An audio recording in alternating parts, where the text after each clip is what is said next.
Hello, hello, hello. 1, 2, 3, mic check. Hello, hello.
Hello, 1 2 3 check. Hello, hello. अरे चलिए आएगा ना.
Hello, mic check. Hello, check. Hello.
A very good morning to everyone.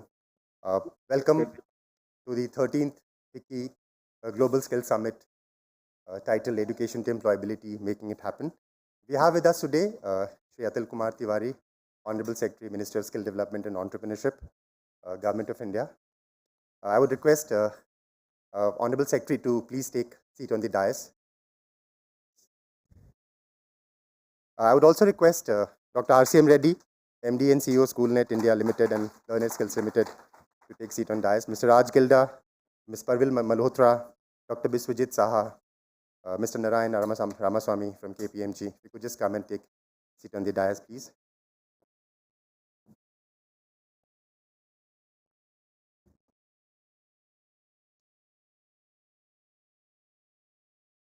Friends, FICCI Skill Development has been one of the proactive platforms that we've created, which kind of is actively involved in the policy advocacy space, and then we do a lot of work around skill reforms.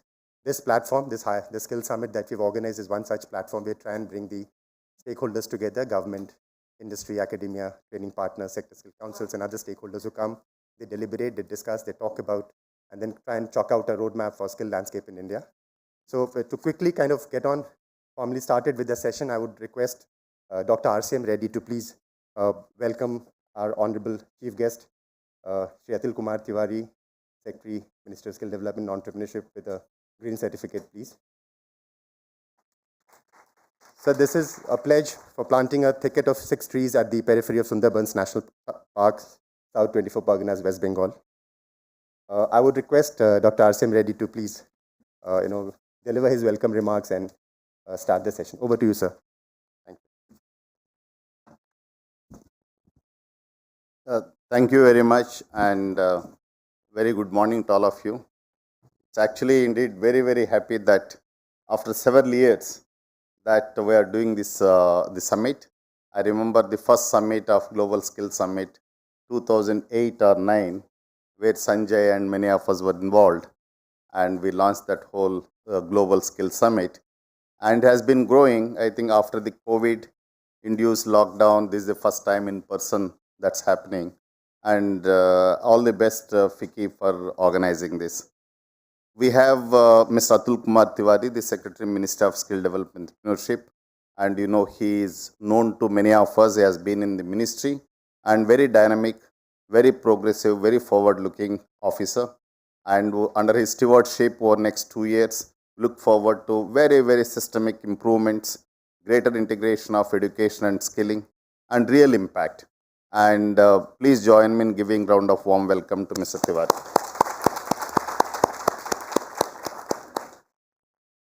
We also have Mr. Raj Gilda, the co-founder of Lend a Hand. Again, like me, he is also known face for the FICCI Skill Development Forum here.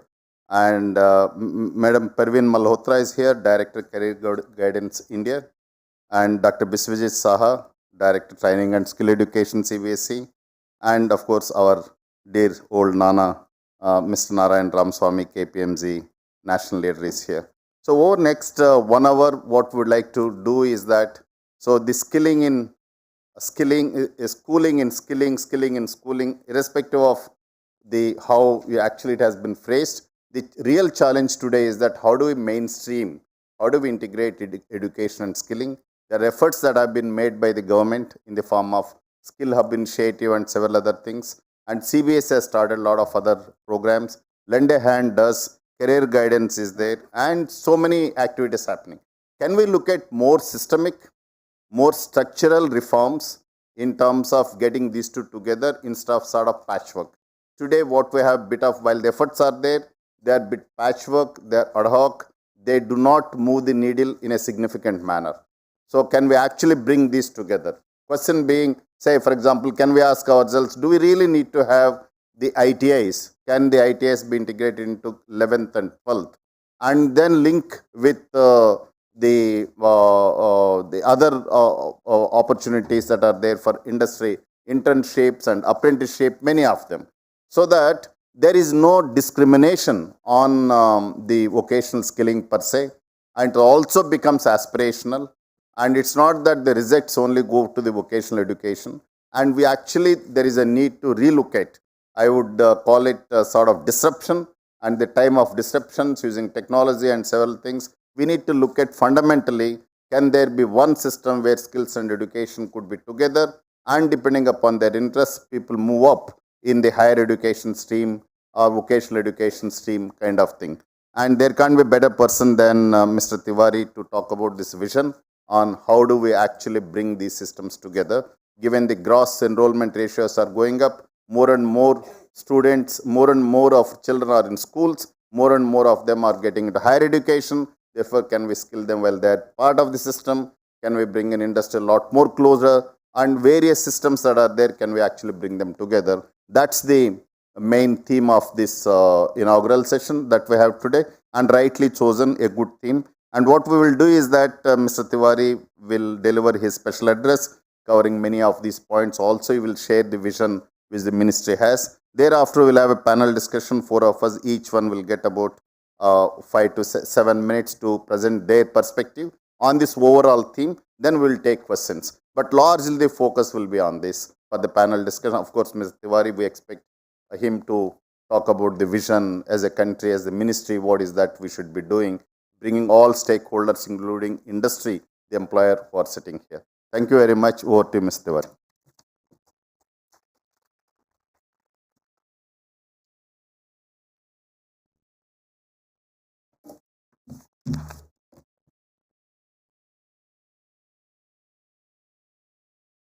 A very good morning to all of you. Thank you, C.R. Reddy Garu, for saying nice things about us. I also like to say hello to all the dignitaries on the dais, Mr. Raj Gilda, Madam Praveen Malhotra, Visujit Saha, Narayan Ramaswamy, and all the ladies and gentlemen present here today. When the National Skill Development Policy was brought in 2015 or so, we didn't have the National Education Policy. And we all realized that the skilling suffers from two fundamental problems.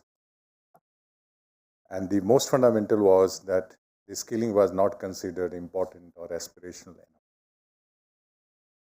And the fact that, I will make a controversial statement, the fact that we are talking about skilling means that there is something ailing in our formal education system. If our people, our children coming out from the schools and colleges were so well educated that they did not require any skilling, then there should not be any skill development ministry as such. So in a way, till national education policy came, a lot of burden of employability, how to convert demographic dividend, how to link it with the production cycles, etc., was just that onerous burden was on the skill development ministry. Now the things have changed with the national education policy under the visionary leadership of Honorable Prime Minister. And I would say, why is it happening? How does it hold value for the skilling ecosystem? As you all know that under the national education policy, I'll just read out a few of the points. Most of you will know that, but it requires a kind of reiteration. One is that integration of vocational education with general education is envisaged under NEP 2020. It means incorporation of vocational courses in a school curriculum, which is being pursued under the National Curriculum Framework with an aim to expose 50% students to vocational education. Flexibility in choice of subjects and no hard separation between various streams. Credit-based framework to enable vertical and horizontal pathways between various streams of education. Shared infrastructure of education and skilling. Setting up of skill labs in the school under Samagra Shiksha and its further extension. Provision of apprenticeship, internship, embedded courses starting class 11 and in higher education along with credits. Introduction of short-term vocational courses in higher education institutions in the form of finishing schools, etc. So these are the main points about the the integration between skilling and schooling and schooling and skilling part is there. I had the fortune of working on the under the overall able guidance of Sri Dharmendra Pradhanji, our Honorable Minister of Education, who also happens to be our minister, to how to link the permanent infrastructure in the schools and colleges and polytechnics, and to conduct short-term training there. And as Mr. Reddy was alluding, we had the skill hub, which we've launched under PMKY 3.0. And our idea was to have 5,000 schools and other skill hubs. We could manage around, because of the COVID, etc., we could manage around 2,000 or so.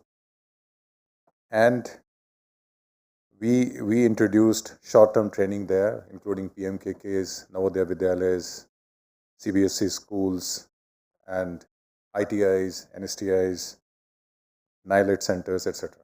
So it was a pilot experience. And this experience has taught us many things. And as I will tell you later, this is going to be rolled out later in bringing a more institutionalized way of scheme-based foundation to bring the skill and education together. This may be under Samagra Shiksha, which is going to be rolled out, and a lot of work is being done in the Ministry of Department of School Education. Probably Mr. Saha would be able to explain more on that, and trying to bring skilling labs, etc., in the schools in greater number. Similarly, in the Skill Hub initiative which we had taken, we have also learned from it, and our oncoming PMKY 4.0, our flagship scheme, we are going to have a major component of our learning from the skill hubs, so that we use the permanent infrastructure in government institutions and otherwise PMKK, etc., so that we enable them for short-term or long-term skilling as it is. I must also tell, in government ITIs also, we have started the short-term training. So what I want to intend to say here is that the boundaries between the short-term and long-term education and skilling is blurring under the leadership of Mr. Dharmendra Pradhan and his colleagues in the ministry. To tell you very simply, when I was doing my research for the Skilling Hub, then we came across a very simple way I want to explain. And please forgive me for, it looks very simplistic, but it is very, very fundamental. So when we say skilling in schools, see, this is school, this is skilling. So how do we bring skilling in schools? We bring skilling in schools by national curriculum framework, which is that in the school curriculum, right, say from class 6 to 8 and then 9, 10, 11, 12, we bring vocational subjects as the mainline subjects in the school curriculum. A lot of work is happening there. So the idea is that from 6 to 8, it will be world of work, so that the children learn to work with the hands, and they had developed a healthy respect for the dignity of handheld work. And it all used to happen when we were small kids. So that is being brought out under the national education policy. And from class 9, 10, 11, 12, the vocational subjects will be no option, but the compulsory subjects. And for that, a lot of work is also happening under the national curriculum framework. And the Ministry of Education has called for stakeholder consultations. I would appeal all of you to see the document and give your valuable suggestions. So once we start doing that, then the separation between the skilling part, which is for the low IQ people, and education is for the studious people wearing glasses like me, that will disappear slowly. And it will lead to some kind of valorization of the skilling subjects and skilling per se. And the idea is that once they complete class 12, then they will have two streams available. They can go to higher academics, or they can go for higher skilling. And I suggest that there is a lot of work there, but at least the roadmap is very clear. Insofar as schooling in skilling is concerned, the one great thing has happened is the national credit framework. So idea is that under the chairmanship of NCVT chairperson, and we, Mr. Saha, and we all were members of that committee, we have finalized our national credit framework, right from the class 1 or even earlier till the PhD, we have divided, we have analyzed the courses, and based upon certain parameters, some credit has also been suggested. Very soon, this document will also get into the public domain for all the learned people in this August gathering. They can give their comments. So there are the two wheels under which the skilling and schooling will be brought together. As I said, one, we bring them into our curriculum. Second, whatever skilling happens, we also give them credit so that that can be converted into two streams, either higher academics or higher skilling kind of things. Another very good thing has happened is that the UGC has brought this integrated embedded internship stroke apprenticeship degree courses. We are also working with Department of Higher Education for working on the degree apprenticeship, so that the education, higher education, they become, there's a significant portion of that which is devoted to the skilling, on the hand, on the job training, or similar stuff, so that the education system which is there made more application oriented, more realistic, and more suited to the employment. So these are the 2-3 things which are happening, and I am sure that under the present able leadership, we will be able to achieve these things. And since the roadmap is very clear, then we'll be able to do it. Before I end, one part I would like to add, that what is that we have brought into our skilling part. In the skilling part, sir, we are trying to have a relook at all the job roles which you have there. We are putting employability skills as a compulsory part of that. We are making it aligned to the credit framework. We are making it compulsory that there should be counseling and on-the-job training as well as a part of the skilling curriculum, so that the onus is not only for the trainer but also the employer to get a proper certification done, so that there is value added in the skilling part as well. And I will be very happy to learn from the panelists today and also from your questions, and I would like to respond as honestly as possible. Thank you so much. I consider it is a very, very topical seminar, and I consider it is my honor to be present here today while I am sharing my ideas on this subject to all of you. Thank you so much.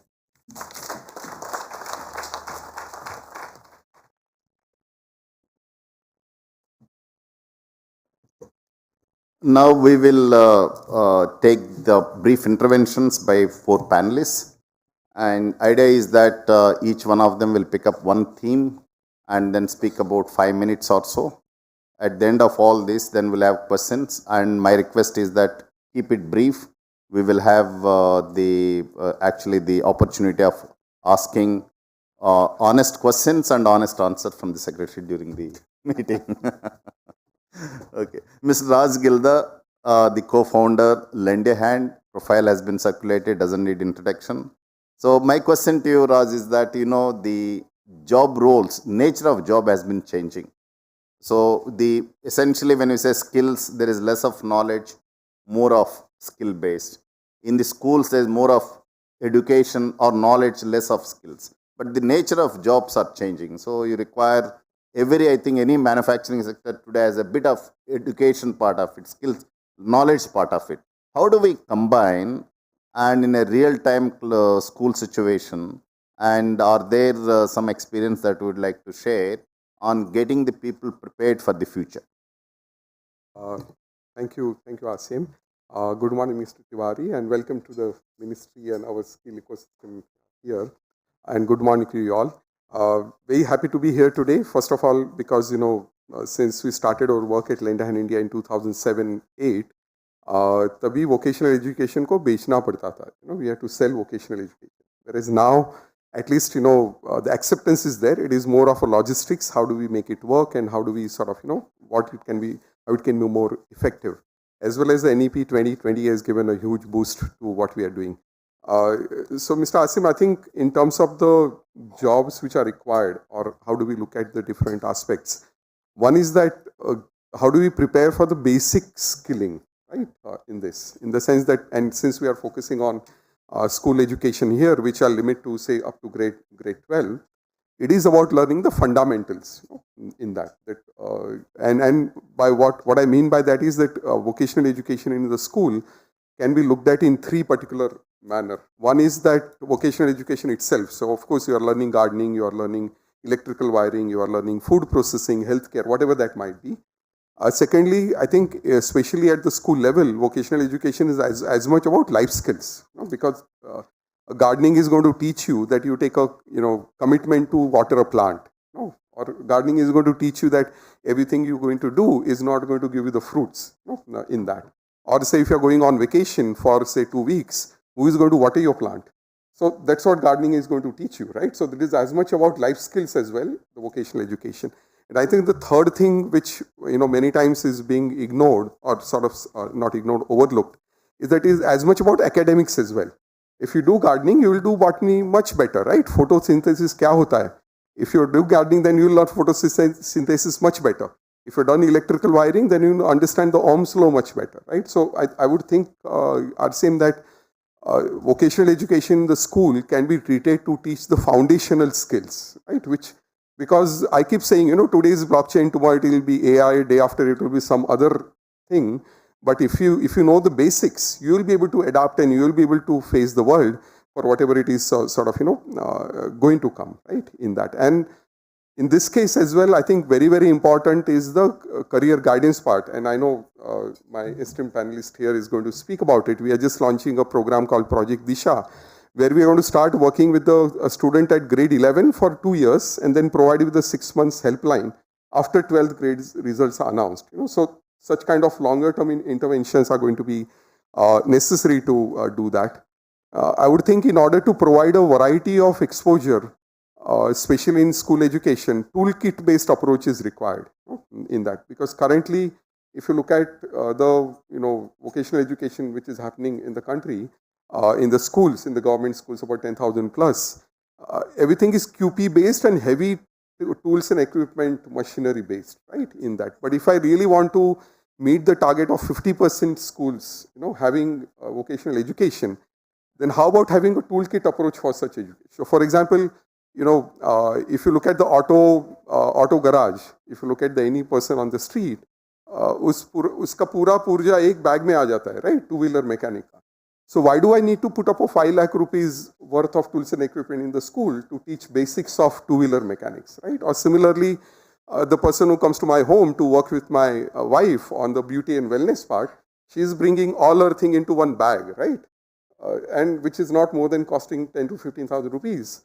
So how do we bring such intervention in the school education so that it becomes really commonsensical and becomes widely available? Currently, most of the vocational education is happening in the government schools, and then we are reinforcing the idea that it is only for the government schools. That is happening because the costs are too high. It is not flexible to be able to offer vocational education in the school education system itself, right? So I think if we are able to come up with a NOS-based approach of skilling, that can really go a long way. And lastly, I would mention that as much emphasis on the schooling which happens outside of the school as inside of the school. So, for example, internship. Now we ourselves have pioneered internship with small and micro enterprises about 4 years back in Pune, where the students are put as interns with the small and micro enterprise, and the idea being that they will learn everything. If you are intern at say a corporate, I was, and you may end up doing photocopying entire day.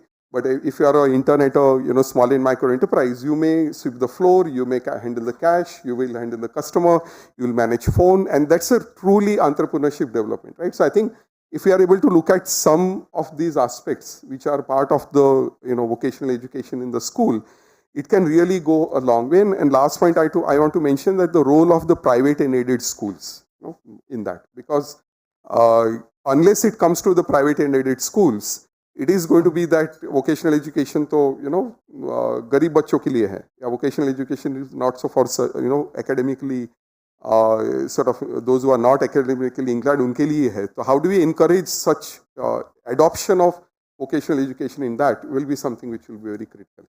Thank you. Thank you, Raj. Thank you very much. Ms. Parveen Malhotra, Director, Career Guidance, India. You can see her profile on the screen as well as the booklet. Ma'am, question to you is that how do we actually make the students, while they're in the school system, college system, aware of opportunities that exist? Example, my native state of Andhra, you go, anybody, either village or town, wants to become a civil servant or an IT, even not even medicine now, so IT, wants to go to US, or a contractor, civil contractor. This is what they. So, but there are so many opportunities that exist today. Let's look at making with the media entertainment sector growing. There's a huge demand for creative, or hospitality growing, the chefs and a number of things. Even being in a dairy entrepreneur also is so much of shortage of milk and the meat-based products in the country. How do we actually bring in that awareness right in the school so that it becomes part of the system, not as an add-on the career choice? Add-on in the sense, the rich schools, premium schools can organize career counselors, and the schools, affordable private schools, government schools cannot. And some then NGO is a part of CSR. Somebody like Sanjay Shivanani's group company, some supports we go and do some work in some schools. Instead of such an ad hoc approach, can we mainstream? How do we do as a part of, because Ms. Tiwari said very rightly, there is a framework being talked about. How do we integrate career guidance as a part of formal system? This is a subject that's so close to my heart, and the questions that you've raised are just what I've been battling with. But before I answer them, can I just refer to some of my notes, eschewing vanity? India has done a great job in getting children to school. That is fantastic. But what happens once we get the child into the school? That's where the struggle and the challenge actually lies. While there are a whole host of reasons, the most critical is teachers, their quality, their quantity, their skilling. These are the most important. But let's dramatically improve this one factor first, the teacher quality first. And you'll have students who are keen to come to school and ensure that they learn what they're supposed to learn, and in the bargain become ready to be trained and employable. Otherwise, a lack of trainable workers, and this is very important, because the skills that we teach them today may not be relevant by the time they are ready to enter the world of work. Every 3-4 years, the complete work scenario changes. The careers that we hold so close to our heart today, 70% of them will be obsolete in not 20 years, but 4.5 to 5 years from now, and 60% of the new careers haven't been invented. So in this kind of scenario, if we are going to pigeonhole children into learning specific skills, they don't even know where their interests lie or their aptitude lies. I know countless kids who come to me, and they go for these different initiatives that are being offered because they're low priced or free. And so much money is being spent, resources on all of this. And then they realize it's not their cup of tea and they just drop off. What a monumental waste it is of resources. So I think sabse pehle we teach them how to learn, and the teachers need to be inspired. We really need to start with skilling our teachers. And I'm not talking of government schools. Perhaps government school teachers are a little better. It's the private schools, and I interact with children from the elite private schools, and you should see, they're teaching the same old subjects with the same old notes, with the same old level of interest or disinterest. And then this, transfers to the kids. So this trainable workers, and this ability to learn outside the framework of a school or a college, this is something that we need to teach our children. And so what are the key challenges?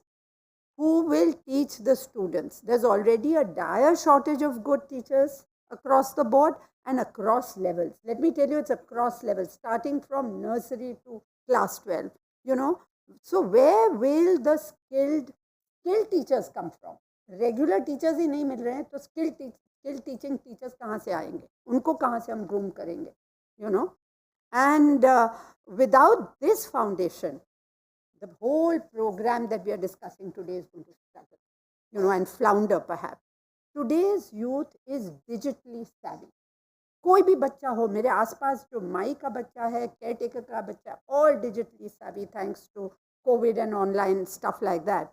Perhaps excessively so, you know. And as you mentioned, as Tiwari ji mentioned and you mentioned, they are so aspirational. रह रहे होंगे servants quarter में, लेकिन उनको वो jobs नहीं करने जो उनके माँ बाप कर रहे हैं. You know, they want to become IT. So my मालिश वाली came to me yesterday asking for a loan. मैंने कहा किस लिए? तो कहती है कि उसको सॉफ्टवेयर इंजीनियरिंग कराना. मैं तो पढ़ी लिखी नहीं हूँ, पर उसको सॉफ्टवेयर इंजीनियरिंग कराना है. You know, so these are terms that these people latch on to, and if you talk to them about vocational skills and these skills, first you have to sell the idea of vocational skills as being as aspirational as these IT stuff, you know. And you know, they're aspirational not just in cities like Delhi and Mumbai. This is across the board. I was in Himachal Pradesh recently, and just walking along streets, I saw these kids. Each one wanting to do real big things, not these Chhotu Motu jobs. उनको मैंने बहुत कहा कि ये सीख लो, तुम्हारा ITI है, ये है इधर. ना, not at all. And although their parents, many of whom are unlettered, may struggle to operate even a basic phone, पर वो नहीं चाहते कि उनके बच्चे वो करे जो वो कर रहे. Whether it's a craft or whether it's whatever it is that they're doing. I mean, you could be, there's such a shortage of carpenters and plumbers and electricians and even good cooks and gardeners. What a dire need for good gardeners. But they don't want their children to pursue these careers. So skilling program pathways need to clearly address the doubts of these children and their parents and appeal to the decision makers, which is that's the parents, and the end user, that is the student. ये दोनों साथ में नहीं होगा तो आप जो मर्जी स्कूल में करा लें, it will be one SUPW activity like you already have, you know, which is taken so lightly because उसमें कुछ boring तो होता नहीं है, तो वो करना है तो कर लेते हैं मजे. You know, one more thing. Choosing a skill pathway should not, as was mentioned by both of you, should not become the de facto option for students who are academically poor or those living in resource poor regions. This is very important. We tend to, you know, have this caste system in our minds regardless of, you know, what we may profess. Since resources are limited, let us first try and match the student with the skill that we provide. और वो मुझे, I'm a career counselor, I've been doing this for the last 40 years, but you know something, even a class 12 student is in no position to be able to decide what he or she is going to do for the rest of his life. Most of us are lucky that we stumbled onto what we are doing maybe in our late 30s or 40s. So to expect this little child to say कि नहीं मुझे तो ये बनना है या वो बनना है या engineer बनना है या RJ बनना है is asking for the moon. And this is one problem, you know, this streaming that we do, commerce with maths, commerce without maths, PCM, PCMB, the works, you know, इतना stress पड़ता है बच्चे के ऊपर और parents के ऊपर, and you know we end up getting huge quantities of square pegs in round. तो ये एक हमें सोचने वाली बात है कि ये जो स्पेसिफिक स्कूल्स की आप बात कर रहे हैं ना, स्किल्स की बात कर रहे हैं, इसके बदले why don't we teach them transferable skills and soft skills which are across careers, you know. So even if he moves from engineering to management or sales or whatever, you know, these skills will hold true not just today, not just tomorrow, but at least for the next decade. So that is the other thing, that is this. And so sorry to be a party pooper. I mean, you know, I mean, here we are going to be discussing all these government initiatives and, you know, these things, but as an outsider, but a very concerned outsider, this is the little thing. No, you actually said the right thing, the transferable skills, and you see the round of applause you are getting. That's Thank because you. I'm the only woman in the group. Not that you spoke from your heart. You said, unless you actually get into the core, nothing would happen. The transferable skills, the portable skills, foundational skills are so important now in the context of changing job and options available. And that is my question to Dr. Saha also. The transferable skills, portable skills, you know, 4Cs, McKinsey classifies. So essentially, can we build those core skills in while the youth are inside the school? and you are CBSE in charge of educator training and skill education. You are the right person to respond. Yeah, thank you, Mr. Reddy. Honorable Secretary, Ministry of Skill Development and Entrepreneurship, all other dignitaries present on the dais, and of course, all the eminent people. फिकी में आके business ना बोले और education और skilling होगा possible नहीं है. I think integrations of industry with the school जब होगा तभी स्कूल इन स्किलिंग पॉसिबल होगा. Skilling in school somewhere it is very much there because the pedagogical experts or educationists will argue with their different nomenclature, but NEP 2020 is actually giving that vision so that whatever we are discussing today, whether it is transferable skills, soft skills, short term activities, project based learning or internships, some way or others, just it's a matter of another 2 months when national curriculum framework for school educations would be in the public domain. Now everybody can discuss on assumption how NEP would be rolled out. It is already on table. Tiwari sir has rightly mentioned the requirement of national credit framework, and which again has been tabled. Now there are two जुग सूत्र है दोनों का बीच में. एक है NCFSE. I am coming to your question to answer your question only. NCFSE and national credit framework. कैसे होगा? The combination of these two is actually there is an academic bank of credit, which the term is very much known to who are in the higher education domain. UGC's, this nomenclature is very much in place. Now for school educations, no matter at what depth you are learning the coding, whether from 6 to 12 or what level of AI or tourisms you are learning, whenever you are entering to the first year UG, your qualifications is matches with your at 10 plus 2 graduate. So that is the fundamental requirement. Now this transferable skill one can acquire when this flexibility, what even today CBSE is giving, but because of the university admissions nomenclature, Madam has rightly mentioned the stress of PCM, stress of accountancy, economics with maths for getting the DU seat. But again, the distressing mechanisms to CUET.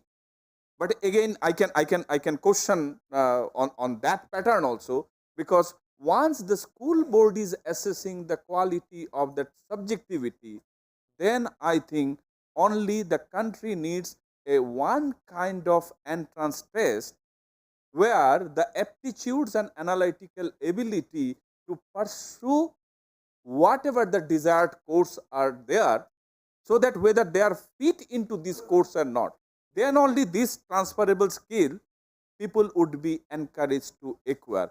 Otherwise वो घिसा पीटा subject combinations का ऊपर class 1 से जो injections दिया जा रहा है,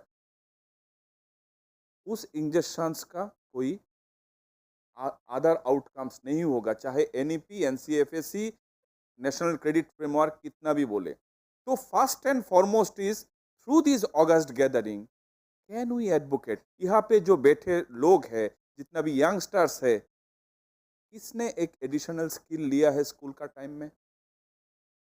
और जो पेरेंट्स बैठे हुए हैं, how many of you are really ready to promote a skill subject besides the academic? अगर वो नहीं है, फिर ये बात सुनने का कोई जरूरत भी नहीं. नाउ माय रिक्वेस्ट टू फिकी, as Tiwari sir has mentioned two components in skilling in school or school in skilling. In case of school in skilling, I think the skill hub component very much vibrant. Now school I know colonel साहब, इनका huge campus है गुड़गांव में, बहुत पहले से वो skill कराते हैं, food production and other area 2012 से ही ऑफर कर रहे हैं. नेबरहुड कम्युनिटी का बहुत सारे बच्चे, they are not getting opportunity to enter to the campus, but बहुत इंफ्रास्ट्रक्चर है, डेली आते जाते स्कूल का पास में देख के जाते हैं कितना बड़ा बिल्डिंग है, लेकिन सिक्योरिटी और सीसीटीवी कैमरा का साथ लड़ने का हिम्मत नहीं है किसी का. नाउ बियॉन्ड 2 PM,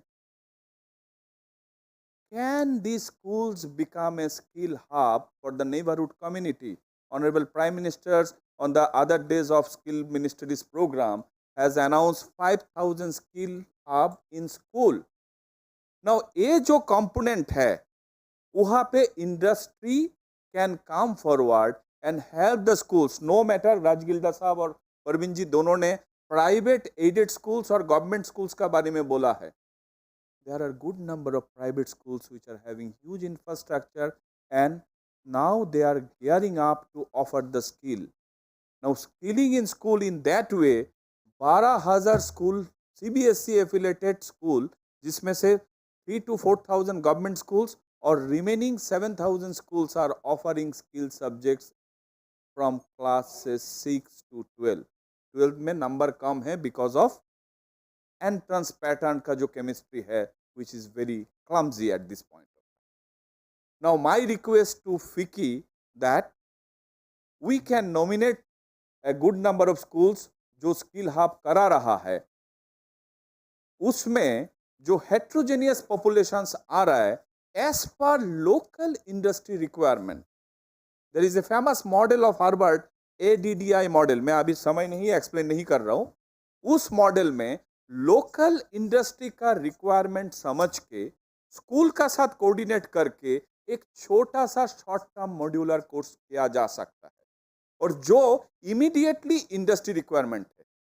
कल मेरा जुबिलेंट फूड का साथ बात हुआ है, they are ready to offer 50 CBSE schools में जो डोमिनो पिज्जा में सीधा जॉब में लगाने के लिए. तो similarly it is a open offer through FICCI that if you come forward, then CBSE can nominate schools so that both for the regular school student जो माता पिता तैयार नहीं है बच्चों को स्किल कराने के लिए, बट वही बच्चा जब विदेश जाता है, ये स्किल बहुत ज़रूरी है. विदेश से जब सर्टिफिकेट देखते हैं तब then we are feeling proud. Now you want to internalize these things. So here at CBSE, all the regular school program on skilling would be micro credited. So it a modular बनाया जाएगा, और इसको जो बच्चा skill subject नहीं भी ले रहा है वो बच्चा भी शॉर्ट टर्म 15 घंटा का कोर्स कर सकते हैं ऑन टूरिज्म, 30 घंटा का कोडिंग, 20 घंटा का आपका रिटेल मैनेजमेंट का ऊपर, मार्केटिंग का ऊपर, so that no matter he may be doing some course on banking. In that way, for regular pass out, transferable skills of single credit would be offered by CBSE, and Skill Hub, direct industry with the industry involvement, how heterogeneous populations can be served. With this, let me stop. Thank you so much. Thank you very much. Very well said, Dr. Saha. And Mr. Ramaswamy, you know, as a KPMG consultant, and you have this ability of putting all these abstract ideas we are talking about into some action. What do you think the 6 important steps that the ecosystem needs to take, the government, private sector, community in general, if we can list so that some of these abstract things we are talking about actually get implemented on particular theme, on skilling in schools and schools. Thanks, RCM. Thank you so much. Thanks so much for giving me this opportunity. It's always a pleasure to come to FICCI and in this fantastic room. Because I think we get all the right stakeholders, and B, also because FICCI always pursues it to completion. So really pleasure to be here. And thanks also for a wonderful panel. I had a great opportunity to interact and work with Mr. Tiwari, who's not just deep and knowledgeable, but also practical to make things happen, sir. It's fortunate that we have you in the ministry at this very critical juncture. And RCM, so every time I meet him, I don't know how he gets more younger and more energetic every passing year. Like, it's the rub-on effect on that, sir. So thank you. I'll just jump on to the things that you just asked me.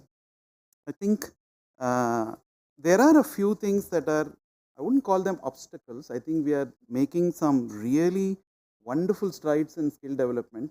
And before we kind of criticize ourselves, I just wanted to say globally, there is no country, maybe barring Germany, who has got phenomenal success in skill development and have, like, created history of sorts. And given the short duration in which we had taken skill development as a crucial initiative, I think we are progressing fairly well, but there are enough. So, in the current topic of how do we bring skilling to schools and vice versa, what could be some of the obstacles? As you rightly said, I've been thinking of what could be this. And I'll list down those things, and as we go, and then we can debate on how do we make it happen as well. The first one, in my view, is creating pathways and recognition. Today, one of the key reasons why somebody is not getting into vocational education is what is my pathway, what is my recognition going forward. I might agree that a particular job gives me more revenues. So I'll give you an example. Once we were doing this project in Odisha, and we were saying, sir, you make wonderful cooks. So why are you not getting into this, which is very high paying and most fundamental, right? The world cannot live without cooks. They said, but that is not a great job. So the recognition part of it and the pathways, and particularly in pathways, NEP is playing a crucial role in their 5+3+3+4 model. I think it starts with the elementary education from grade 6 onwards, introduction of vocational education. But what if we convert the entire secondary education, the 4 terms or 4 years with 8 terms, as a parallel pathway for vocational education? Why should ITI start separate? Why can't they be part of school education? And this, I would urge people to read this report that Vicky has brought out. And there is one sheet on the German model. Very nice to see the German model. But we should also see the big effort the Germans have made to do this. So we should bring that aspiration levels by bringing vocational education into schools in the 4 years.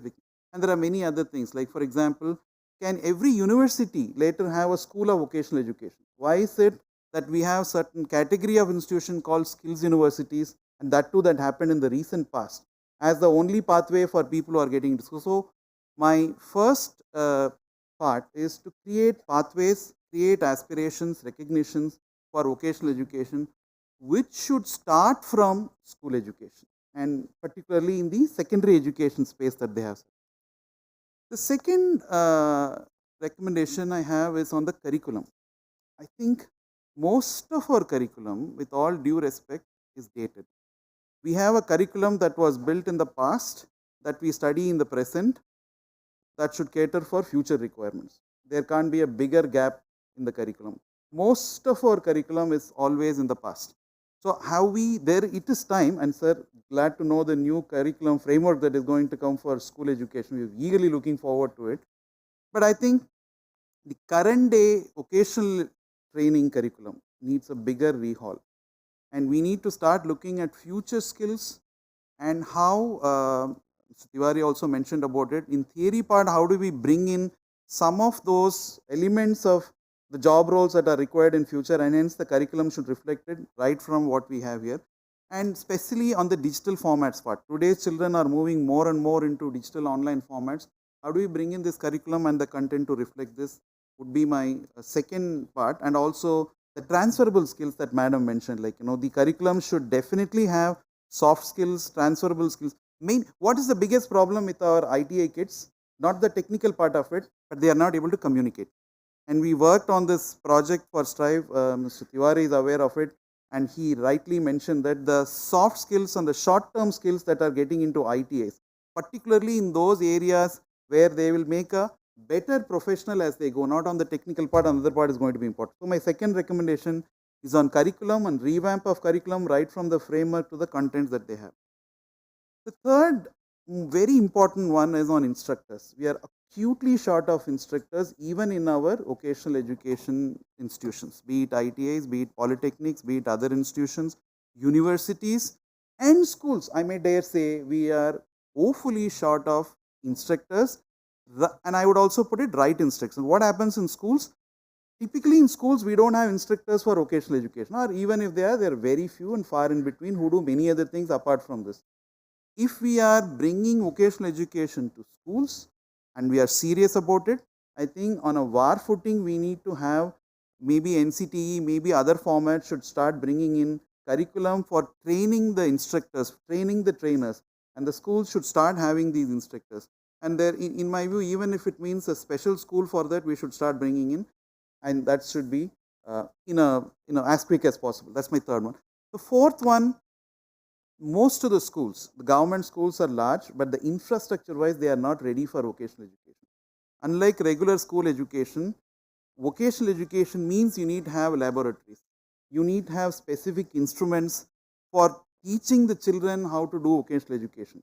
There are multiple ideas. They can work with the ITIs, which has the right kind of infrastructure. And there are many initiatives like, the Atal Tinkering Labs, even the Samagra Shiksha Abhiyan gives a lot of, leeway to create these labs. But we need to create these infrastructure in the schools, and the school assets, as I think Tiwari mentioned, should be used for other purposes also. Like, one of the things could be skill hubs that we are creating. How can these assets be reused? But it is important that when we talk about skilling in schooling, the additional infrastructure that we need within the schools for the reach of the school children be recognized, and there are efforts made out of it, be it within the school or outside the school. The fourth recommendation I have is on industry. I think, Sir, Dr. Saha rightly mentioned that unless we bring industry to schools, today I had this great opportunity to be recently in Finland, and we all talk about Finnish education, right? In 8th grade, the children are taken to industry, and they are taught or they are exposed to how people work within the industry. We don't do it even in university education here. Why are they done? See, today the children in school education are exposed to every aspect of life.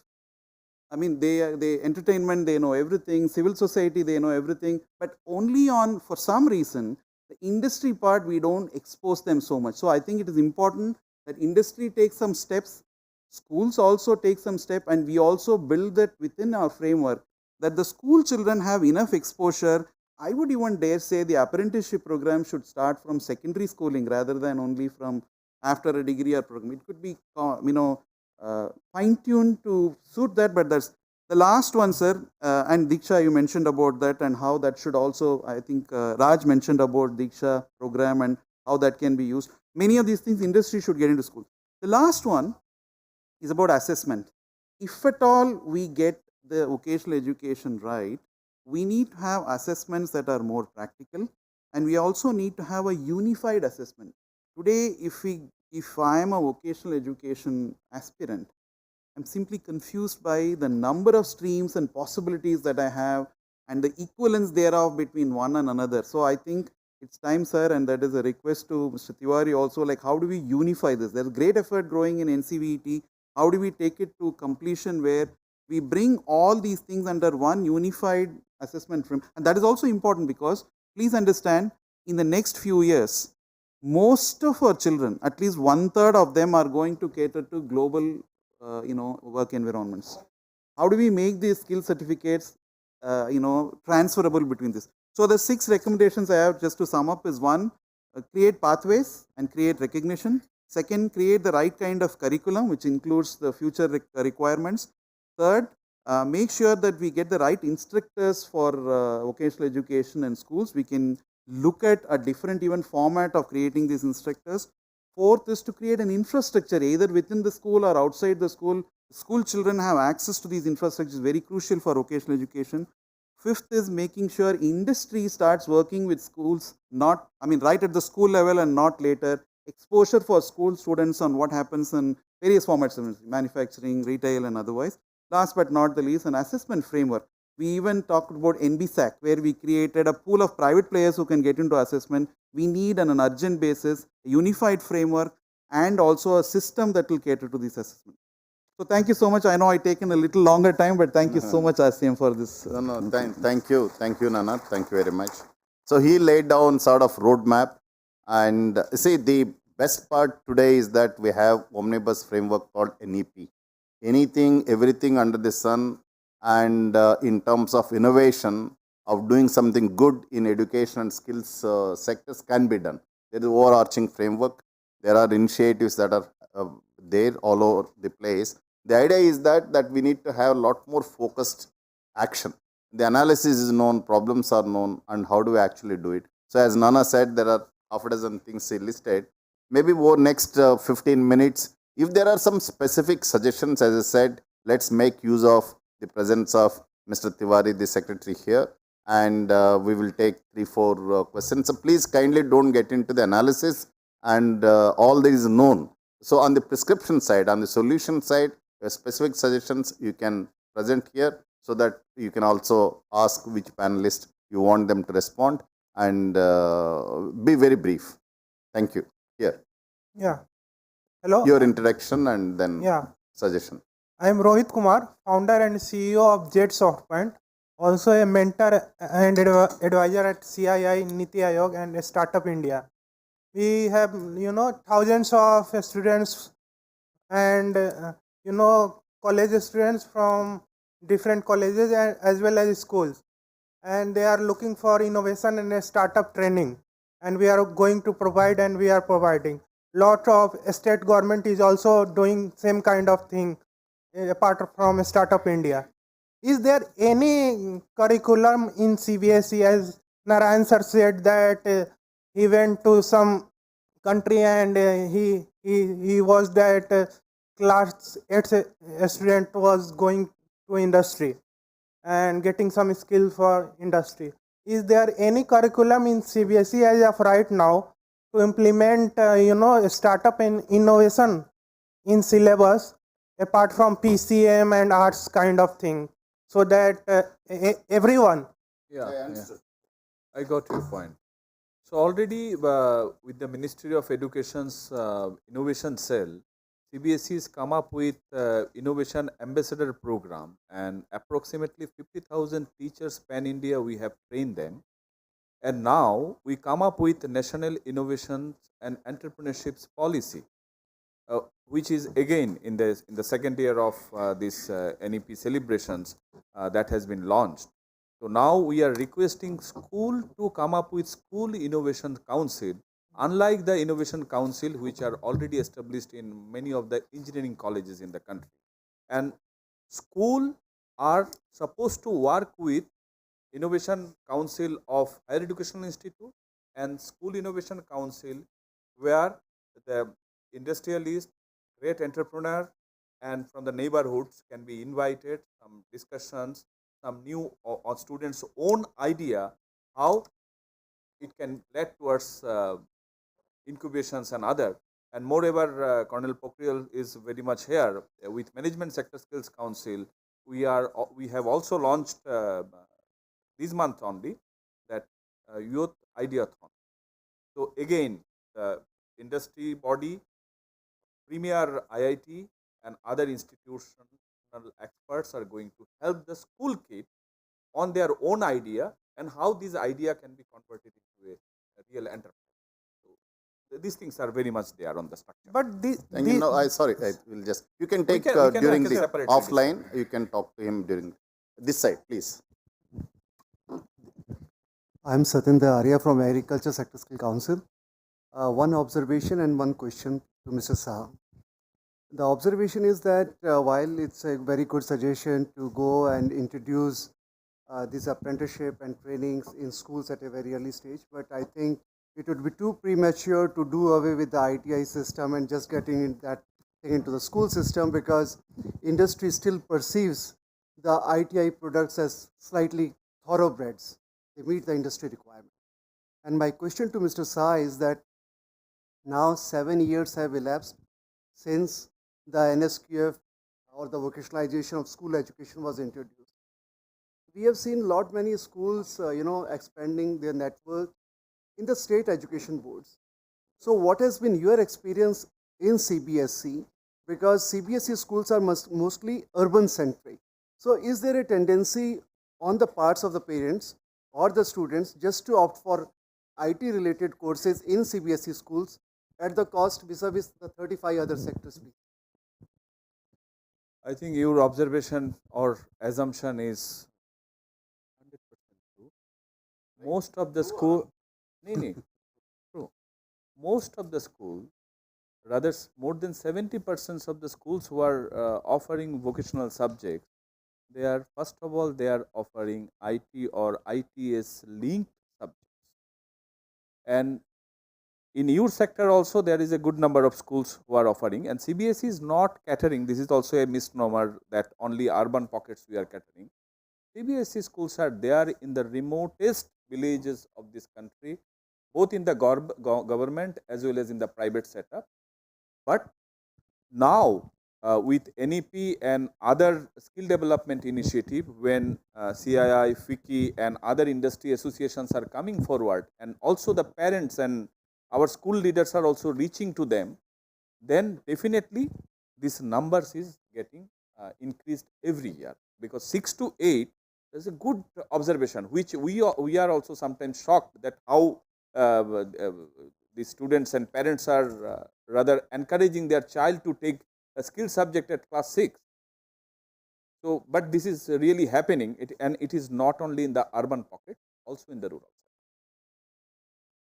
Sir, here. I'm Sunil Gulati. I was Special Chief Secretary in Haryana. I have done 37 years in government service as IAS. So my observation is that in government we treat a posting in ITI or vocational educational department or skills as a punishment posting. So that is the basic root of the problem. So I think where FICCI should invest or such organization should invest is to train the bureaucracy to start respecting vocational education, respecting the entrepreneurs, because we don't respect them. So that's why, like in whole of my life, I must have given 5 jobs. But an industrialist who gives job to 50 people, he has to wait outside for half an hour, 1 hour, 2 hours just to come and meet the bureaucrat. So that is a fundamental change we'll have to bring. So that first the entrepreneurs are respected and the people who are the skilled labor, they get respect. So this mentality has to change of everybody from the cutting edge to the senior most level. One second. Second point. Second point is that if you want to bring self-esteem in the people who are already working, if the skilled person gets self-esteem, that simply can be done by saying, let's say, for every 3 years you do work, we'll give you equivalent to 1 year of college education or 1 year of vocational education certified.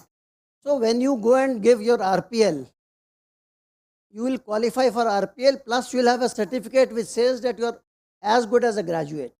You know, because you have been working for every 3 years, we give them 1 year equivalence in college education.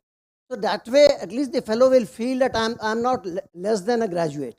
Then going to vocational stream will not be something which will be humiliating or not as good as others. Third thing is, I feel that in Manrega we are spending so much money, and for urban we used to have TRISEM earlier, which has been phased out. I feel that every youth who is born in India should be given 3 chances in life to learn any skill of his choice. We can fund it from Manrega or an equivalent in the urban area. So I do one program. It can be 6 months, 9 months skill development program, and then I can try it for 3 years. If I don't find that business good, then after 3 years I should be allowed to adopt one more skill and let it be paid through Manrega.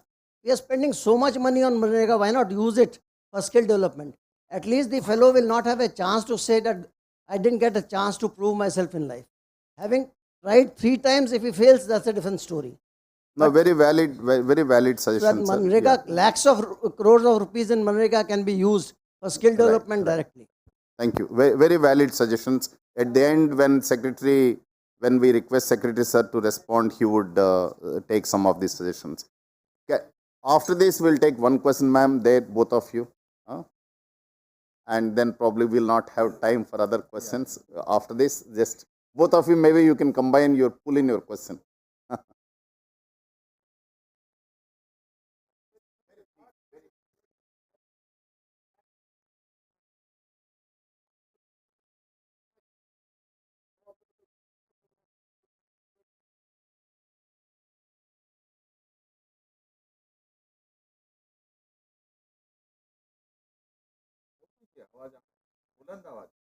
It's a very sweeping question only, and I would request you to give a very script, answer. Why have education? When we are doing without it, with 50% of our population and villages, there is no education required. They are born skilled persons. They learn from their parents, and they are so skilled that even our educated people are also not that skilled. Why have education? And we can do without it. I will take few minutes from Secretary Sahab after this. Very Answer sweeping, this question. really sweeping question. And can we have madams? Yeah, please. I have a different question, and this is for Mr. Ramaswamy and for the Secretary, sir. I have been involved with the skill sector now since 2013, and in dual capacity, I've had a skill startup as well as I've been in the media. So, my question with your pathways, where you've discussed 6 things, what is it that we are doing to make skills aspirational? And here I'm not talking about government schemes. I've worked with the grassroots, I've gone to the villages, I've done interviews. Where are we using, mobilizing media? In none of your this thing have I ever seen an aggressive, because today the youth is all, I mean, we are talking about 5G. One of the things that the Prime Minister is also saying is education, online education. That's why 5G is being promoted on the first, what we're coming out with. My question is, why aren't we aggressively, if we don't look at the German model, sir, we also look at the Korean model. There's a lot of talk on outreach, on media. Here, our media is all about success stories, which are almost like, pehle main 100 kilo mota tha, ab main patla ho gaya hu. You know? I'm sorry, but it is that. We are not sitting in a very nice air-conditioned room. We cannot understand the plight of a Diyadi Mazdoor or his children. If he may be the best craftsman, as a carpenter, as a tailor, is he willing to make his child the same thing? If he is not, that means he is not proud of his own skill. You are essentially saying we need to bring in a lot more awareness. We need Absolutely. to bring in And media. make it aspirational, Very valid sir. suggestion. Very valid suggestion. So since we have now, sorry, I'll not be able to take more questions. And my suggestion is that let's hear Mr. Tiwari and sir, over to you just to respond to some of the suggestions. Also, any parting suggestions that you have for FICCI and the industry community, because it's responsibility of FICCI as well. Yeah, please.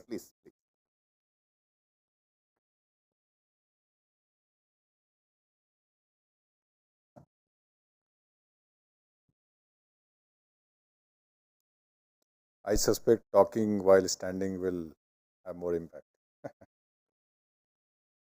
Walk the talk.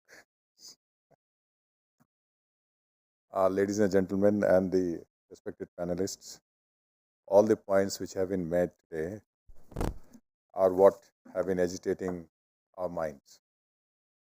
And I don't say that we have solutions to all of them, but the very fact that we recognize that these problems are there, I assume would lead us to some solution.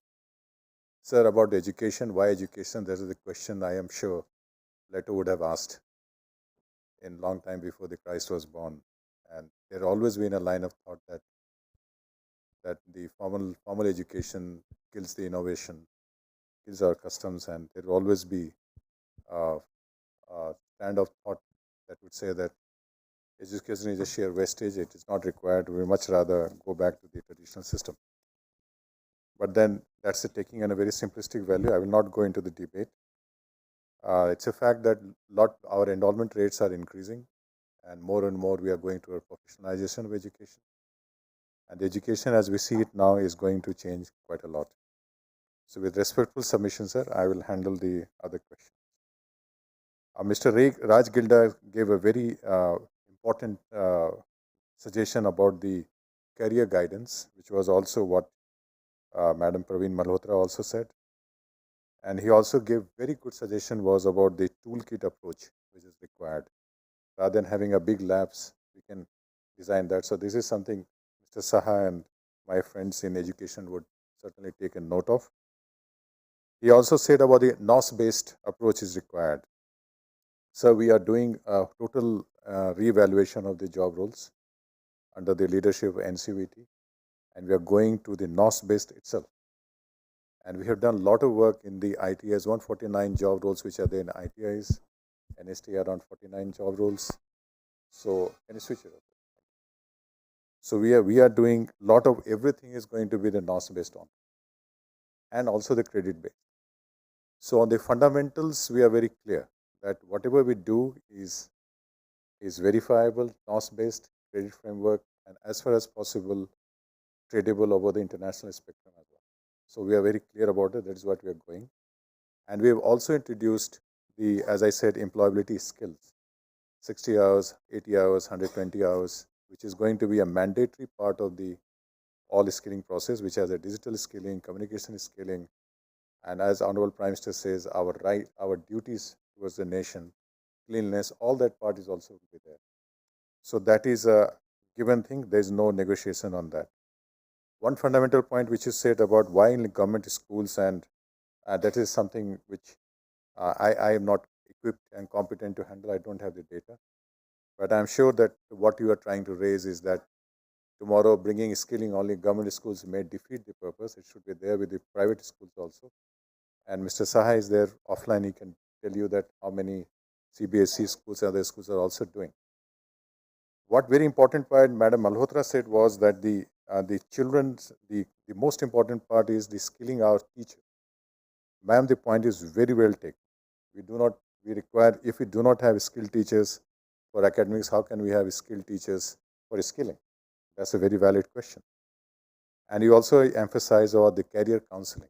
So my children went to elite school, so they had a career counseling. So probably this is something which is required, and that is why there we are doing two things. In our PMKVY 4.0, one big pillar is the training of trainers. Earlier what used to happen was that we used to give that as part of the common cost norms. It used to go to the training provider. And idea was that you should compensate that much for the trainer. But over a period of time, some good people did, but some people didn't do it. So now when we want to have skilling of such a large number of people, we require training of trainers. A special emphasis is there. And it's going to be a separate vertical within the scheme which we are going to do it. And when we do that, we'll take note of the infrastructure available in the education institution, polytechnics, engineering college, whatever. And we are going to muster the whole our education skilling ecosystem so that we have common facilities for training. We are also developing a counseling system and whereby it's an online system which draws some conclusion. So that before the kid comes for the skilling or education, they can have this kind of a system as well. So it needs to be sure, it needs to be embedded into the skilling and education. And that's what we are doing. I don't know how far we'll succeed, but certainly the kind of the dire situation which you portray, it will be less dire. Not totally satisfied, but certainly what we are going to do. And Dr. Saha, of course, he gave a lot of example, and integration of the industry is concerned, certainly. And we are also working with the sector skill councils and infusing them, or rather guiding them so that they can bring more and more industry together, so that as Honorable Minister of Education also has been saying, that we'll ask the industries to adopt certain schools and work on the skilling part also. So that also is working going. It's a long way to do that. And Nana, of course, in a suave and most skillful consultant, he gave 1, 2, 3, 4, 5, 6 items. And I totally agree with that. As you said, that we have to create the pathways, and recognition is required. You said about curriculum. The curriculum framework is already happening. Instructor shortage, we are doing on part of our skilling. Similar thing is also underway with education. Our Honorable Minister, Mr. Pradhan, has been insisting that we re-energize the diet system, etc., so we can give more emphasis on the training of the teachers. Infrastructure in school is there. So as I said, that as part of our skilling and education ecosystem also, and we are going to use the infrastructure which we have done in Skill Hub, and we'll do it again. And of course, it's assessment flow framework that also needs to be verified. So we are also working on that. So there are 2, 3 points I'd like to bring to your kind notice, is that there is a no stopping back from skilling and education converging together. As Mr. Reddy was pointing out, we have a framework ready. As I said, there are 2 wheels are already working, and it's inevitable that we will find some sea changes in the way education and skillings are delivered in our country. At least I am very confident. Similarly, I told you about we are cognizant of the fact that the training of trainers or teachers is very much important part. On that also we are working. Another thing what we are doing is that the convergence, as somebody was saying, we have put the National School of Open Learning and IGNOU centers in ITIs. We are also working so that the person who does in the ITI for 2 years there is an equivalence, and when they get the ITI certificate, trade certificate, they also get the school certificate, so that that certificate is valid for them to enter into the university system. So that also we are working at, and all this will be underpinned by the credit system which we already have. And madam, about the media thing, we are just getting our final clearances, shaping up our PMKY. So once we have the scheme vehicle ready, we'll paint it red, the whole town, about what is required about the skilling, etc., and trying to enthuse the community and the society that how far we can go together in skilling and education put together. So ultimately, I'd see that within our lifetime, sir, we'll see that there is no differentiation between skilling and schooling. Whatever they school, they are skilled, and whatever is skilled, they are schooled. And that is the aim which we should look forward to as a nation. And then only we will be able to aspire to be what we are, a really great nation. Thank you so much.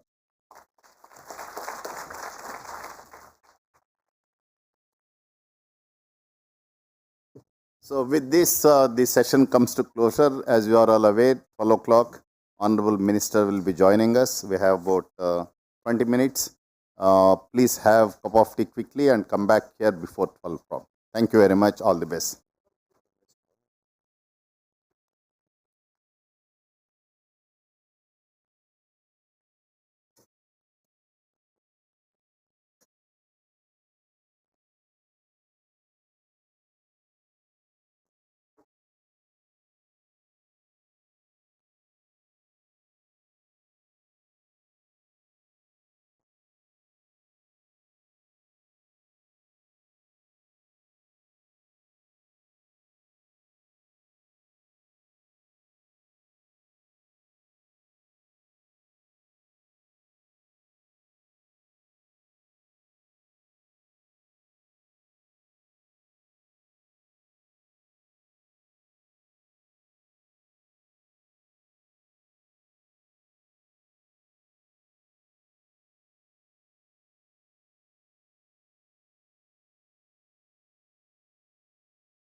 any like 5 minutes or so. The minister is already here. He's downstairs on the second floor, and we are expecting him to be upstairs in another 5 minutes or so. Thank you for your patience.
Good morning to you all. Good morning, good afternoon.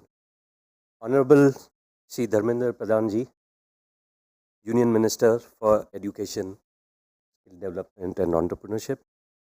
Mr. Subrakant Panda, Senior Vice President FICCI and MD, Indian Metals and Ferroalloys Limited, IMFA. Mr. Manish Sabarwal, Chair FICCI Skill Development Committee and Chairman and Co-founder Team Lease Services Limited. Mr. TV Mohandas Pai will be joining us online, Honorary Advisor FICCI Skills Development Committee, and he's also the Chairman of the Manipal Global Education Group. Mr. Majumdar, Manav Majumdar, Deputy Secretary General FICCI. It is my privilege to welcome Shri Dharmendra Pradhanji, Union Minister for Education and Skill Development and Entrepreneurship, to the 13th Global Skills Summit. This is the 13th Global Skills Summit. Sir, with your dynamism and under the visionary leadership of the Honorable Prime Minister, we are confident of realizing the dream of making India the skill capital of the world. I also take this opportunity to welcome all delegates, speakers, and partners and friends assembled here for this 13th Global Skills Summit. Ladies and gentlemen, as you would have noticed, the theme for this year's summit is Education to Employability and Making It Happen. The COVID-19 pandemic disrupted the way we learned, looked for jobs, did the jobs, and upgraded ourselves to the new jobs.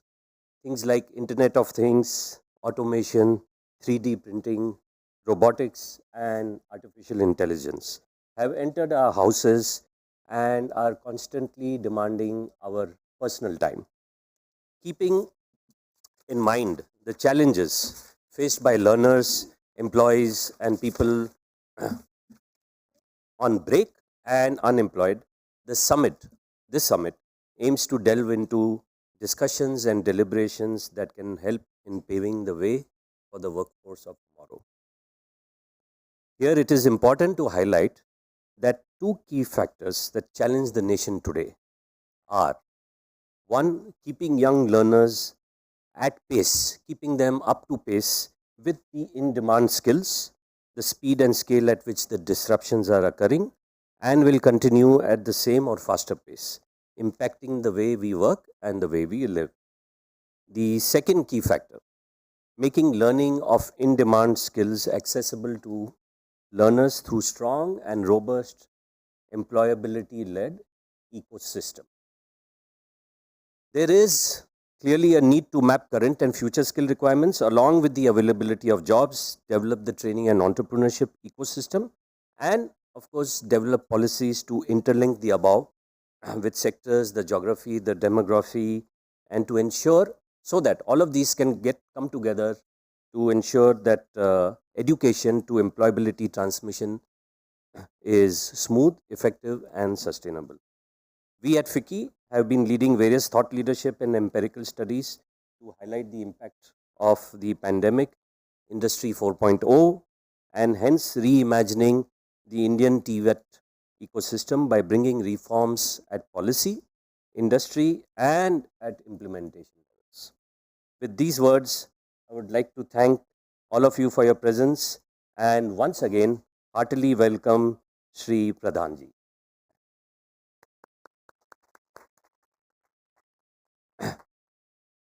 May I now request Mr. Subrakant Panda to welcome Shri Pradhanji, Union Minister's Ministry of Skills Development Entrepreneurship, with a green certificate.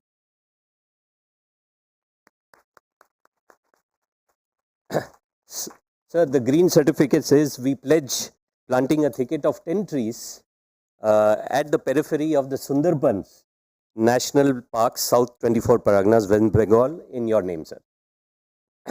May I now request Mr. Subrakant Panda to please share his welcome address. Mr. Panda.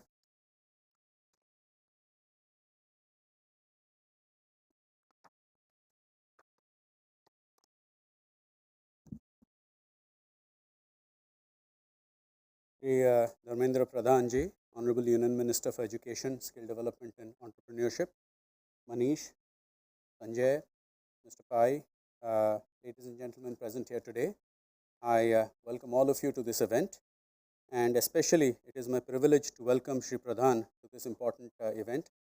He's like an elder brother, and I deeply appreciate that he's taken time out from his busy schedule and accepted my request to be with us.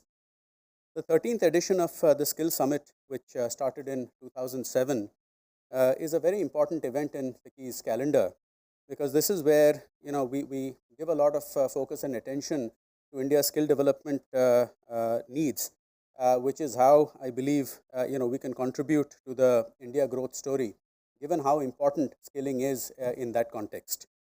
As you would be well aware that India has one of the youngest populations in the world, with a median age of less than 30 years and 67% of Indians being in the 15 to 64 age group, which is considered productive. So we have a very young population while the rest of the world is in fact aging, and that in itself presents us a significant opportunity to grow and not just ourselves but contribute to be one of the significant engines of economic growth for the world. And this demographic dividend is what I believe we need to encash as we enter the Amrit Kal. The Honorable Prime Minister has often referred to the fact that in the next 25 years, as we get around to celebrating the 100th anniversary of independence, India must and will be transformed into a high-income developed nation. And for that to happen, as I said, I believe that it is important to encash the demographic dividend. It is in this context that the National Education Policy of 2020, it offers a very well-reasoned and bold reformative steps, which has a clear bias towards disruptive change in order to meet India's future learning needs, because we are today talking about educating children in schools for jobs which are probably not in existence, and the ones which are there will change significantly by the time they enter the work stream. So that flexibility and that approach to a disruptive style of learning is something which is very critical. And I'm delighted that many of FICCI's recommendations have found place in this policy. And I also appreciate the dynamism which the Honorable Minister has brought to to this whole concept of revamping how we teach our children.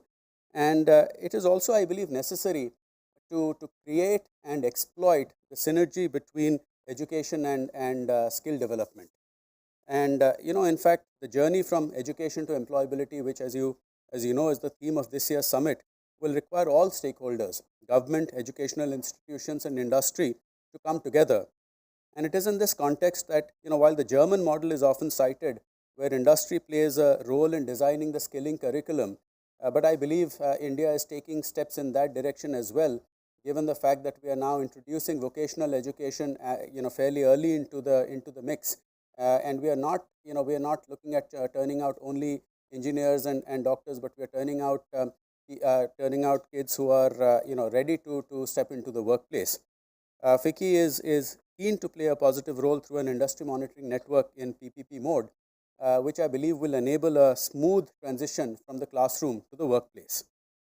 Suffice it to say that in a rapidly changing world, which is more driven than ever before by technological advancement, static knowledge cannot be the norm. And it is in this context that we look at it from the concept of, from the point of view of skilling, which is of course important to have, reskilling in line with the demands of what comes up in the workplace in the future, and of course upskilling. I also believe that when you look at Industry 4.0, it offers a tremendous opportunity to those with the right skill sets relating to coding, to artificial intelligence, to robotics, to drone technology, and so on and so forth. But I believe there is also a tremendous opportunity which arises out of this government's progressive policies, which have given a boost to manufacturing at a time where labor-intensive industry is looking to, well, I shouldn't say move out of China, but certainly looking at other alternatives. The China plus one sourcing strategy is something that is once again back on everyone's radar, given recent geopolitical developments. So India has a unique opportunity to both look at labor-intensive jobs as well as the highly skilled jobs which are brought about by Industry 4.0. FICCI has been at the forefront of many pioneering developments relating to skill development. including apprenticeships, migration, regulations and compliance, career counseling and guidance, assessments and vocational education. And even today, this summit has an exposition titled Virasat, which gives a platform to small and medium enterprises to showcase their talent. We have often heard our Honorable Prime Minister talk about vocal for local, and there is a dedicated session on vocal for local going global, which is scheduled tomorrow, and I urge everyone to attend and give a boost to the local artisans and others on the MSME platform, who have such unique talent which deserve our support and encouragement. I'm also happy to tell you that two reports will be released today by the Honorable Minister. One is a review of the rules, regulations, compliances, policies and practices in the area of skill development, which focuses on ease of doing business, as well as both livelihood as well as employability. And second is a report on the significance of vocational education to meet the demand for a skilled workforce, which is what is needed which is the need of the hour, and which is what will take our growth story forward. I once again thank the Honorable Minister for his august presence here today, as well as all of you for taking time out to attend this very important summit. I'm sure these 2 days are going to be both enlightening as well as encouraging in terms of all the progress which is happening. And thank you again.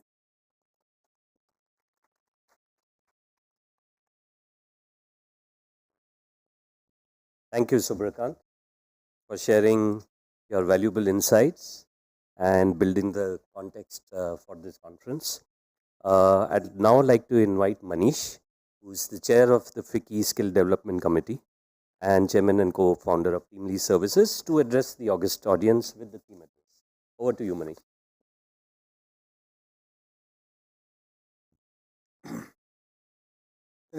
Minister Sir, colleagues. My favorite poet is Ramdhari Singh Dinkar. He says, Shama Shobhati us bhujang ko jiske paas garal ho. Right? Only snakes with venom can be kind, benevolent, or generous. I guess the interesting debate in the 21st century is what is garal, right? For a 21st century country like India, just completing 75 years, thinking about the next 25. It is obviously 4 more Rafale squadrons. I mean, given I was born and brought up in Kashmir. It is obviously 2 more aircraft carriers. But in the Lambi Daud, in the long view, what Jonas Sachs, the inventor of the polio vaccine, says, the only question to ask yourself is, are you being a good ancestor? The only way a country is a good ancestor, the only garal in the 21st century, are the 3 E's of education, employment, and employability. And in the context of India, this skill summit is more important than an employment summit, because India doesn't have a jobs problem, we have a productivity problem, we have a wage problem. Our unemployment rate has stayed between 6 and 9% since 1947, but our poverty rate is 40%. So what is the problem? It is productivity of 5 things. It is the productivity of states, it is the productivity of cities, it is the productivity of sectors, it is productivity of firms, and it is the productivity of individuals. The productivity of states is obvious. My parents live in UP, I live in Karnataka. Both states have the same GDP. Karnataka does it with 1/4 the number of people. If you think about cities, if everybody in India lived in Bangalore, our GDP would be more than China, right? India's GDP is $2,500. Bangalore's GDP is $11,000. So if everybody in India lived in Bangalore, our GDP would be high. The sectors, all of us obsess about IT, but IT is a rounding error in the labor force. It is 0.8% of India's labor force works in software, but it generates 8% of GDP. Farmers are 42% of our labor force, and they only generate 16%. The only way to help farmers is to have less farmers in the long run. If you think about firms, we have 6.3 crore enterprises in India. 1.2 crore don't have an office. 1.2 crore work from home. Only 1.2 crore pay GST. Only 1 crore pay Provident Fund. There are only 23,500 companies in India with a paid up capital of more than 10 crore. So firm productivity is a really important part of our challenge, and obviously skills. We 250,000 kids come to us for a job every month. We pay 4 times difference in salary to the kid the same age, qualification the same, and usually the same sort of background, right? Why is there a 4 times difference? Because of skills. And that's really what we're talking about, and that's what the summit is about. What have we learned about skills in the last 20 years? We have learned 5 design principles. Learning by learning, learning by doing, learning with qualification modularity, learning with multimodal delivery, and learning with signaling value. All those 5 find their place in NEP, all of those 5 design principles now finding role in policy. But let me elaborate, because learning by learning, India is the one country in the world where employed learners will cross full-time learners in the next 5 years. Learning by doing. Soft skills are not taught, they are caught. You can't teach soft skills, but you can catch soft skills. It's like COVID, right? In some sense. Learning with qualification modularity. A 3-month certificate must become an opening balance for a 1-year diploma, must become an opening balance for a 2-year associate degree, and it must become an opening balance for a 3-year degree. It is very important, this qualification modularity.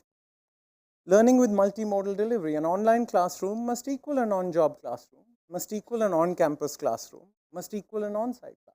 Why have this apartheid between different kinds of classrooms? And finally, we have learned signaling value. Michael Spence got his Nobel Prize for the signaling value of higher education.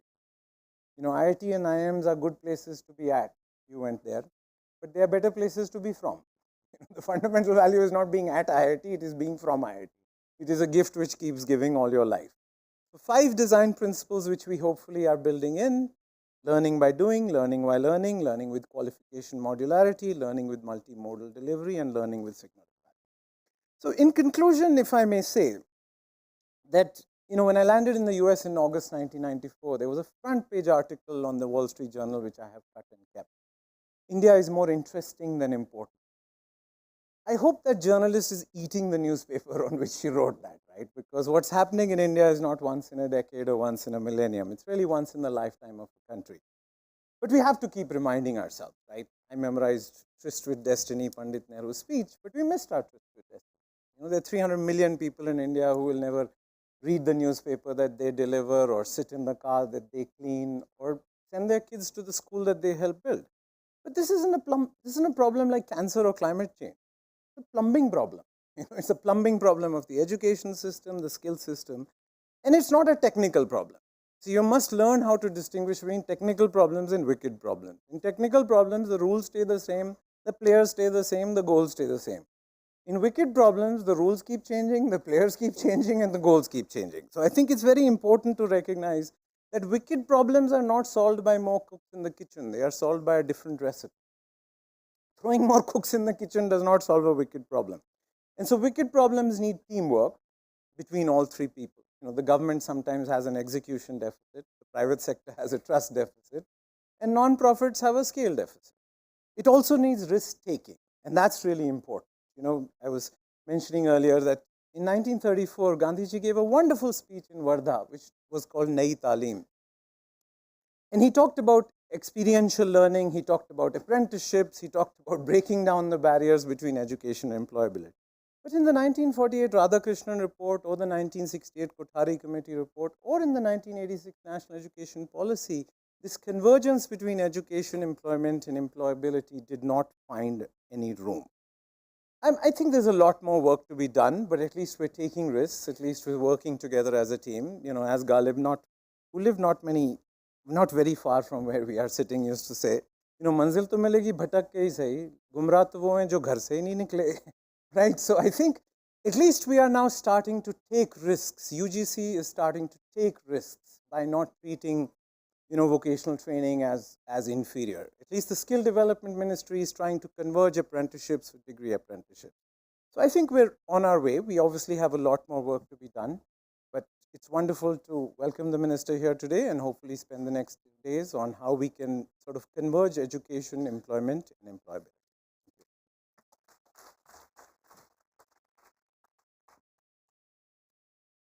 Thank you so much, Manish.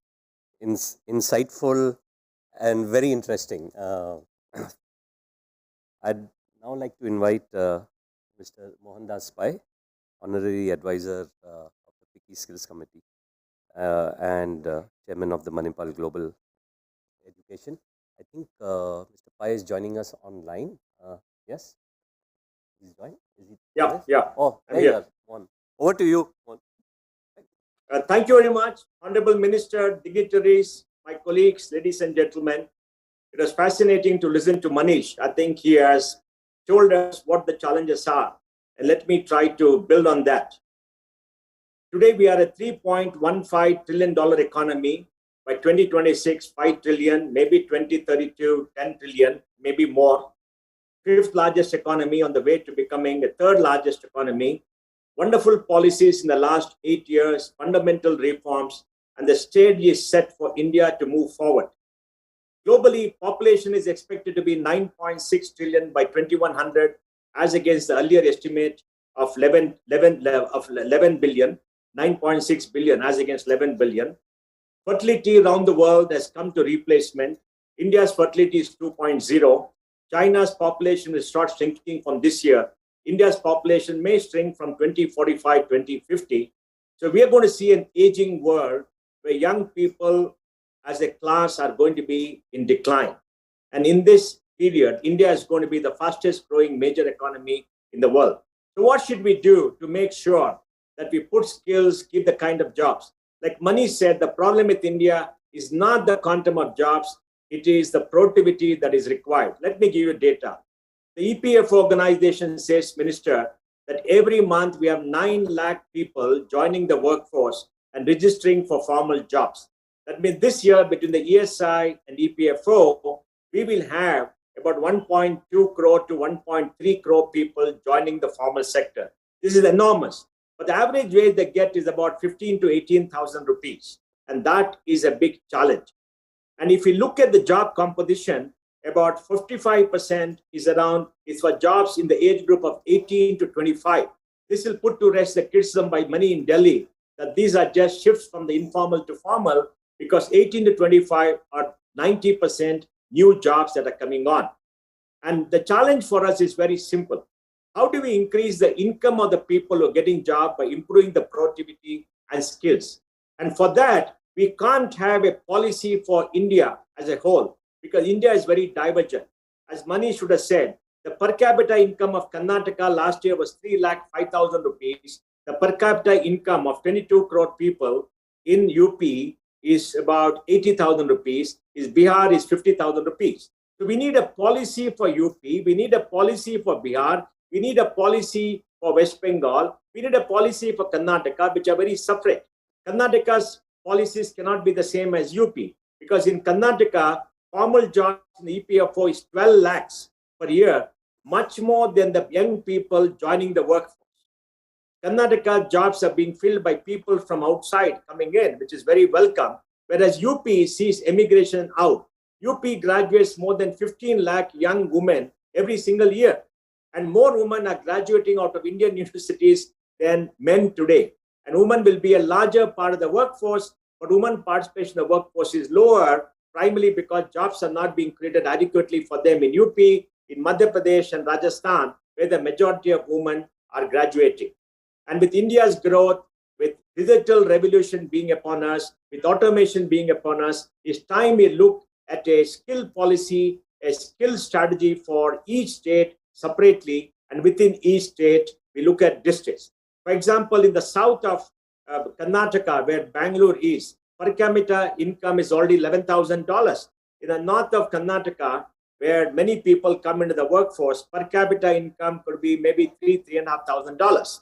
So we have to be very strategic in looking at policies for skill development, for jobs, etc.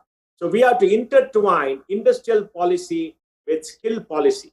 We need an industrial policy where for the 250 poorest districts of the country, we have a policy for labor-intensive industries so that people with the skills that come there will get the jobs that they need so that we can build upon it. In Raipur, we are seeing the garment industry come. People get 8,000-9,000 rupees, and we're seeing an economic development happening. So the 250 poorest districts, along with the aspirational district program, should have a policy where we incentivize job creation. We incentivize the creation of jobs by the EPFO scheme, which already government of India is doing. We incentivize by creating the kind of infrastructure required. Bangalore has 5 lakh people in the garment industry. There are no people in Karnataka working in the garment industry. We have to get labor from the north or from the east coming to Bangalore? Why can't these jobs go to the north where there are larger number of people, and then we can create a kind of strategy to incentivize job creation? So, Honorable Minister, we need a job incentive program as the major focus in the next budget.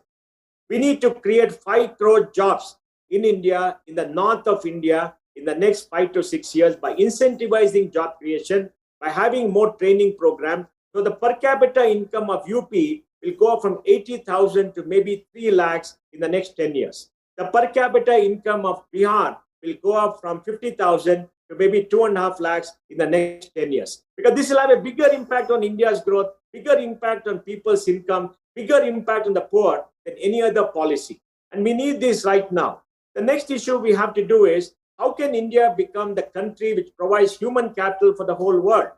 5.1 million, 51 lakh people work in the Indian IT export industry. Out of 90 lakh people working for United States in software, 35 lakhs are Indian. Why can't we have a program for our nurses to go all around the world? Why can't we train the nurses? Why can't we increase the production of doctors to 1.5 lakhs per year from 1 lakh? Why can't we provide the skilled workers for the entire world? Why can't we become the base to provide people for geriatric care in Japan and in other countries? Why can't we work with the Middle East to train more people to go there? Because we have a labor surplus. So we need a policy to create the human capital for the entire world, to skill them from various countries, and to make sure we create this. We need a policy to make sure that within this country itself, various states have their own policy. And that, Honorable Minister, is the challenge that we have to face. Because Manish made a very pertinent point, which we have to make the focus of our policy. And that is, we don't have a job issue. We're getting enough jobs. We have a income issue.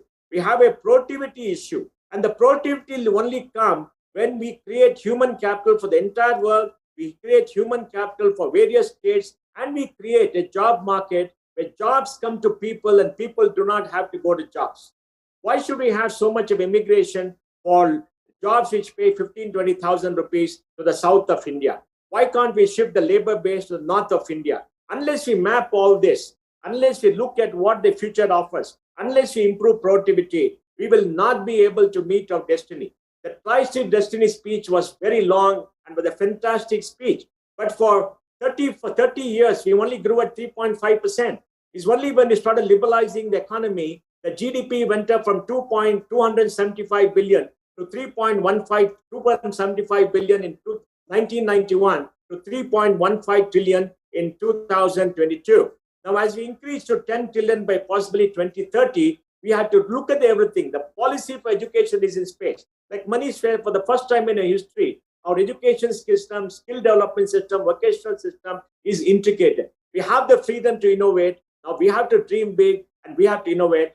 So that is the challenge for India. I hope this conclave will debate upon this, and our Honorable Minister will lead the way in creating the India of our dreams, where Ram Raja will prevail, where there will be no want. Every young person can dream and achieve what they want. And Prime Minister Modi has created a fantastic base in the last 8 years, and we have to march forward. Thank you very much.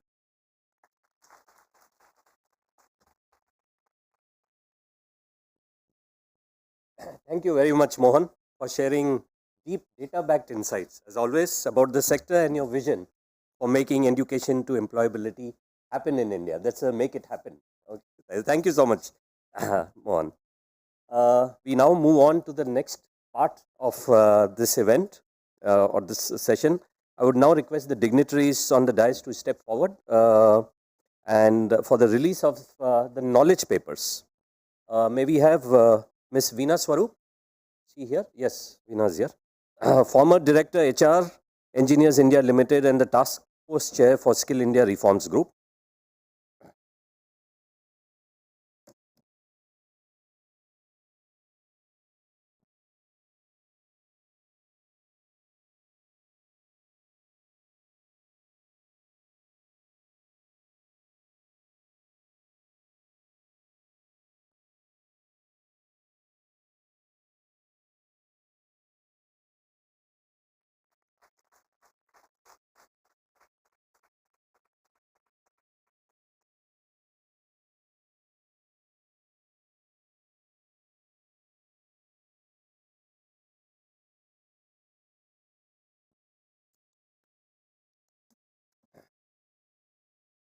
So just a little introduction, the Skill India Reform Study of Regulations, Compliances and Skilling Ecosystem. The report focuses on ease of doing business and ensuring the outcome of livelihood. It brings together an overview of the skilling framework in India, besides some best practices from overseas. Thank you, everyone. We now release the knowledge report on reimagining vocational education. This paper takes an initial step towards adding value to the concept of Education 4.0.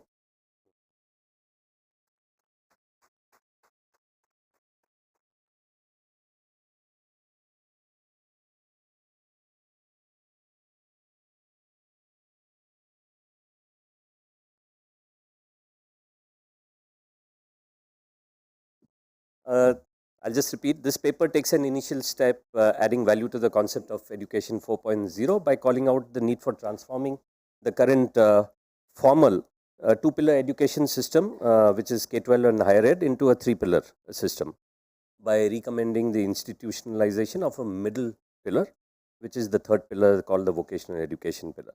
Thank you so much for this. May I now, I have the privilege of inviting Honorable Minister Shri Dharmendra Pradhan ji to deliver the inaugural address. Sir, over to you.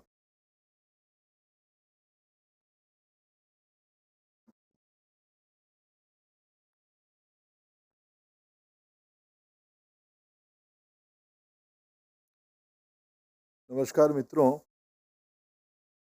मंच पे उपस्थित मेरे मित्र आदरणीय शुभ्रकांत पंडा जी, संजय जी, हमारे मित्र मनीष अग्रवाल जी, FICCI के director general तथा अभी हमारे साथ टेक्नोलॉजी की प्लेटफॉर्म पे जुड़े हुए मोहनदास पाई जी और सभी अन्य अतिथि और साथी मित्रगण। एजुकेशन टू एम्प्लॉयबिलिटी को साकार करने के लिए फिक्की ने अपने एनुअल कॉन्फ्रेंस आयोजित किया है और उस अवसर पे आज दो रिपोर्ट उन्होंने भी डेडिकेट किया है, स्किल इंडिया रिफॉर्म्स के नाम पे और reimagining vocational education in India. ये दोनों निश्चित रूप में जिन लोगों की नेतृत्व में बनी है, मैं हमारे ईआईएल के पूर्व डायरेक्टर एचआर स्वरूप मैडम जी को और इन तीन मित्रों को, मनीष जी, मोहनदास पाई और संजय जी, तीनों की इसमें इन्वॉल्वमेंट है। निश्चित रूप में फिक्की की ओर से ये जो रिकमेंडेशन भारत सरकार के पास आई है, मैं उसको स्वीकार करता हूँ। अपने पॉलिसी रिफॉर्म में, पॉलिसी अनफोल्डमेंट में निश्चित रूप में उसको क्रियान्वित किया जाएगा। मित्रों, मैं मेरे फॉर्मल बात को प्रारंभ करूँ उसके पहले मैं आपसे क्षमा प्रार्थी हूँ। लगभग आधा घंटा विलम्ब में मैं निर्धारित समय से आया हूँ। इसके पहले भारत की कुछ यूनिवर्सिटी और ऑस्ट्रेलिया की प्रेस्टिजियस यूनिवर्सिटी डेकिन और टीसीएस, इनकी एक कोलैबोरेटिव कॉन्फ्रेंस हो रहा है, उसमें मैं सुबह गया था। अगर उसको सूक्ष्मता से देखें, माइक्रोस्कोपिक व्यू पे देखें कि फिक्की जिस विषय पे लेके ये कॉन्फ्रेंस आयोजित किया है, देश की एकेडमिया, न केवल देश की एकेडमिया, दुनिया की एकेडमिया भी इस विषय पे एकत्रित हुए थे कि भारत की जो डेमोग्राफिक डिविडेंड है उसको कैसे एक ट्रांसफॉर्मेटिव इंफ्रास्ट्रक्चर के रूप में, ट्रांसफॉर्मेटिव पावर हाउस के रूप में कन्वर्ट किया जाए। निश्चित रूप में शिक्षा और कौशल्य, एजुकेशन, नॉलेज एंड स्किल, यही उसकी गरल होगा, ऐसे मनीष जी ने अच्छे अपने भाषणों में कहा है।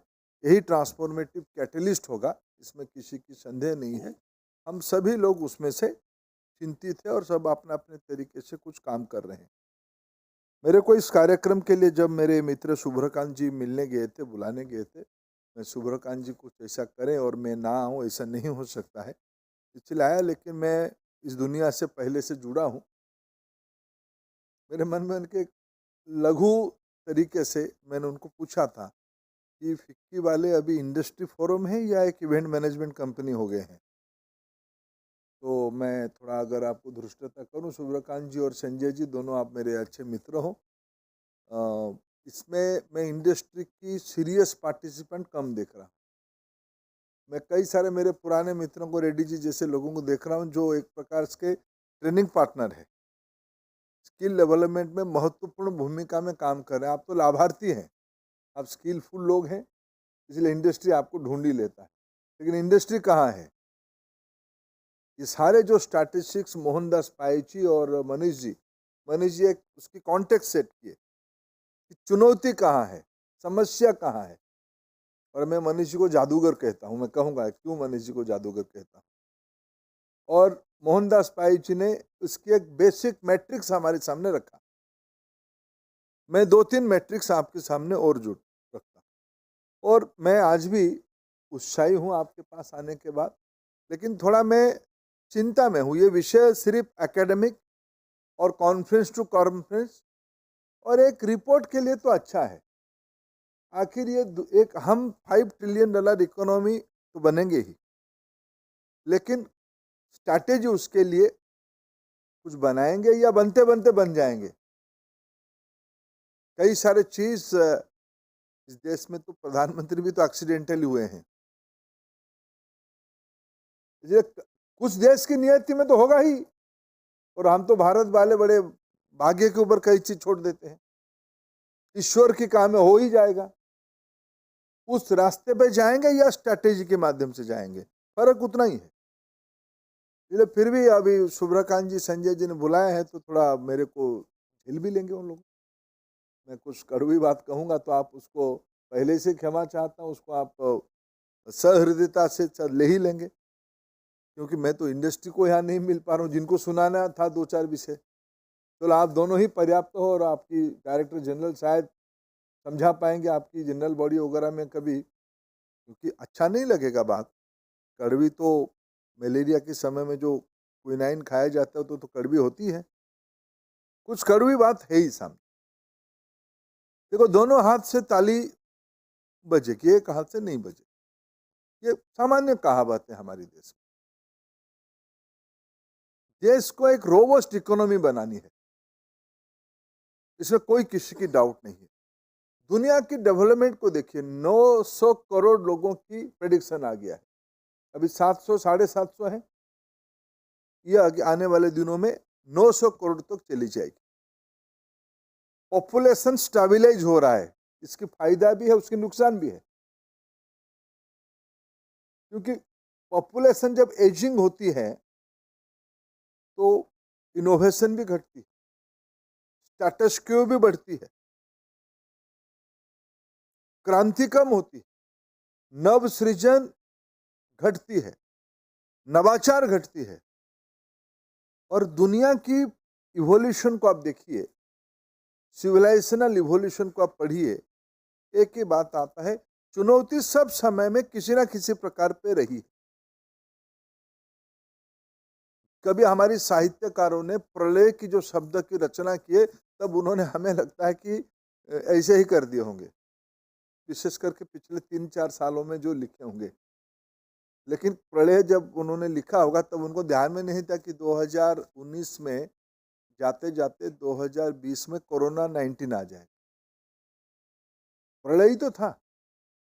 दुनिया की कोई घर नहीं था जिसमें से वो अफेक्ट नहीं हुआ। दुनिया की कोई अर्थनीति नहीं था जिसमें से वो समस्या में नहीं रही। इस बैकग्राउंड पे ये ध्यान देती है कि इसकी उत्तर कौन निकलता है, उत्तर यंगस्टर्स ही निकालता है। इसलिए पॉपुलेशन स्टेबलाइजेशन होना शायद तात्कालिक 1-आधा सेंचुरी के लिए समाधान हो सकता है, शायद पीढ़ी दर पीढ़ी के लिए समस्या भी बन सकता है। इसलिए तो एक चक्र घूमते रहेगा। फिर उसमें कई सारे जियोपॉलिटिकल समस्या हैं, कौन बढ़ते हैं, कौन घटते हैं, कहाँ बढ़ते हैं, कहाँ घटते हैं।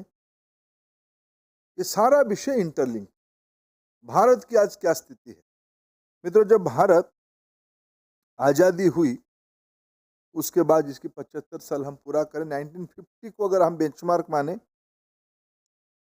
उस समय में भारत की जो लोग थे उनकी औसत आयु, एवरेज लाइफ एक्सपेक्टेंसी 35 ईयर।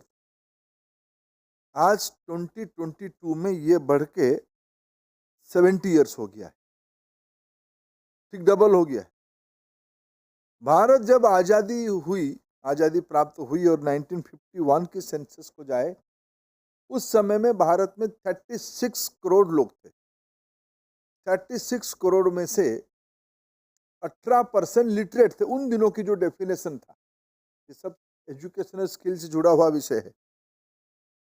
उस समय में भारत की लिटरेसी रेट 18% था, यानी 6 करोड़ लोग लिटरेट थे, यानी 30 करोड़ लोग 1951 में उस समय की डेफिनेशन में इलिटरेट थे।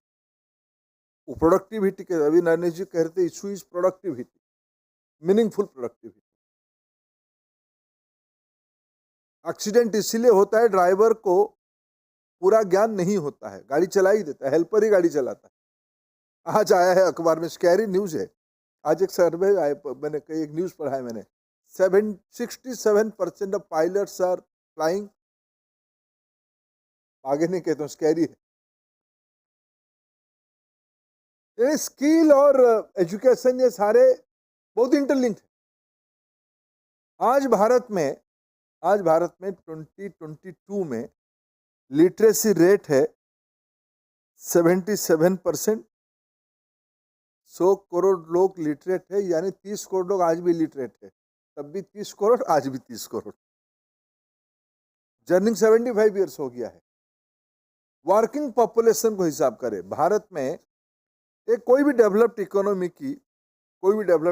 की आबादी के कितने लोग वर्कफोर्स में कन्वर्ट होते हैं? वर्किंग एज ग्रुप है 15 to 59, उसमें से डेवलप्ड इकोनॉमी की औसत है 70+। 70% से 80% तक लोग अगर मीनिंगफुल प्रोडक्शन में रहेंगे, तब देश की इकोनॉमी रोबस्ट होगा और डेवलप्ड इकोनॉमी कहा जाएगा, जिस जिसकी जो जो स्टैटिस्टिक्स बनेगी। भारत में उसकी संख्या अराउंड 50%। भारत में लगभग वर्किंग पॉपुलेशन की जो डिजायर्ड एज ग्रुप है, उसकी आधे लोग काम करते हैं, यानी 48 करोड़ लोग काम करते हैं। इसके अर्थ है भारत में और कम से कम 25% लोग, यानी 25 करोड़ लोग काम करना बाकी है। काम करते भी होंगे, हमारी कैलकुलेशन में नहीं होता। भारत में 15 से, थोड़ा और स्टैटिस्टिक्स को थोड़ा और तरीके से घुमा के देखें। Data is the new oil, information is the new weapon. अगर थोड़ा और घुमा के देखें, 15 साल एज ग्रुप में अगर 15 ईयर को एक बेंचमार्क माने, जिसमें विद्यार्थी कहाँ हो जाते, स्टूडेंट्स कौन सी क्लास में आ जाता है? स्टूडेंट्स आ जाते 8-9 क्लास तक आ जाते हैं। 17 में अगर वो 12 पास करता है, तो 15 में वो 9-10 इस कैटेगरी में आ जाता है। अभी नई तालीम के बारे में उल्लेख कर रहे थे मनीष जी। नई तालीम में गांधी जी ने कहा कि भाई उस समय तक बच्चे को कंपार्टमेंटलाइज नहीं किया जाना चाहिए। उस एज ग्रुप को भारत में हम वर्किंग एज ग्रुप मानते हैं। ये दोनों कॉन्ट्रडिक्टरी चीज है। वर्किंग एज ग्रुप मैंने वो काम कर सकता है, यानी उसको इसकी इच्छा से नहीं तो सामाजिक व्यवस्था से।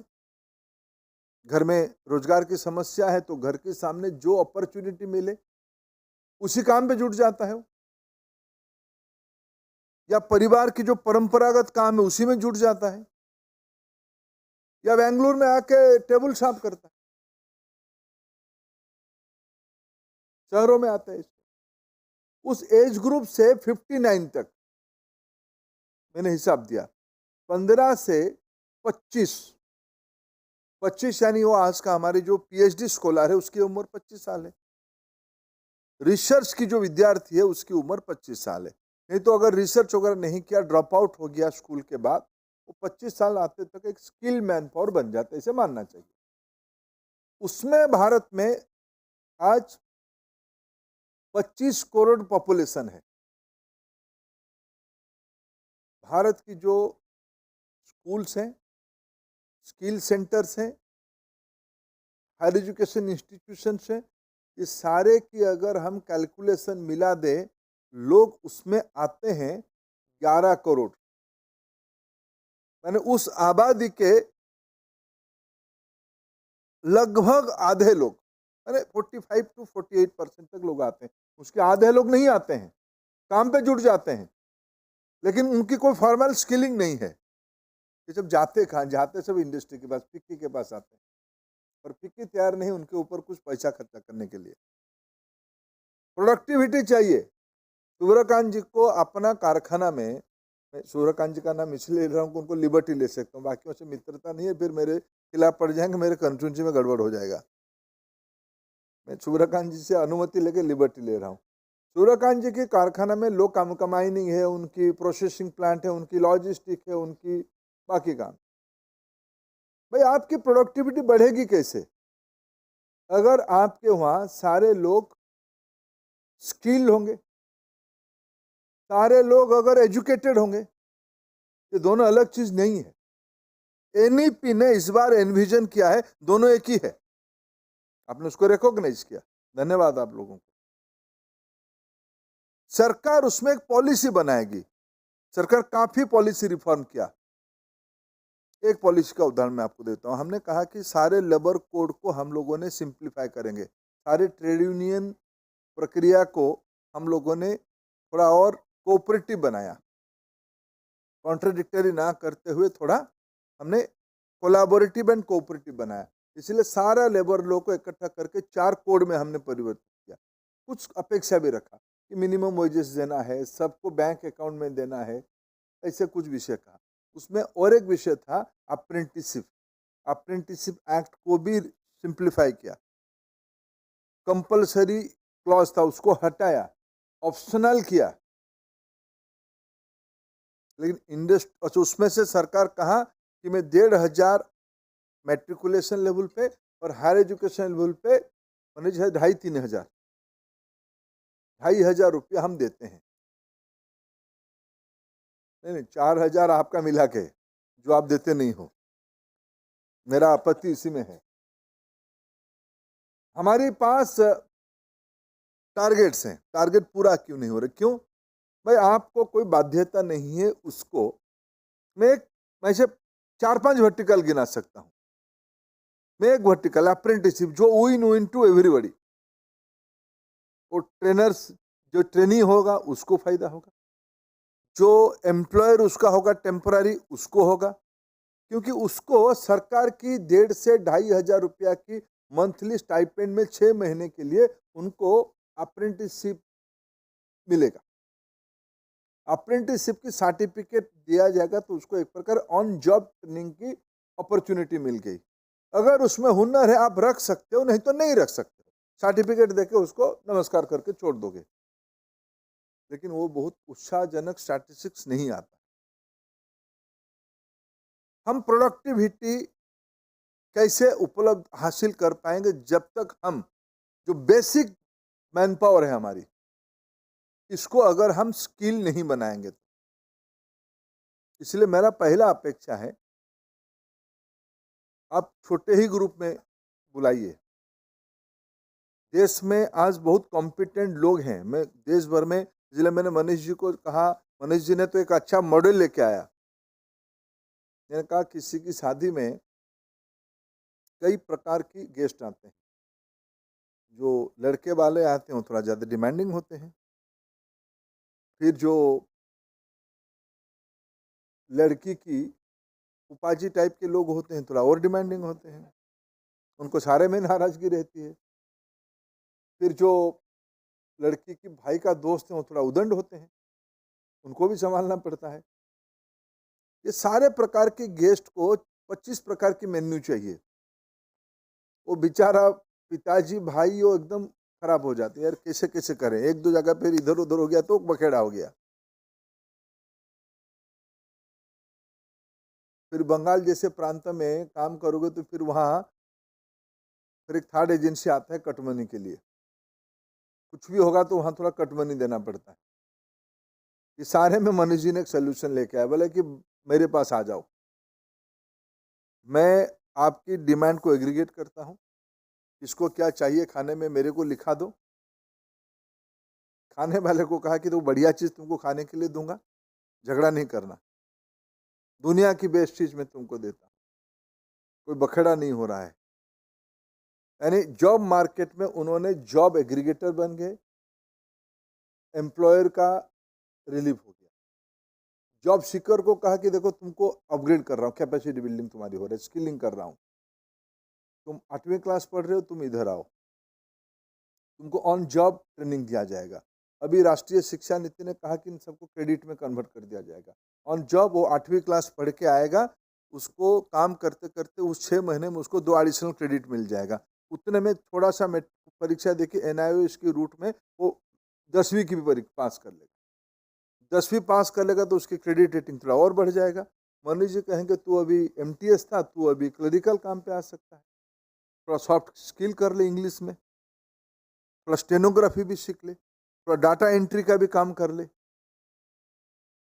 ये करते करते ये अप टू हैंड होल्डिंग में अप टू बोर्ड तक जा सकते हैं। ये डुअल मॉडल ऑफ जर्मन यही है। ये भारत में भी हमने शुरू कर दिया है। पहले एक पायलट मोड पे मनीष जी टाइप के कुछ मित्र किए, भारत सरकार ने उसी मॉडल को दिखते हुए उसको पूरा पॉलिसी फ्रेमवर्क में NEP में डाल दिया। मैंने अप्रेंटिसशिप की कहा, NEP की कहा, अब सभी को हमने प्रोफेसर ऑफ प्रैक्टिस मान लिया। एक इंडस्ट्री में जो सीनियर फोरमैन है वो किसी भी गुण से मैकेनिकल इंजीनियरिंग पढ़ाने वाला कोई PhD होल्डर प्रोफेसर से कम नहीं है। वो ऑन जॉब उसको पूरा एक्सपर्टाइज है। वहां काम करने वाला फ्लोर पे जो डिप्लोमा होल्डर है उसको जो ट्रेनिंग देता है वो इक्विवेलेंट टू बीटेक है। पहले वो व्यवस्था नहीं था, अभी वो व्यवस्था हमने कर दिया। एक डिजिटल यूनिवर्सिटी की भी कल्पना करके लेके आ रहे हैं। इस बार बजट में अनाउंस हुआ है, खूब शीघ्र हम उसकी फ्रेमवर्क आपके सामने रख देंगे। डिप्लोमा पढ़ के सुपरवाइजर काम करने वाला कोई लड़का या सेल्स में काम करने वाला कोई सेल्समैन की लड़का, वो डिजिटल यूनिवर्सिटी में एडमिशन करके MBA या BTech की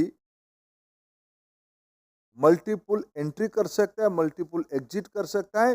3 साल की कोर्स को 8 साल में पूरा कर सकता है। काम करेगा, थोड़ा पैसा कमाएगा, घर की समस्या समाधान करेगा, फिर 6 महीना पढ़ने जाएगा, फिर काम करते करते उसकी क्रेडिट पॉइंट को एकेडमिक बैंक ऑफ क्रेडिट हमने बनाया। बैंक खाते जैसे एक स्टूडेंट्स की, एक कामकाज आदमी का एक बैंक अकाउंट रहेगा एकेडमिक क्रेडेंशियल का, ABC हमने बनाई। ये सारा फ्लेक्सिबिलिटी हमने पॉलिसी रिफॉर्म पे लाया। इसको अडॉप्ट करने की कलेक्टिव अप्रोच चाहिए।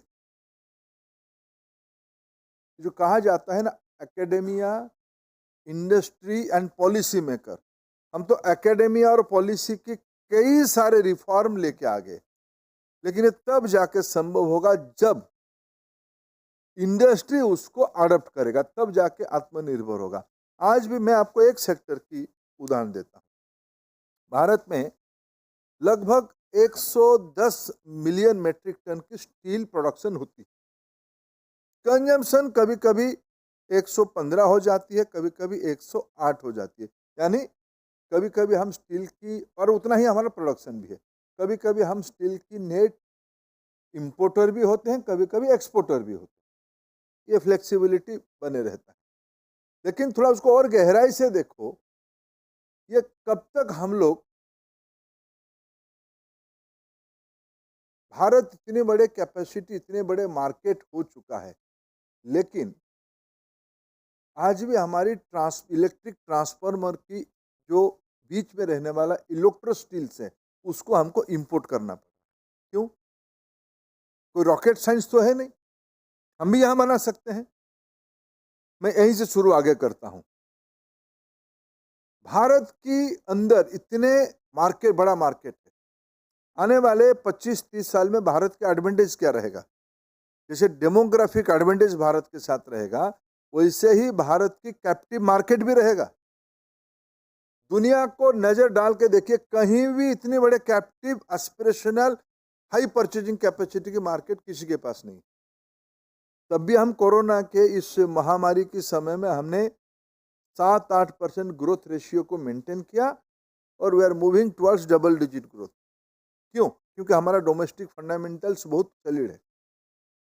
ये सारे के लिए अगर हम लेयर्स को डेवलप करेंगे, वैल्यू एडिशन नहीं करेंगे, डोमेस्टिक मार्केट को हमारे लोकल प्रोडक्शन से लिंक करेंगे। ये पीएलआई सरकार इतने रिफॉर्म्स क्यों लेके आ रही है? प्रोडक्शन लिंक्ड इंसेंटिव क्यों दे रहा है? लाखों करोड़ रुपए के हमने सेक्टर टू सेक्टर दे रहे हैं। क्यों दे रहे हैं? कि मैन्युफैक्चरिंग हब हम देश को बनाना चाहते हैं दुनिया की। ये सब कब बनेगा? अगर हमारे पास स्किल मैन पावर होंगे। देखो, मटेरियल में सरकार आपको काफी सारे मदद कर रही है, इंसेंटिव कई प्रकार की दे रही है। अच्छा, ट्रेनिंग और स्किलिंग कैपेसिटी में हमने सरकार भी काफी पैसा खर्चा कर रही है। उस ढंग से इंडस्ट्री को 2 कदम आगे आना चाहिए, क्योंकि उसके बेनिफिशियरी 2 लोग होंगे, भारत की धनी लोग होंगे, भारत के गरीब लोग होंगे। धनी लोगों के पास व्यवसाय ज्यादा बढ़ेगा तो ज्यादा लोगों को एम्प्लॉयमेंट देंगे, ज्यादा लोगों को एम्प्लॉयमेंट देंगे तो देश की फंडामेंटल्स और बढ़ेगा। अच्छा परचेजिंग कैपेसिटी, मार्केट में फिर पैसा लौट के आएगा, ट्रिकल डाउन होगा, सर्कुलर इकोनॉमी होगा, तब तो जाके हम मजबूत होंगे।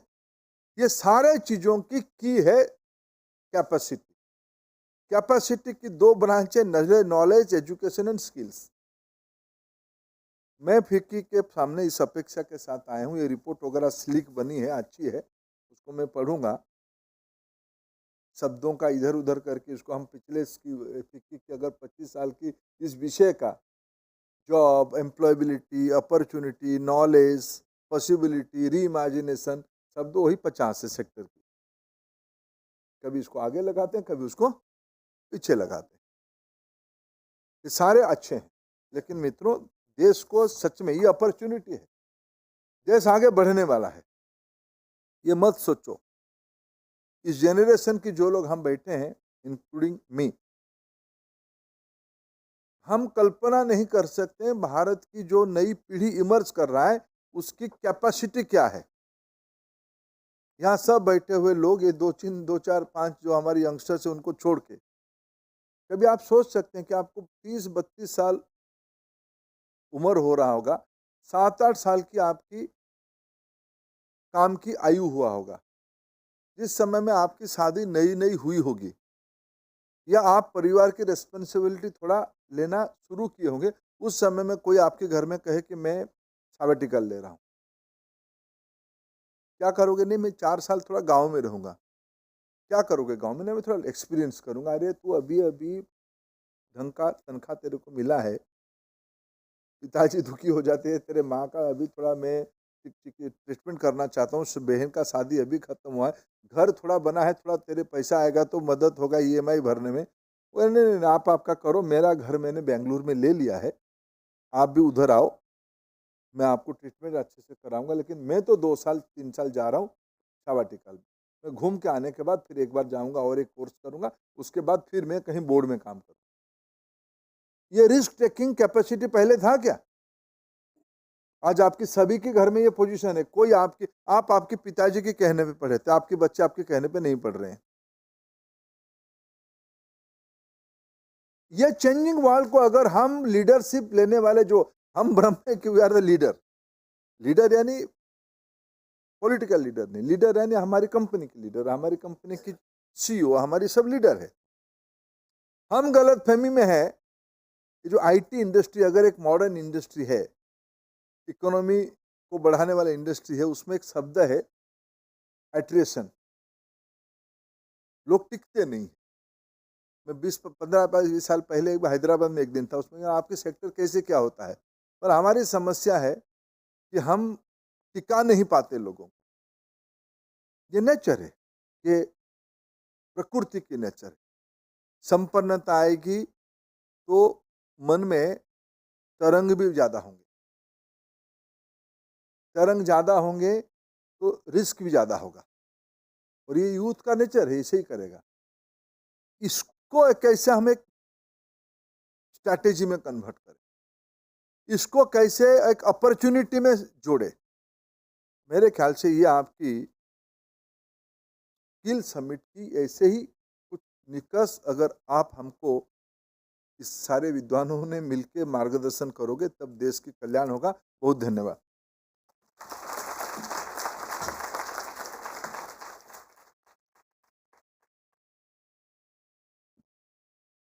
Thank you, sir, for sharing your thoughts.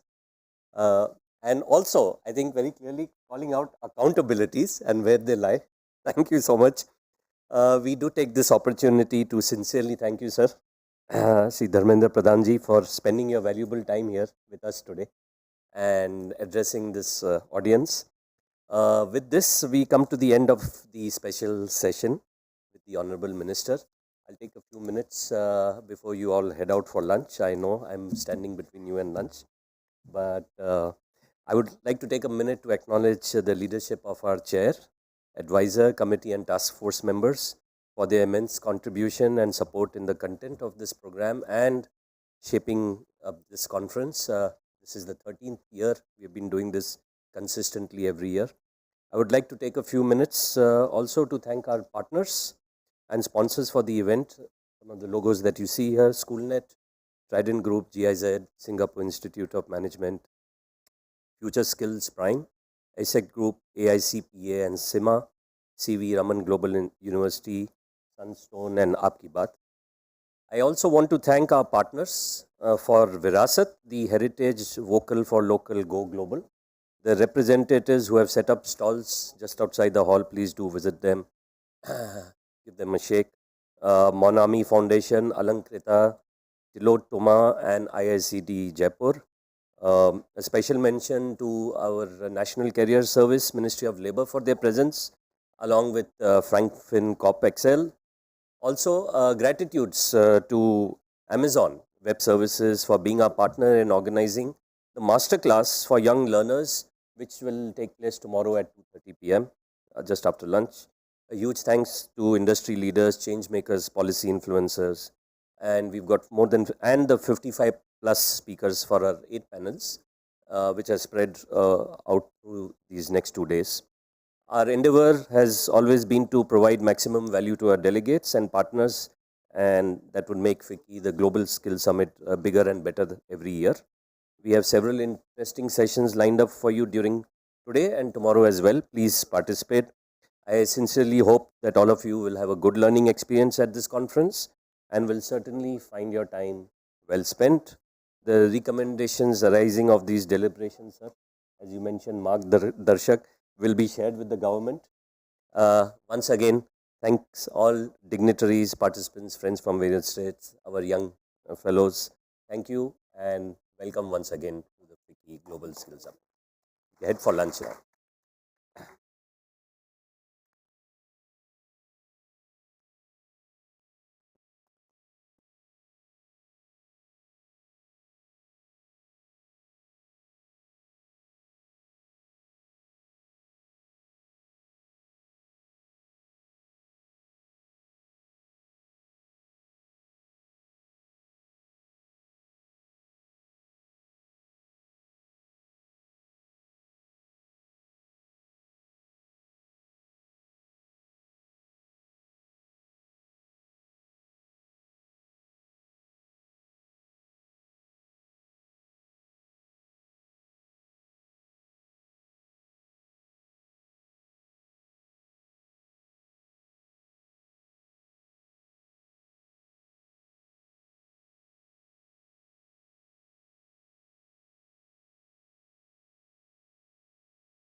to the post-lunch session.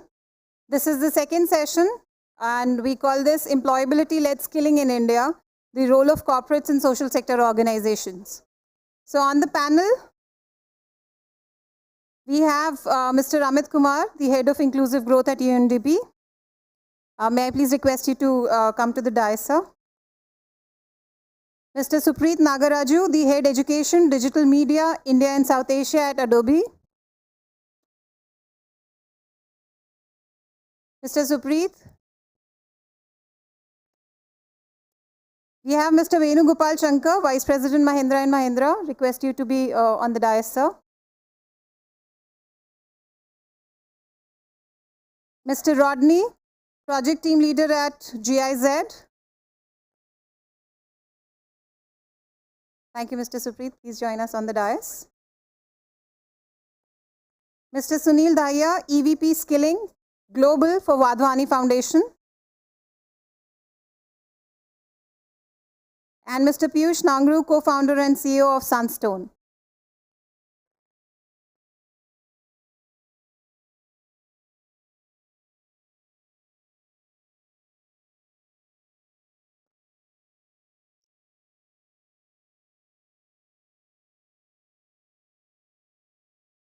May I please now request Mr. Amit Kumar to give his welcome remarks, please.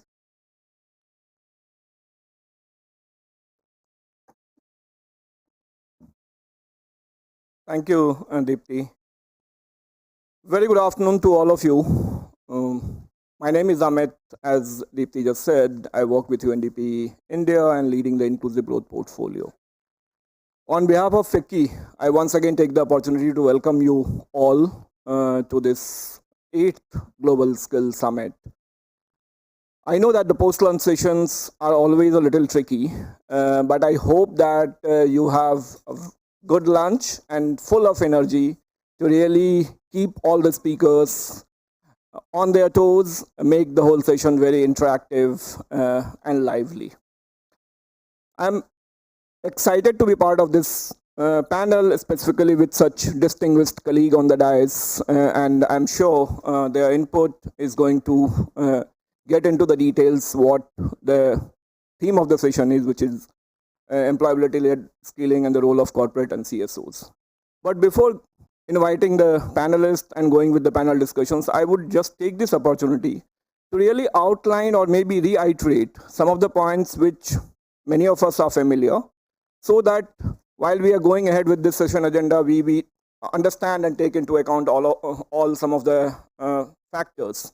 And I have structured my thoughts around 4 or 5 key areas when we talk about employability-led skilling.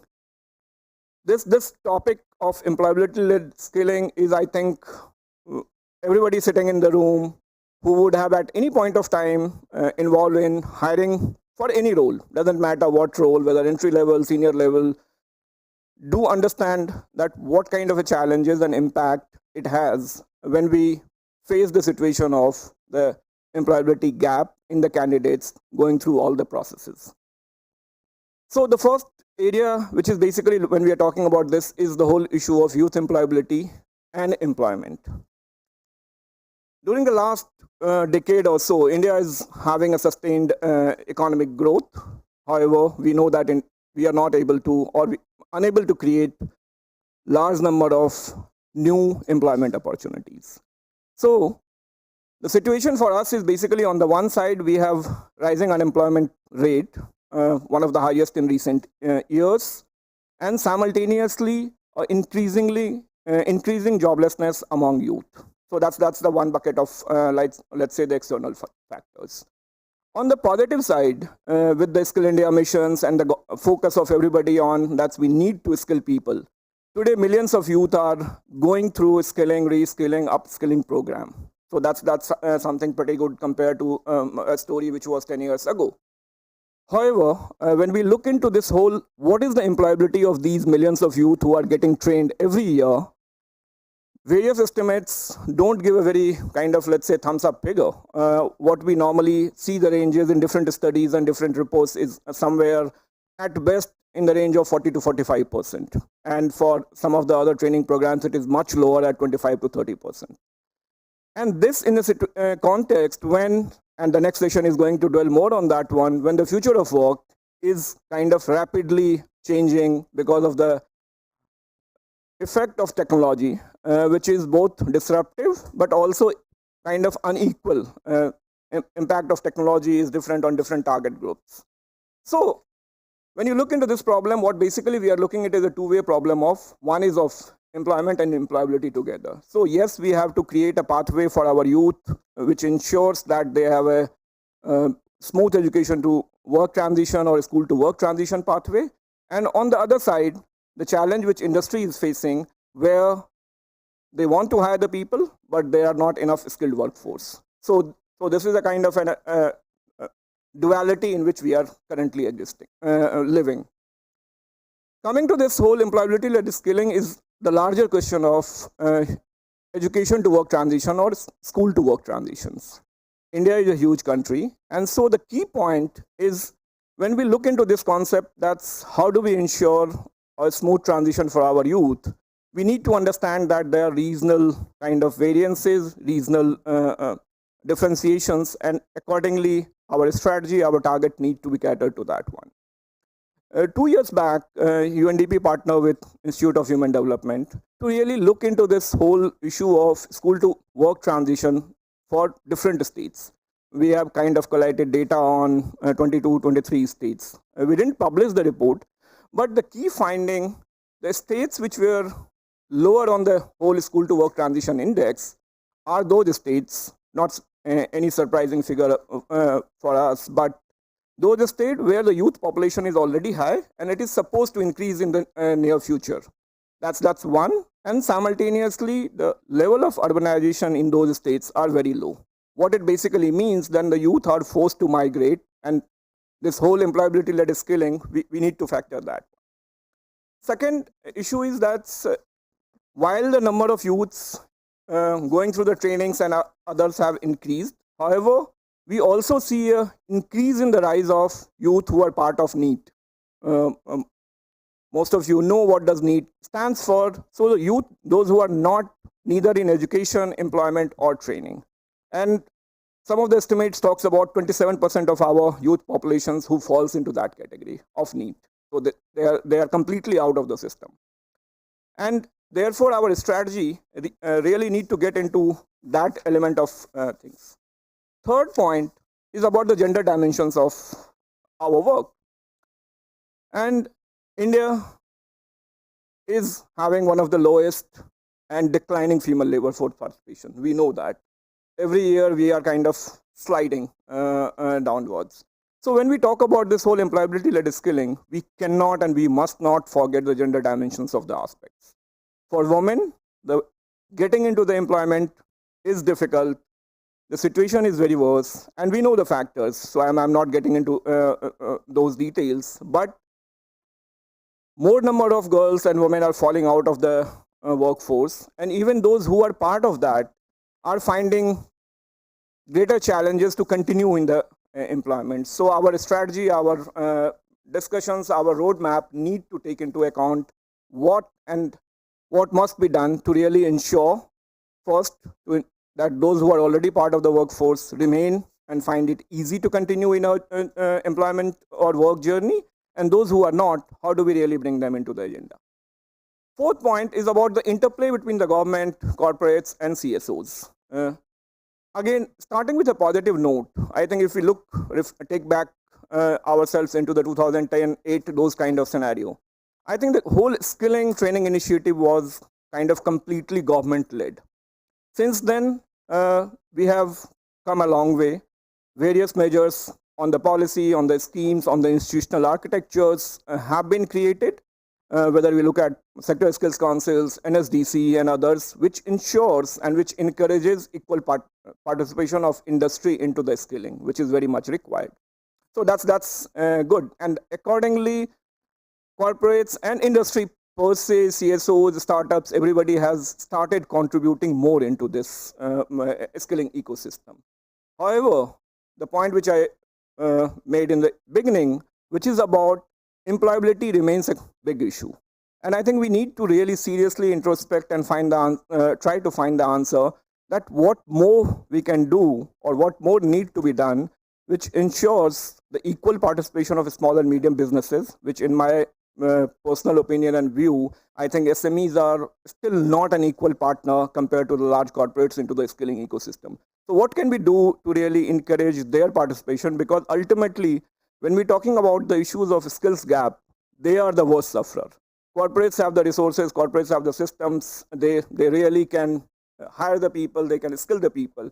But the whole issue which is affecting the growth and competitiveness of it is the SMEs who bears the maximum burn. The role of corporates, I think, whatever we can say, it can't be overemphasized, to be honest.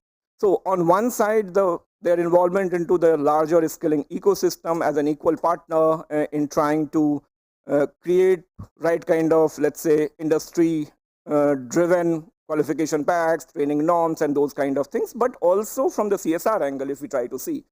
With CSR, it has opened up a kind of a new set of resources which corporates are effectively using to lead skilling programs. And one of the data which I was looking at, that from the top 100, approximately 90% of the corporates do have skilling and livelihood programs which they are implementing in partnership with CSOs.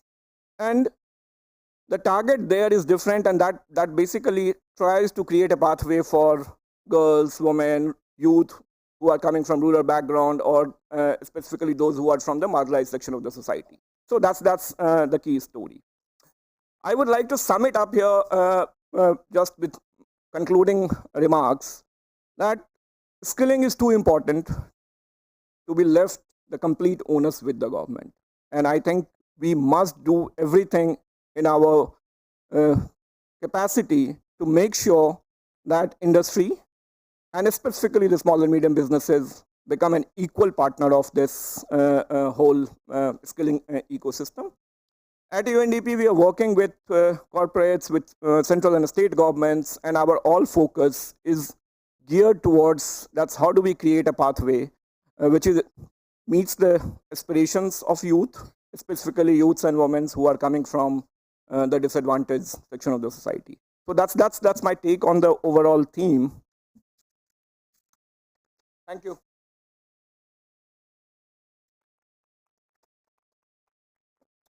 And now I'll get into my role of moderation. Once again, a very warm welcome to all my co-panelists. And I'll follow the kind of schedule which is given on the agenda. So no preference per se, but I'm going to invite speakers in the order they appear.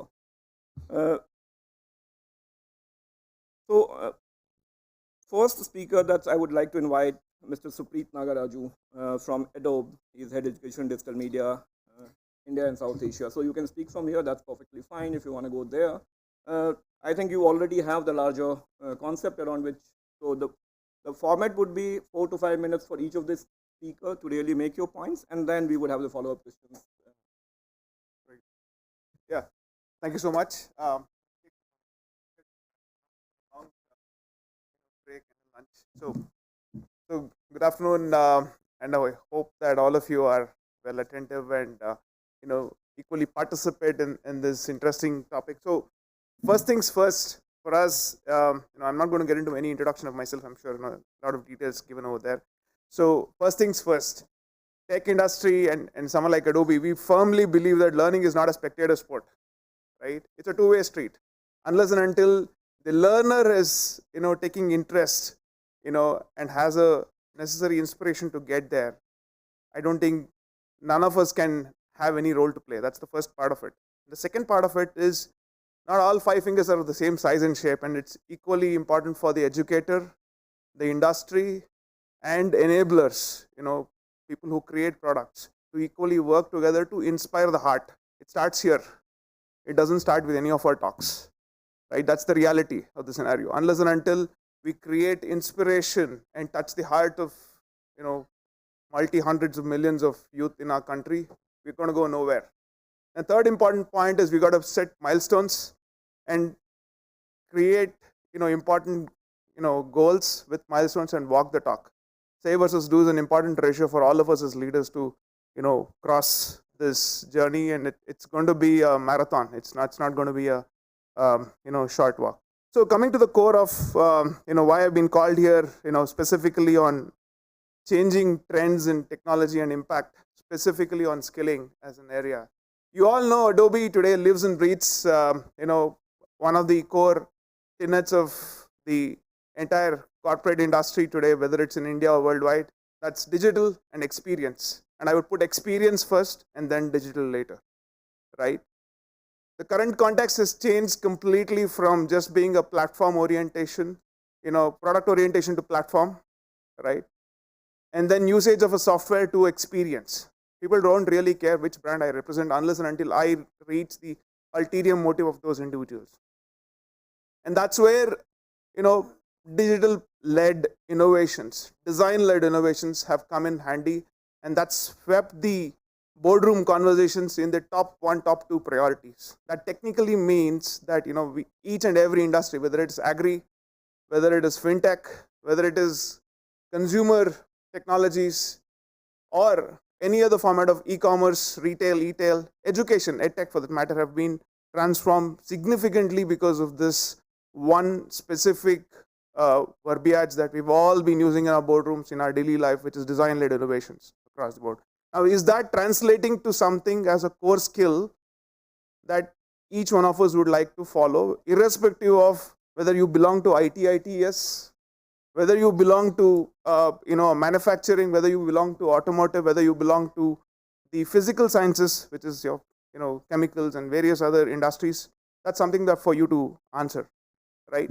But needless to say, there is no industry today which does not exist, without the design-led and digital-led transformation. Now, what are the few key areas that we need to focus on, right? It starts with specifically understanding as to how do you do force multiplication, right, of your consumer base, the way in which you look at things, and the various tenets that go into skilling in each one of them. Let me take an example. I'm sure we are in the midst of a festival season, and I'm sure you would, all of you in your respective families would be encountering tons of offers from various retailers, including the big billion days. The amount of capacity required to run a big billion day, and I'm sure if you just count with both your fingers, is practically impossible for you to count the number of skilled manpower to run a big billion day from morning 8 a.m. to 8 p.m. And there is acute shortage of skilled manpower to run a simple 12-hour operation. That's true. Apparels, jewelry, your sweets, whatnots that you buy today have an acute shortage, not just in terms of designing and cataloging and offering to you, and also from a supply chain standpoint. There's a huge amount of opportunities. Now the question is, how do you channelize all of this thing back to the classroom? Make sure that the student knows that there is a career opportunity of this category. One of the biggest lacuna that we've been seeing across is marketability, or no knowledge of the fact that there is something called digital design, digital web, digital video, and digital 3D product creation as a career, irrespective of what platforms you come from, irrespective of what backgrounds you come from. Some of these technologies can cater to what we call in layman's language, in at least the skilling layman's language, called as a pin to elephant, that is from standard 8 to all the way up to research students across the board. So that's where we today in Adobe, we've been pioneering this for the last close to 40 years. Now we've gone miles ahead in the last 4 years, because digital has quadrupled in terms of growth, not just in India, globally. From where we were about 25,000 universities and few thousands of vocational training institutions, now we are seeing 10 times much more demand coming into, hey, let us know how do we create a creative center of excellence, because content is king. And then comes the whole 9 yards of, how do you, create various formats of, monetizations around this content and create the necessary demand and, monetization around it. So in a nutshell, where we are heading towards is today not just, unilateral way of approaching things, but it's multilateral. What do I mean by that? It's not just B2C, it's not just B2B, it is B2B to E as well. That is employment opportunities through the business houses, right? And then you have experiences which are beyond just consumers. That is, how do you take care of your partners, relationships if you are running a business? How do you take care of your employees today? How do you look at various formats of consortium models if you are running a large manufacturing setups? Because it's not one single organization who's going to win a battle today. Example is the space, right? Space as an industry doesn't exist anymore with the government alone. It's a consortium of various players. How do you bring that format of experience across? So digital plays a very pivotal role in connecting multiple ecosystems together, ensuring that there is a vision which is commonly laid out, consistently communicated, there's a common buy-in. And needless to say, to run this huge, I wouldn't want to call it dinosaur, but it is in a way dinosaur unless and until there's a chief design officer or a chief digital officer amalgamated in one part of the board and running these shows across. From a translating it back to academic standpoint, skilling across, there are close to about 45 plus job roles. At least that the company that I represent has got about 45 job roles in each one of the product threads that we represent. And the number of registered, employment opportunities in a country like India, what at least in the last 30 days we've seen in various forums is that it exceeds almost about 25 lakhs. Hardly about 10,000 students or 10,000 professionals are even qualified to apply for this. It's not that they're not talented, but they're not even aware that this kind of an opportunity exists. So the call to action is definitely collaborate, talk to people who can enable you, and let's all come together to make this journey of Industry 4.0 into a super express highway where more beneficiaries can take advantage of it. Thank you so much. Thanks, Mr. Nagaraju. Keeping the paucity of time, I'm not going to kind of repeat some of the key points, but very interesting. I like two things. One is that B2B to E, and this whole we need to connect with heart. On that note, if we could move from digital to manufacturing and could invite Mr. Venugopal Shankar, Vice President Mahindra & Mahindra, for his opening remark. And I request you, all of us, to really keep the time in considerations and so that Deepti doesn't have to do the bell ringing. This is helpful. Thanks, Amit. Friends, I come from the automotive industry, which is one of the most disrupted in recent times. Technology disruptions, business model disruptions, you name it, we have it. So that's a world I come from.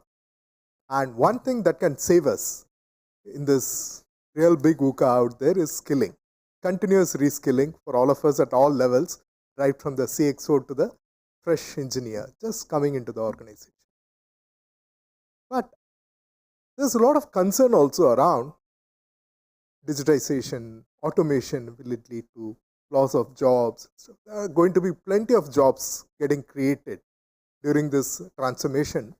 The question is, do we have the skills to get those jobs? And how often do we ask ourselves that question, whether I have all the skills that are needed, not for today, but for tomorrow? I got into the industry after a PhD in science, and it took me 10 long years to again go back to the school and reskill myself. So, but I went to a business school and did something, but that was 10 years. Then after that, it shrunk to 5 years. Now almost every 2 years, I end up going back and learning something new, be it data science or design thinking, a whole bunch of things. So it's shrinking from 10 years to 5 years to 2 years. Becomes very important for all of us to ask ourselves, when did I last reskill myself? The industry needs more of Roger Federer than Tiger Woods. Tiger Woods started playing maybe when he was less than 4 years old, and he specialized and he became the best in one field. Federer, on the other hand, played a variety of games before finally focusing on tennis. Today, the industry needs both breadth and depth.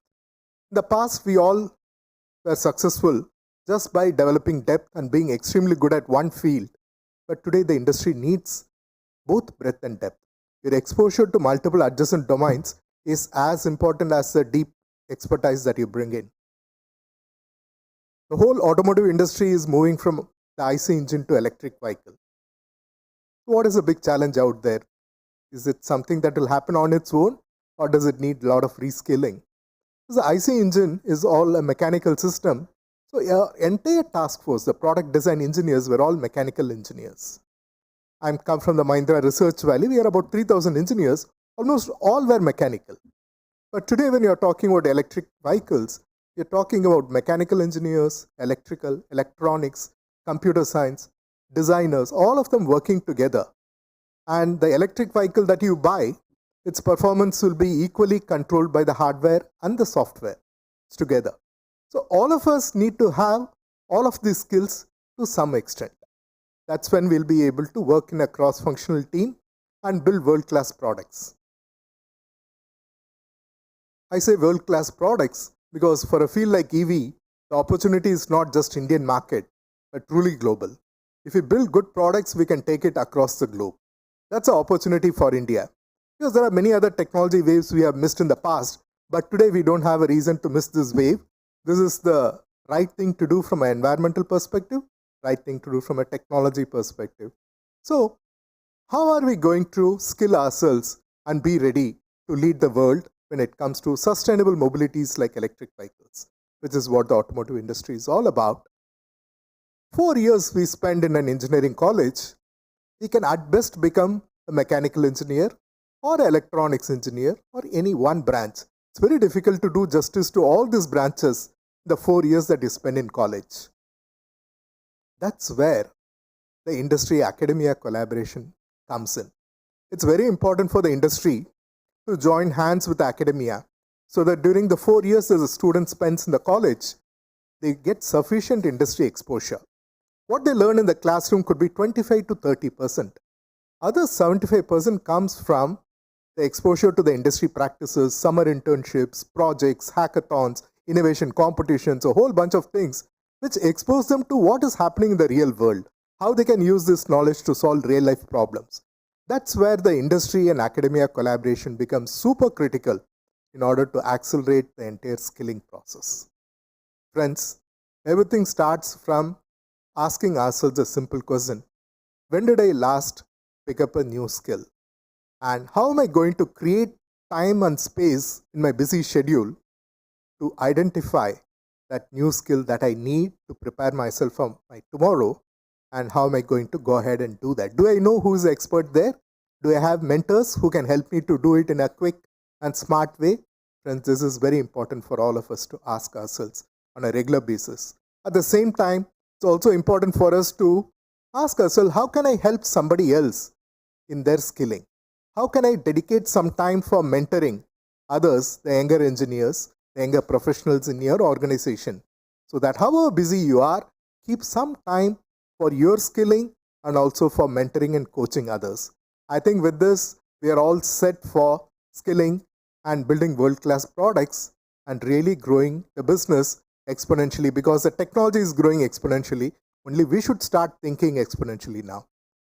I see a great future ahead. And if you do the skilling right, we could also do skilling for the rest of the globe. It's not just for India. So the opportunities are tremendous. Thank you.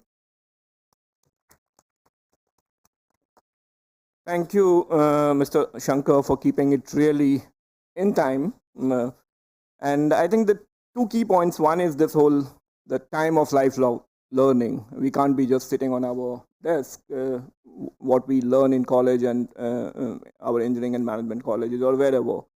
And second point, which you mentioned, is all of us really, that's how do we take out time and invest in mentoring, coaching others, the young ones who are starting their journey or who are just into the education and technical institutions. So Mr. Rodney Reverie is our next speaker. He heads the Indo-German Technical Vocational Education Training Programs with GIZ. GIZ is an organization where I have spent 11 years. So it's a pleasure and privilege, Rodney, to be with you on the same session. We have heard so far from digital and manufacturing, what the industry demands are, what are the changing. I think it would be good from you also to look into this whole collaborations and cooperations and framework. Collaborations, cooperations. I think that was sort of what I was thinking about. But now, Mr. Shankar actually had some very good, thoughtful, thought-provoking comments. I very much appreciate that. When did we last learn something new that we can use?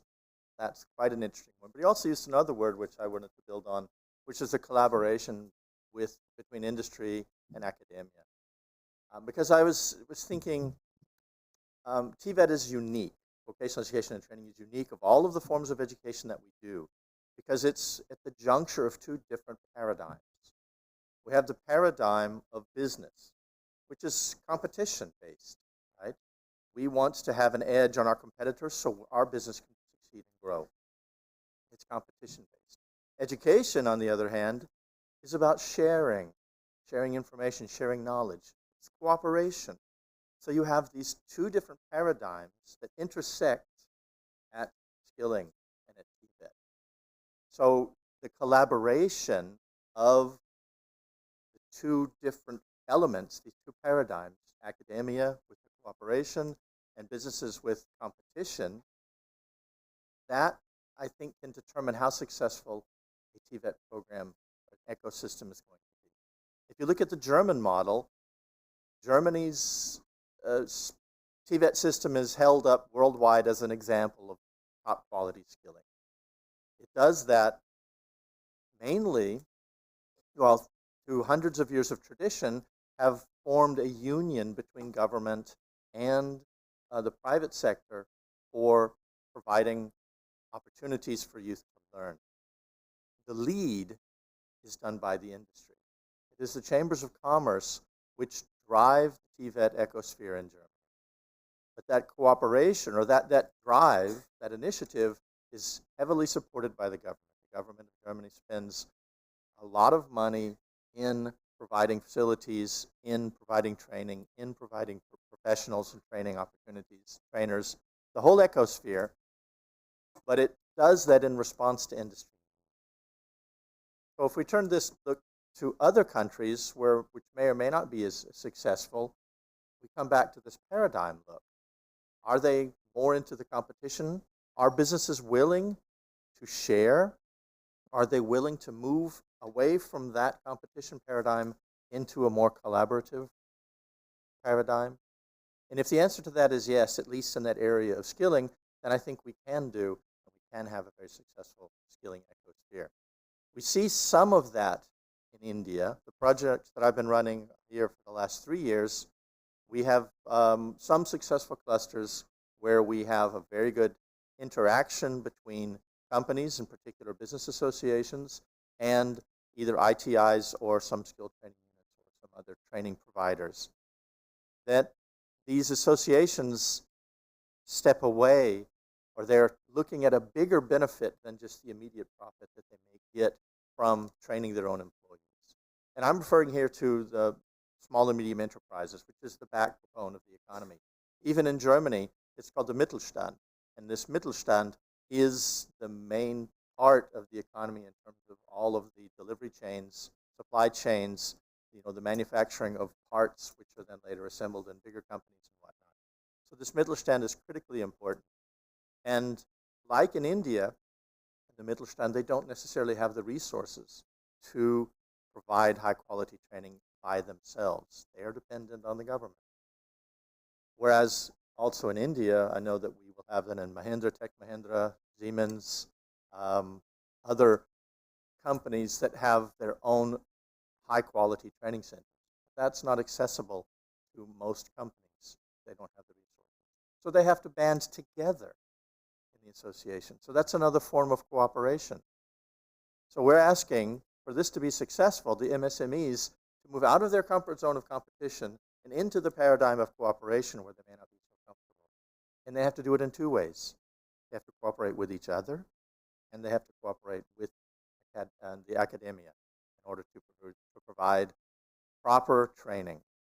Because as we also just heard from Ms. Shankar, and he's absolutely right, the only way we really learn a skill is by doing it. We can learn all the theory we want to, but it's only when you are put in front of that machine, you're sitting in front of that control panel, that you actually can learn to do it. I will leave you then with a an education, yes, it's a saying in education that if I hear, I forget. If I see, I remember. And if I do, then I learn. So we want to get the academia and the industry to work together to provide the opportunities for true learning to take place. So I know I'm under my time, but I'll just donate that. Thanks a lot, Rodney, for excellent point on that. SMEs need to compete, but at the same time need to collaborate with each other, but also with academia and training partner. So on that note, Sunil, if I could invite you, because you are working, I think, across different segments, to share your opening remark. Yeah.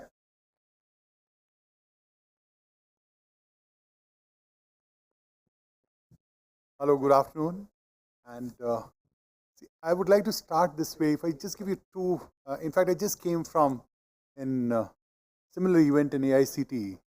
So, just this statistics, 36 lakhs engineering and polytechnic seats in India, 18 lakhs enrollments, and this 2022, I'm talking now, 18 lakhs enrollments, 6 lakhs dropouts in first year, 12 lakhs pass, and 40% of them get jobs. So this is just one side. Now let me go on the other side. I think my colleague spoke here about 500,000 job opportunities of EV repair and maintenance in US, no takers. Because Tesla, you want to get your car repaired in US, you have to wait for 2 weeks just to get an appointment. Now who needs to do it?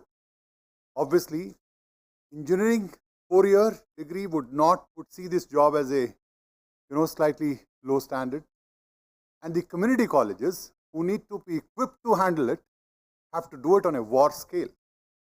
So if you look, and this the story is not too different in India. India, maybe it might be maybe let me just replace EV with a 2-wheeler EV, I think, to start with, and then 4-wheeler, and then 18 wheels, and everything will follow.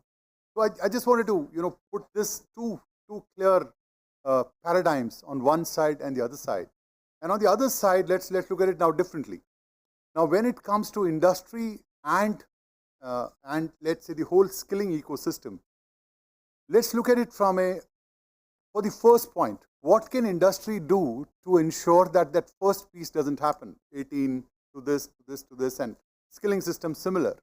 So if you look at it from that perspective, what can be done? And this I'm sharing more from our experience. We operate in nearly 22 countries in skilling, entrepreneurship. We also do MSME, and we also do policy and reforms. So given the kind of key learnings, I just thought I must share here. See, when we look at the first role industry can play with us is right at the curriculum stage, which is, I'll give an example. If the 30% of the curriculum which is made in every district in India is made by the district, and the next 30% is made by the state, and the last 33% is done by the center, that means a student learning in Kota is very different from student learning in Kodaikanal. Student learning in Jammu is very different from Kanyakumari, because the whole piece is that's where the real industry input comes into the curriculum. Now, if that comes right in the beginning, and there's a great opportunity for us now with NEP to make this a real possibility. Now, if that happens here, so what we call it is industry playing the role of a knowledge partner, because the industry has to play the role of that knowledge partner who can make sure that this is what they bring on the table right in the beginning, starting from district level. Tough one to do, but I think China has taught us this. The model in China worked around this.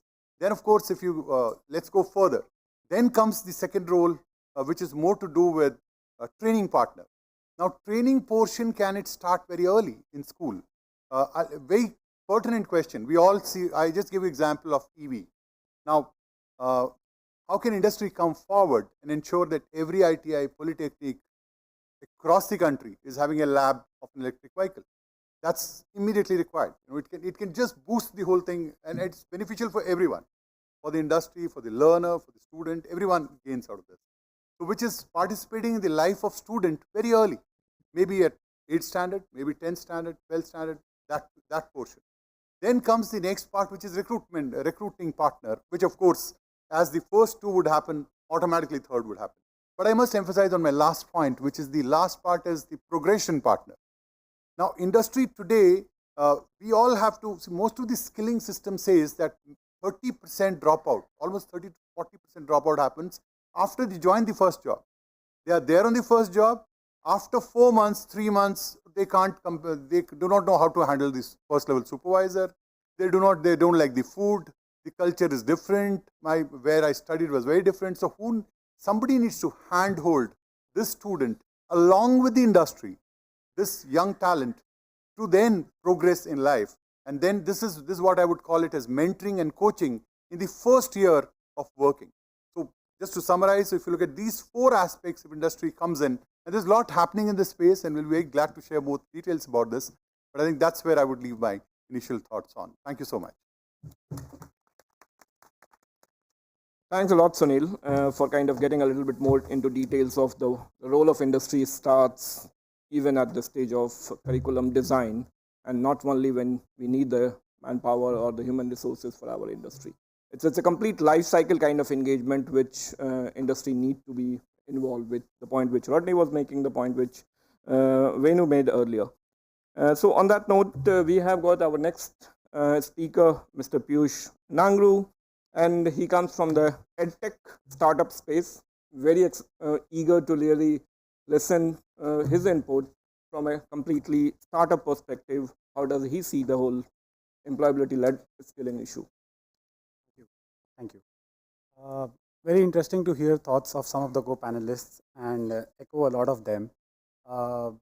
As the theme of the forum is education to employability, and someone who represents academia here, I think would be make for an interesting point of view.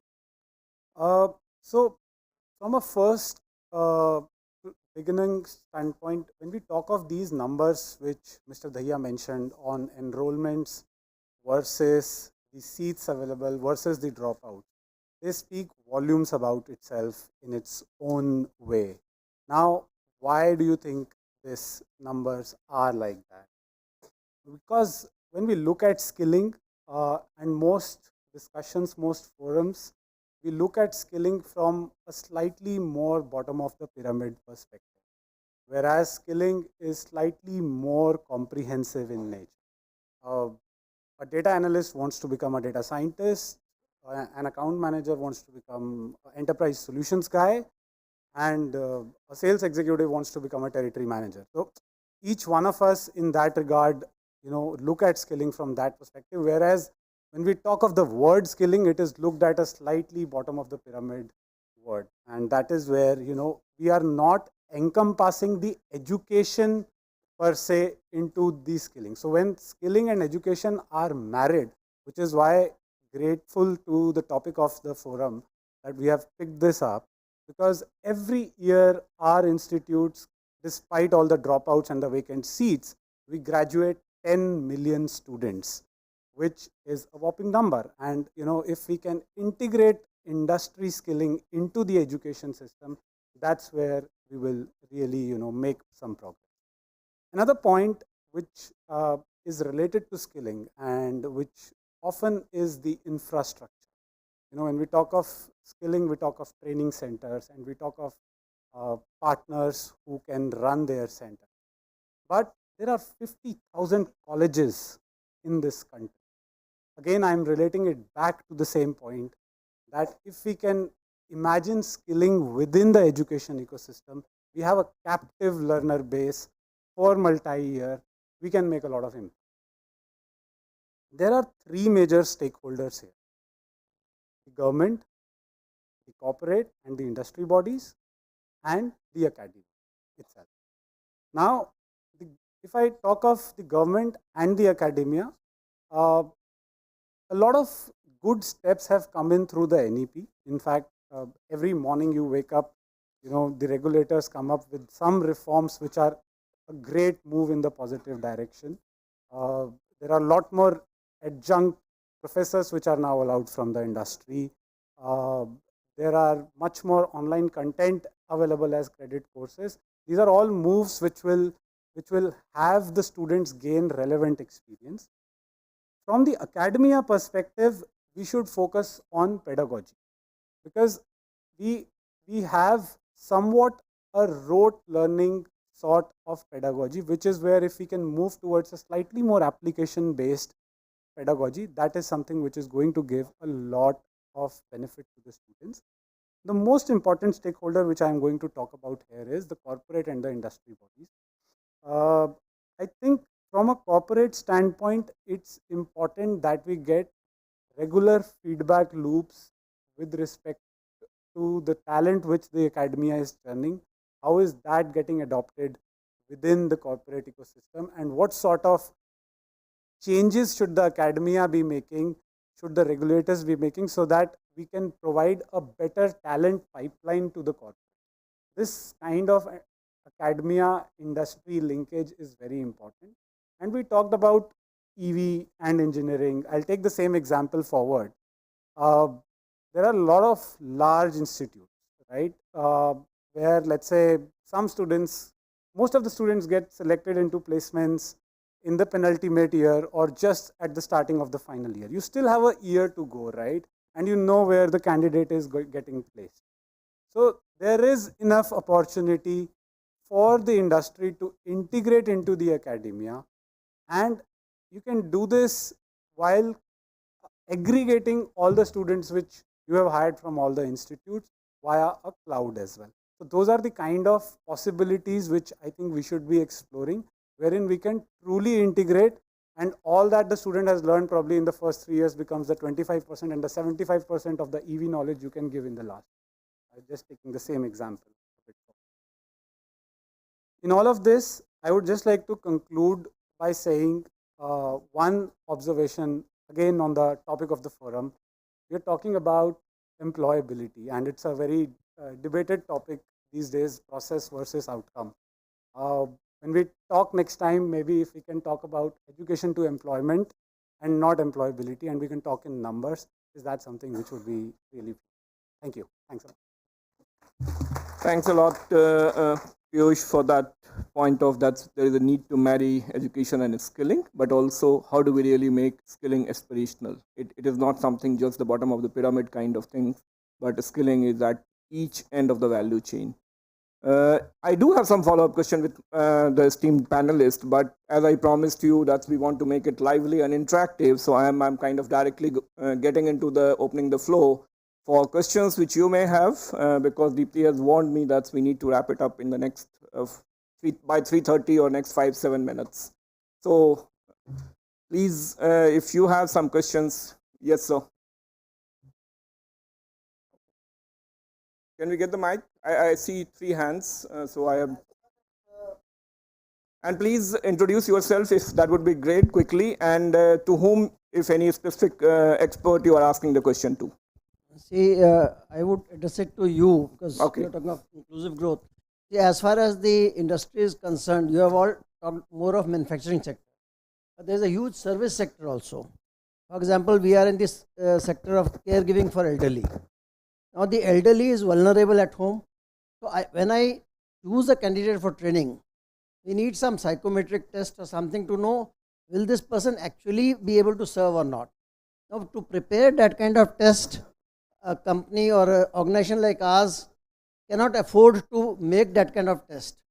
So, we need support from organizations like yours or whoever to give us some psychometric test, some kind of instrument to judge whether for that particular skill set in that service sector, is this candidate right or not. That support we are not able to get anywhere.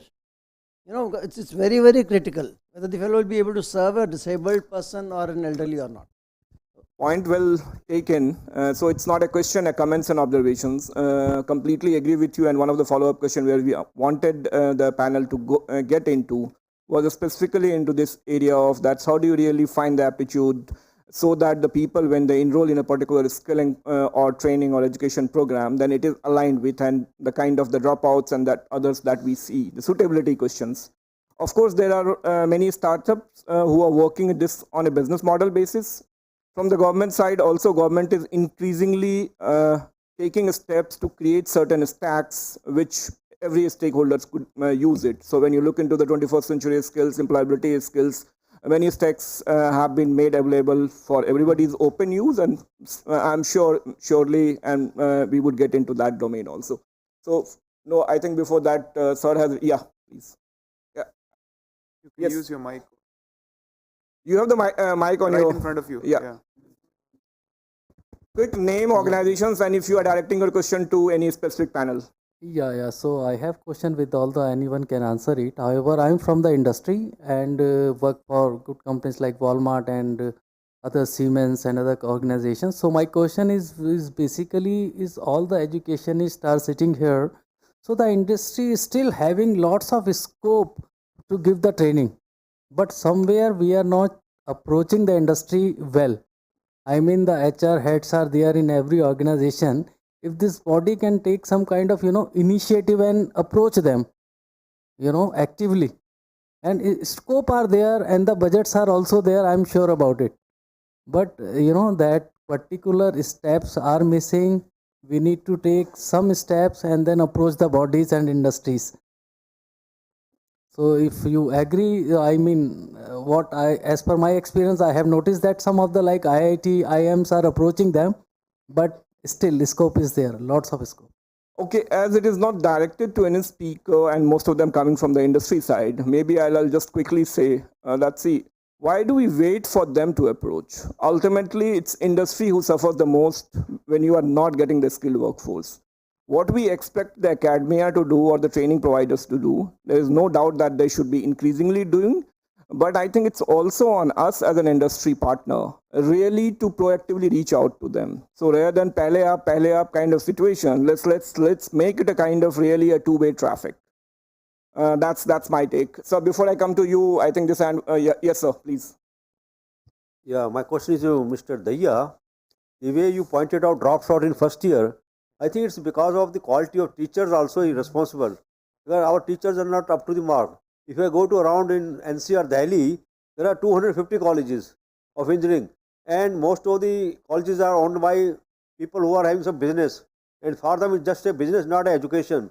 And they hire teachers maybe for 10,000, 20,000, 30,000. Students are 8th fail, 9th fail, 10th fail. Everybody is getting admission. So how can you cope with this type of structure? Until we have the quality of teachers, we cannot have the quality of students. We can't blame the students all the time. No, actually, I think I fully resonate to what you're saying, and capacity building obviously is the biggest challenge. And as we move forward, now student is now learning, through various modes, and now is our training really, let's say, geared up to take care of that kind of student. Because now it's more, one part was only the delivery of education. Now, so one part is the delivery of education and the subject matter expertise. The next part, from the trainer's perspective, is use of technology, use of different learning models, teaching models, and then applying them. So absolutely rightly said. Because yes, this is one of the key focus, which is, if we need to get the transformation, obviously trainers are one of the key part of the puzzle. Thank you.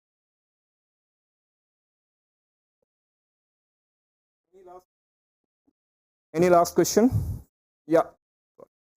Good afternoon, everyone. My name is Gajendra Palni, and I'm from TCS. And my question is to Mr. Venugopal. More of a curiosity, Venugopal. Actually, if we look at the skill requirements in automobile industry at the moment, especially if you look at R&D and engineering, I can club skill requirements into two supersets. It's like inside one superset you have your core engineering skills. You have people, mechanical, electrical engineers, and now with these EVs and a lot of softwares coming into automobiles, you have another skill set which is your people with IT awareness. A lot of computer science knowledge is required. and the time demands that these supersets kind of merge, and there is a there is an intersection between these two skill sets. So how do you manage that? How do you bring that core engineering skill set into people who come from IT background, and IT core engineering skill set into people who come from IT background? How you are managing that? It's more of a curiosity than question. Yeah. Venu, if I can just hold you, because there was one question so that we can take it collectively. Yeah. Hi, my name is Ankit. I am from iDream Career. So whenever we talk about employability or scalability, one of the key parameters I realize and the topic that is missing, that are we doing something at district level? So why can't a Mahindra employee be at a tier 2 or a tier city and working from there? So there the ITIs will have a lot of enrollments, and then because the employability option is also there, right? So over there my thought is that what is stopping the industry to set up their offices in the third tier city or second tier city, something like what the Zoho was trying to do when there was a pandemic happened, right? Now we are seeing coming back again the city level migration is happening. Why can't we stop it here? We are at a very crucial point. COVID just happened. People are there back at their hometowns, tier 3 cities. Why can't we now take the offices there rather than calling the employees back here? Thank you, Ankit. And Venu, if I could add one more question from my side, because both of them are directed to you. What role corporate can play, or how corporate can really encourage and support SME supply chain to really become an active player into the industry skilling ecosystem? Sure. I'll start with your question. So here we are trying to not make a mechanical engineer as good as electronics engineer or IT engineer, but give them sufficient skills so that they can comfortably work in a cross-functional team, understand each other's approaches and the jargon that they use, so that they are comfortable working together. So that is doable. That is not too difficult, because one need not know everything, but know enough to split the problem into what can be solved from a mechanical perspective versus what needs some programming knowledge. So, but having said that, even that took us more than a year to give them those basic knowledge. So we are looking at, most of them come with the depth, so we are building that breadth so that they have a T kind of a profile, and all those T's horizontal bars start overlapping when they start working together. But the real accelerated learning doesn't happen in a classroom, but it happens in the real project, when they have a very tough timeline, and then there is a lot of pressure on them to deliver, and there is also a kind of very competitive environment, and that's where the real accelerated learning happens, and we are able to do it pretty quick. And this is, one need not wait to come to the industry to make it happen. One can do it while in the university also. There are competitions. For example, in the automotive space, we have Baha. It's a competition where students have to build a vehicle. It's like a Formula 1 racing car. They have to build and compete. So what they learn in those 3 months of building an actual vehicle is far more than what they would have learned in the 4 years in a classroom. So coming back to what he said, when I do something, I remember it for much longer time than when I hear or when I see. I think that's a conscious shift that we all have to make in all the domains, where doing is actively encouraged or passively listening and hearing from an expert. I think that is the fastest way to build those skills. Coming back to your question on hiring from tier 2 and tier 3, and also in setting up offices, actually, thanks for mentioning that. We have been inspired by a lot of the IT companies who do this, and then we have also done that. The latest is in Coimbatore. Okay, Coimbatore is a town known for its engineering excellence for a very long time. So we started hiring and building a very, very big group over there. I'm sure we are not the only ones. Every other company and our suppliers, they also do it. And the kind of talent we see in these places is really awesome, excellent skills. So we hire from almost all parts of India, and the hiring has increased some 6 to 7 fold this year because of the thrust on EVs. So that's the kind of things that's happening around us. And finally, coming to the SMEs, how we can partner. So there are 2 ways in which we can do that, companies. One key player that we missed out in all this discussion is the startups. These technology startups come up with very, very good ideas, and they are very fast in executing also. but where they find it difficult is scaling. That's where the bigger companies can actually adapt some of these startups, mentor them, and connect them with the right SMEs across value chain. We need to have people in our network and connect all of them together. And scaling is important because although the startups have great ideas, not many of them are scalable. That's where a big company can handhold them and help them to scale up their idea. So these are the opportunities out there. So what I want to conclude is no one party can do it alone when it comes to EV is just an example. Any of this new technology that we're talking about, though the opportunity is truly global, none of us can do it alone. It's only wise for all of us to come together, share our knowledge and resources and do it together. It's a pure win-win because there is enough for all of us to win. So that should be the attitude with which we should adapt the new technologies. Yeah. Thanks. Thanks a lot. And with that, we come to an end of very interesting session. Lots of, I think, great ideas. What has come, it's basically for all of us really to follow and practice some of the suggestions that that's all of us really gave during the session. I'm not going to do the concluding remark because I think we are already delayed, running almost much behind the schedule. So with that, I once again thank you all my co-panelists and hand over the floor to Deepti.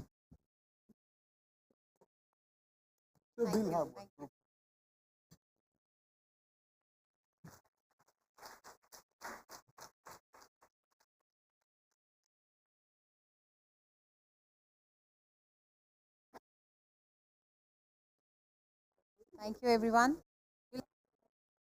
We'll have a quick 5-minute bio break and come back in 5 minutes, please.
Hi. Sorry. Can we all May just I settle request down? everyone to please come inside?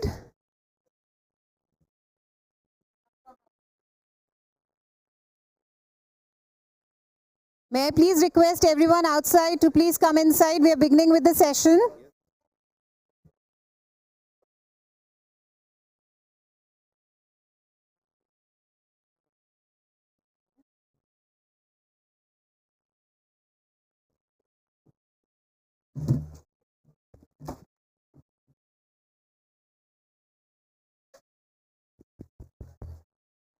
Still not okay.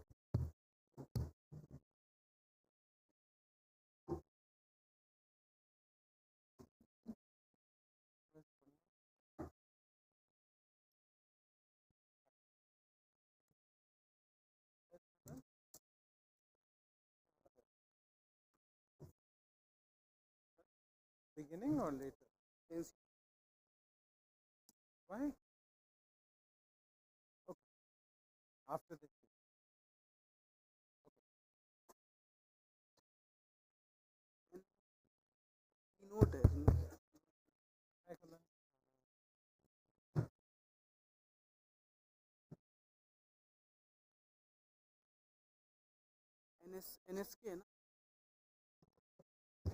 May I please request everyone outside to please come inside?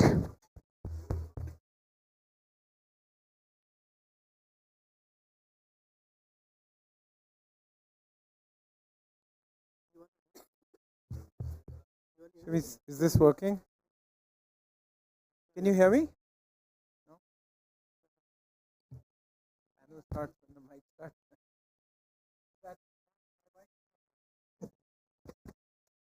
Hello. Hello.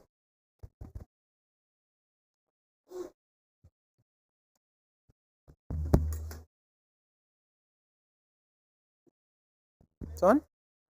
Can you hear me? Is it working?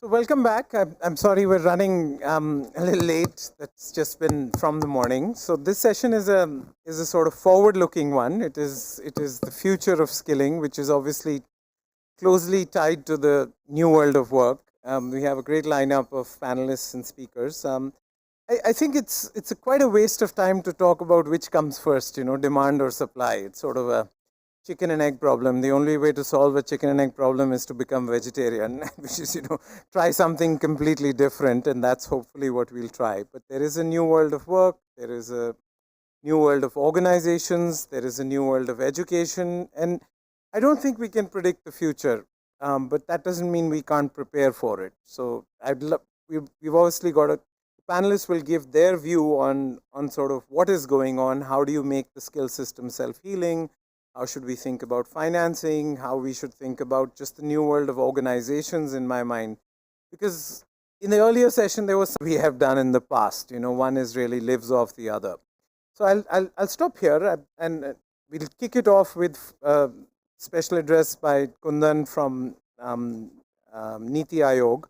Before he's going to speak, they want me to give him a green certificate. I thought we would give it to you after you speak, but they said.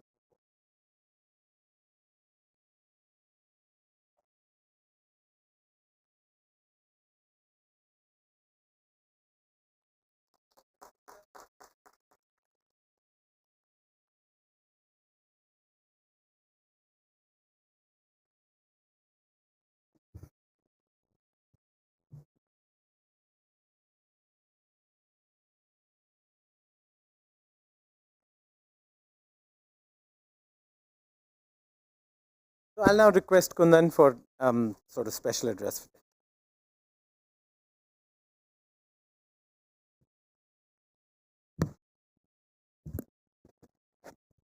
I think this stage and podium is has been crafted keeping Manish's height in mind, I guess. Okay. Am I audible? Yeah. Thanks, Manish. Dignitaries on the dais and ladies and gentlemen, a very good evening to all of you. Let me first begin my address by thanking FICCI, the organizers, for having given me this opportunity to speak on a very favorite subject, a subject which is very close to my heart. As an IAS officer, we kind of get opportunities to work across sector, but all of us, each one of us, despite working in various sectors, we develop our own love, for some or the other subject. And skills is one of my love, I would say. And there's a reason for it because, I started my career in federal government, in central government, by working in Ministry of Skill Development for quite some time. And I was very lucky and fortunate to have worked in Ministry of Skill Development right from its inception days. And I could see what contradictions were there, what challenges were there, and how we were coping to those challenges one by one. And the journey began. I was no longer a part of it, and then went somewhere, and then came back again in Niti Aayog, looking after skills apart from other sectors from the policy makers' point of view. And I see that the challenges with which we began, are still there. Maybe we have been able to cope up with it, but the challenges are still there, and the policy makers, the stakeholders, they are slowly, gradually, just trying to address those challenges. And I think, therefore, discussion like this is important, deliberation like this is important to see whether in this journey we have got it all right, or there is something extraordinary that we are supposed to do. And therefore, the theme like this, where we are talking about future of skilling and the new world of work. As I said, this journey wasn't easy, because on one hand, the stakeholders of skill landscape not only has to take into account the old and archaic ecosystem, which had to cater to the demand of skilling millions of our workforce at speed, scale, and with standards. And on the other hand, they also had to cope up with the challenges of introduction of disruptive technology, which is either being used or being experimented by the industry, by manufacturing sector, in agriculture, all sectors of economy, almost on the daily basis. And these challenges posed by the introduction of new technology on the daily basis is another problem, another issue, another opportunity before the stakeholders of skill ecosystem.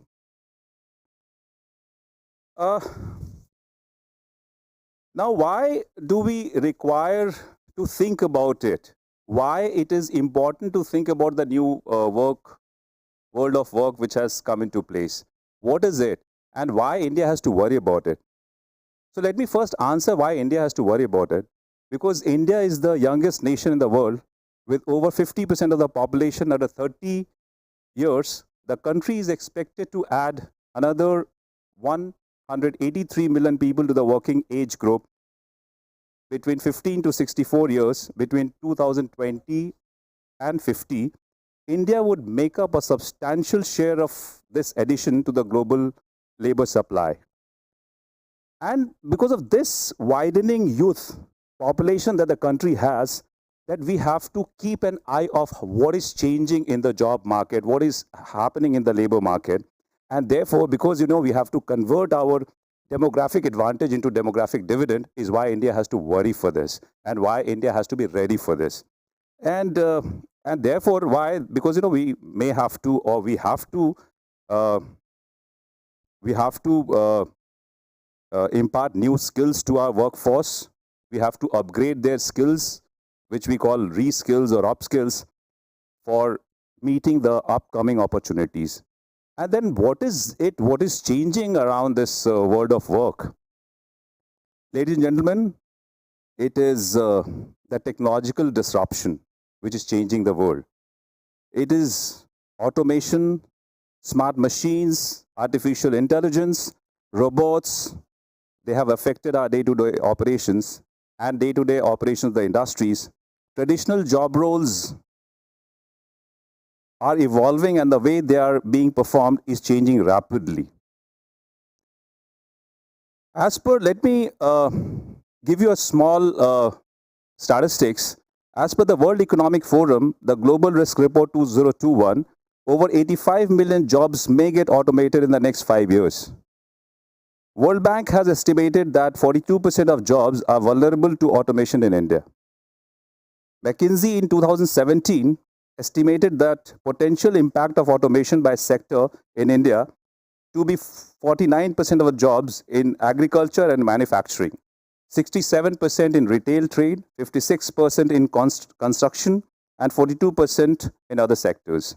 Moreover, in the manufacturing sectors alone, India, 88% of occupation in production and 64% in transport will be potentially automated. So this is the magnitude of it. So what it entails that on the one side, policy maker would be thinking that a lot of workforce is going to lose a job, or do we have to prepare them not to lose their job? So it's not that. We have seen industrial revolution in past. This is the industry 4.0 that we are talking about. In each industrial revolution that we have seen some of the traditional jobs which dissipate, which phase out, which disappear. But there are new ones, which come into play. When the new ones come, I think there are nations, there are countries which are vying with each other to grab that place. And since we have the demographic advantage, since we have the demographic dividend, is why we have to reap the advantage of Industry 4.0 or fourth industrial revolution that we are calling it. What are we supposed to do? See, during the COVID-19 pandemic, we have seen that these disruptive technology have greater role to play. So it's Industry 4.0 and it is COVID pandemic. Both together, I think, necessitated introduction, adoption of this technology, and there we also got to learn the prowess of digital technology in imparting education and skills. And therefore, ladies and gentlemen, I think there is a pressing need to identify means for improving access to digital infrastructure, particularly the internet, mobile phone, laptops, and mobile data, and so on, especially for trainees from low-income group who have limited access to the equipment required to support online learning. Let me quote a data where, as per the GSMA Mobile Gender Gap Report 2019, in low and middle income countries, 45% of adults do not use mobile internet, and women are 10% less likely to own a mobile phone, and 23% less likely to use mobile internet. Intervention for providing access to equipment and services for students and teachers will be a very critical thing that we as policy makers and stakeholders have to keep in mind.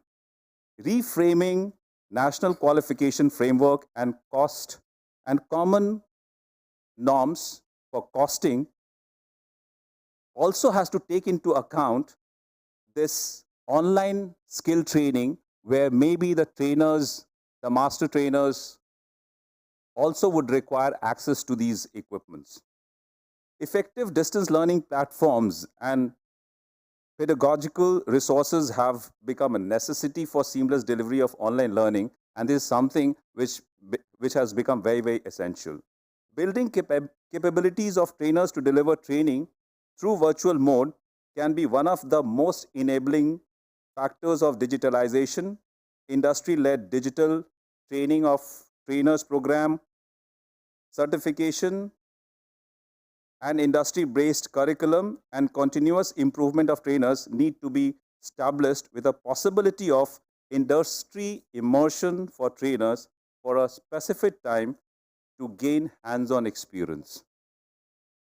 ladies and gentlemen, there is, besides Industry 4.0, there is something else, which is changing the way the way we work, or the way our workforce is accustomed of working, and that's platform economy, which is again a byproduct of the digital revolution.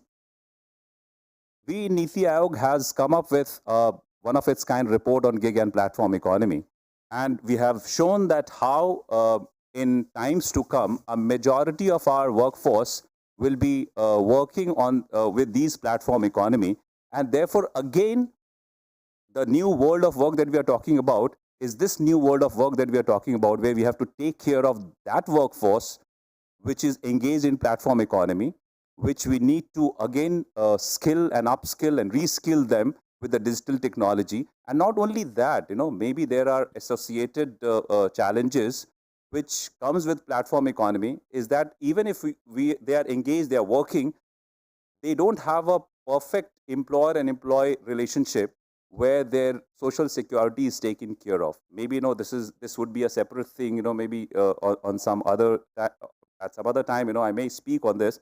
But what is more important here is that we have to take into account the platformization of Indian economy, which is taking place at a rapid stage, and how a large workforce is engaged with it, and how there is a need to impart them with the requisite skills. So this report, I would like to tell you that the report highlights that this platform economy has both opportunities and challenges of this sector. We have also presented the global best practices in which platform economy the opportunities of platform economy can be tapped. So coming to what extra do we require to match with this new world of work? Yeah, just two more minutes. Yeah. So what we need to do is that maybe we have to map new skills required by different sector, industry wise, and maybe the industry association can come together and set up, best of the state of art skill development center, especially in the emerging sector, in the emerging technology, those disruptive technology that we are talking about. Because these are capital intensive skill centers, and it cannot be set up in isolation. So what maybe the policymakers, like maybe we have suggested that we can make use of the defense offset money that we have to give capital subsidy to all those industry associations which are likely to, or which are willing to set up such skill development institute which aims to impart skills related to such technologies. Apart from that, I would also like to emphasize on the need to have digital apprenticeship. Manish has been, I'm told, and I know that Manish is engaged in promoting digital apprenticeship. Digital apprenticeship again is one of the things we must promote. As we know, apprenticeship is one of the best form of imparting skills. And why digital apprenticeship? Because there are millions of our people who are gonna join workforce, but they don't put up in an area where they can have access to the industry and the workshops where they can go and work. So therefore, digital apprenticeship is the new way forward in promoting the kind of skills that we are talking about, which will prepare our workforce for the new work. So, ladies and gentlemen, what I wanted to emphasize upon is that Industry 4.0, the platformization of economy, the introduction of disruptive technology is fast changing the world of work that we have witnessed so far. But it is going to only open new opportunities for us, and we should not be scared that it's gonna take away a lot of jobs of our people. We have to tap the potential which it is gonna offer, and we can tap the opportunities only when we equip ourselves in terms of our policy, in terms of our investment. And I'm sure in times to come, all of us put together, all of us as stakeholders in this skill landscape, I'm sure we'll be able to tap the opportunities thrown by Industry 4.0 and platformization and disruptive technology, and we'll be able to convert the demographic advantage of India into demographic dividend. Just last half a minute, Manish. When we talk about challenges, since I told you, I was always there with Ministry of Skill Development right from its inception. So I would like to urge upon the stakeholders here that although we are looking at the new technology and how we must cope up with it, we must not forget the challenges which we already have at our hand, where we have to not only strengthen the existing ecosystem, we have to prepare our curriculum as per the industry, we have to not only just get blinded by those short-term skilling courses, which I'm not sure whether they impart the right kind of skills or not. So maybe these are the existing challenges that we keep talking about. So I am very hopeful that while we keep in mind the opportunities coming in our way, we should not and we must not forget the challenges we have at present in our hands right now. Thank you so much, ladies and gentlemen.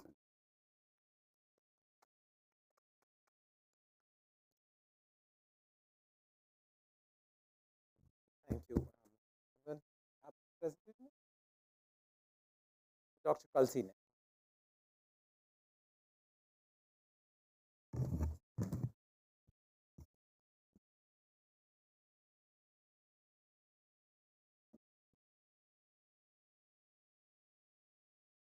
you, Manish.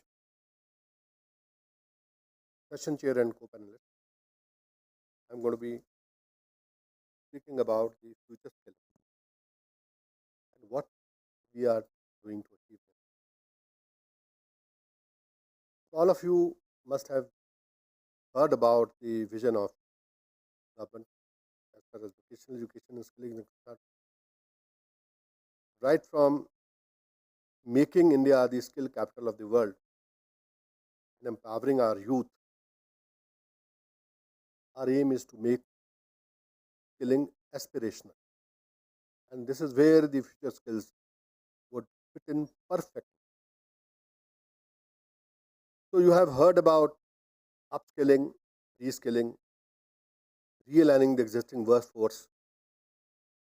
You have also heard about integration of skilling into school education, into higher education at all levels. So that's the basics. Now, before we talk about the future skilling, let's understand the future areas of work which are going to be very important for us. So there are 13 mega trends which I would like to mention. And for shortage of time, I won't go into details. So connectivity and convergence, cognitive era, bricks and clicks, smart is the new green, social trends, especially for aging population, new business models, health and wellness, then innovating to zero, economic trends, urbanization, that is city as the customer, future of infrastructure development, future of energy, and then future of mobility. So these are the 13 major areas which are giving rise to 12 transformational themes. And these themes are going to decide as to what kind of manpower we would require in future. Now, if you look at the new challenges, we are going to look at the heterogeneous future. So there will be Generation Z, and there will be people above 65 years of age. Both kind of population you have to deal with. Then tera by tera, everything is moving towards tera by tera. You are already aware. 10 gigabits has already come into our homes. Still going up with 5G and 6G. Now this is going to be very interesting. Hyper-localization with more than 10,000 small satellites. You can pinpoint a particular position on the earth. and that will give rise to number of applications, number of new usages. Zero latency, zero buffering world, transhumanism. So that means the difference between the human and a computer, that is blurring. And we must understand this aspect very well. This is something we'll have to deal with very consciously. Personalized retail, then integrated mobility, everything as a service. Future of economies, 70% of the economy is going to be concentrated in Asia and Africa. So that is also a very important trend. And finally, the future of healthcare. Having said that, I would just like to share that NCVT as a regulator. NCVT has been established just a year back for comprehensively revising the regulation in the skilling ecosystem. So we believe in light but tight regulation, and we work more as an enabler. And anybody can approach us, anybody can come up with ideas, and we are always open to such ideas. So consolidating the fragmented regulations, making it very simple, clutter-free. We are forward-looking, open to ideas, as I said, and the concept of subordinate regulation and self-regulation. We are allowing our awarding bodies and our assessment agencies to regulate themselves as far as possible. Then adaptive regulation that can be modified or changed in response to the new institutions, new requirement, industry demands. Then flexibility and agility as far as dynamic needs of the industry is concerned, improving the quality, restructuring and rationalization of qualifications.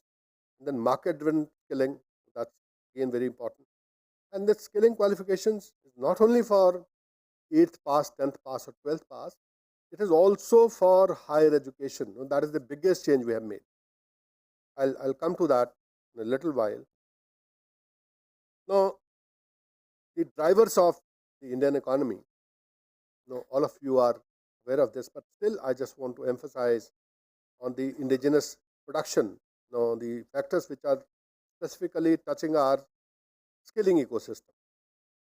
That Make in India effort, then export promotion, infrastructure connectivity, research development, automation, electronics manufacturing, which is gaining momentum, modern logistics and mobility, Gati Shakti as you call it, health tech, energy tech, and cluster-based development approach. Now, before I go into nuts and bolts of what qualifications we are going to have, so these are the 10 competencies for future workforce which I would like to mention. Social intelligence, that is ability to connect to others in a deep and direct way, to sense and stimulate reactions and desired interaction. Then novel and adaptive thinking, new media literacy, that is ability to critically assess and develop content that uses new media forms, and to leverage these media forms for persuasive communication. Cognitive load management, that is ability to discriminate and filter information for importance and to understand how to maximize cognitive functioning. And virtual collaboration, all of you understand. Transdisciplinarity, that is literacy and ability to understand concepts across multiple disciplines. Design mindset, that is ability to represent and develop tasks and work processes for desired outcomes. Computational thinking, cross-cultural competency, and sense making. So these are the 10 basic competencies required for the future workforce. Let's come to the future skill qualifications requirement. So Industry 4.0, Kundan mentioned about it. Now, I would say that there are 10 new emerging technologies, and combination of these technologies is what is creating new kinds of job roles. Artificial intelligence, blockchain, IoT, cybersecurity, cloud computing, social and mobile, robotic process automation, data analytics, 3D printing, AR, VR, and extended reality. Now, these are the 10 technologies which are present in one or the other format in every qualification in every job role. And increasingly that is going to happen so. Then there are sub areas of Industry 4.0. And again, if you look at various sectors like automotive, aviation, capital goods, IT, ITES, electronics, agriculture, they have different combination of these technologies. And that is where we are working closely with the industry. We are developing the national occupation standards on each one of these, integrating these not only for skilling at the lower level, but also skilling at the level of the engineering colleges, polytechnics, and even higher education institutions, all higher education. Also, we are adding the employability skills on the demand of the industry. And these employability skills are required by everyone, though in different proportions. Maybe if you have 8 levels of skilling, 1 to 8, up to level 4, you will need different kinds of employability skills, while for the higher levels, you will need higher order of employability skills. So we are working on that as well. Another important thing, learning from the COVID times, we have come up with the blended learning guidelines. For the first time, the blended learning guidelines have been made operational in such a way that we have divided the entire skill education into 7 components. Theory lectures, that is 1. Second is imparting soft skills and life skills, employability skills. Third is demonstrations to the learners. Fourth is actual practical skills which you learn with hands, you work with hands. Then you have tutorials, assignments, drills and practices. Then you have assessment, evaluation, examination, and finally you have internship, apprenticeship, and on-the-job training. And for each one of these components and for each qualification, we have 5,000 qualifications. We will define the ratio of what can be done online and what can be done offline. And that we have already defined in a document, which is now available on NCVT website. So I'll request all of you to kindly go through that document and make any further suggestions. That document is self-contained. And now that this table is going to be part of every qualification which are coming up in the future. Also, we are working on multi-skilling, cross-sectoral skilling, national occupation standard. You want to learn a very small skill. You don't have to go through the entire course. Just go through one NOS. Get credit for it. And that's end of it. You can be assessed for that. And also now micro credentials and micro certificates. These can be as low as 15 hours. So nowhere the ecosystem was recognizing shorter courses than say 90 hours or 60 hours. But now we have come down to 15 hours. Even 15-hour course can be creditized. So the guidelines are under preparation. We have already put them for public consultation. And very soon we are going to notify these guidelines. So I'll request industry to use this. So far we have developed now more than 250 qualifications. Now this is the last count, 234. Now it is 252.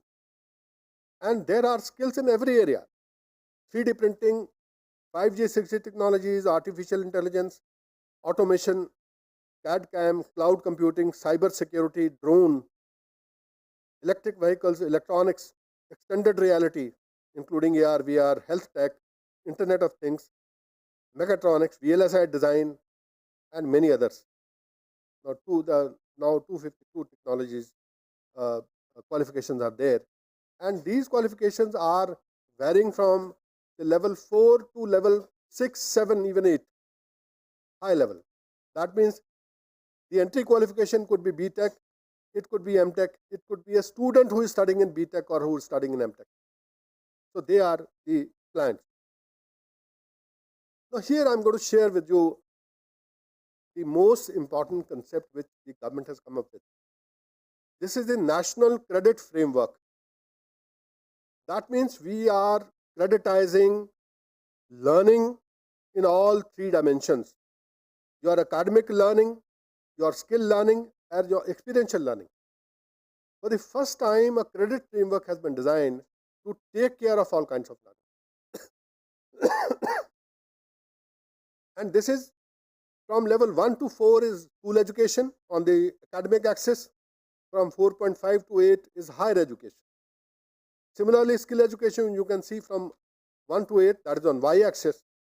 And entry level for the skill qualification could be from no education to 10th to 12th to UG, PG, PhD. So courses are available for almost all levels of education. So this is the way we plan to integrate skill education into higher education as well as school education at all levels. And when we talk about the learning, we are talking about the learning outcomes. We are not talking about simply examination. And when we talk about learning outcomes, you can put them in different buckets: knowledge, skills, professional learning, and aptitude. And each qualification is designed keeping these in mind. And we don't differentiate between arts and science. We don't differentiate between BTech and a simple graduate. The learning is there. So for every 1200 hours of learning, you get 40 credits. That means 1 year, we count 1200 hours for schools, for colleges, for Bachelor of Engineering, for Master of Technology, everywhere it is 1200 hours of learning, 40 credits. 1 semester, 20 credits. For a 3-year degree program, you earn 120 credits. 40, 40, 40. That's it. And you can earn these credits. 50% of the credits can come from the skilling ecosystem on the NCVT approved courses, and 50% can come from the UGC approved courses. Even that mix is possible. So for the first time, this would be possible and allowed.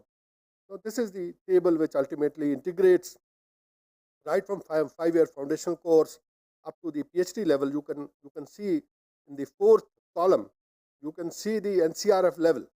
Right from point 1, for class 5th it is 1, for class 8th it is 2, similarly for 10th it is 3, and for 12th it is 4, thereafter 0.5 for every year of education. That is how it goes up. So this integrates the skilling, academic education, the skill education, as well as the experiential learning. So all that has been integrated. So future skills, I would say, is extremely important for us, very close to our heart. We are working very closely with the industry, and all these qualifications are now available. They are available on the National Qualification Register. Any one of you can go and see these qualifications, adopt these qualifications, and offer these qualifications in your institution. If you have any suggestions to make any changes, you are always welcome. If you think that there is a qualification which is not there, and you have that qualification, and you want to creditize that qualification, you can bring it to NCVT. We have a template in which we examine the qualification. And once it is examined and it is approved, that gets creditized.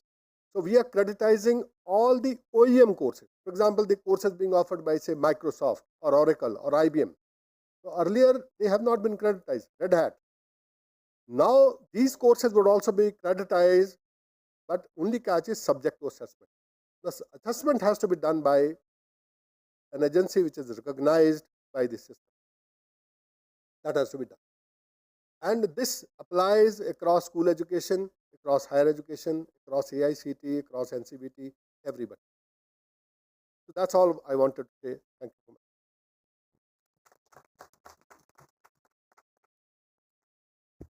Thank you, sir. So we'll just turn to the panel now and request 5 minutes from everybody, so we maybe have a little time for questions. So Mr. Rao from Shire. You can sit if you would like to do it from here, or you like to do it from here, whichever you prefer. Whichever you prefer. Okay. I think I'll go.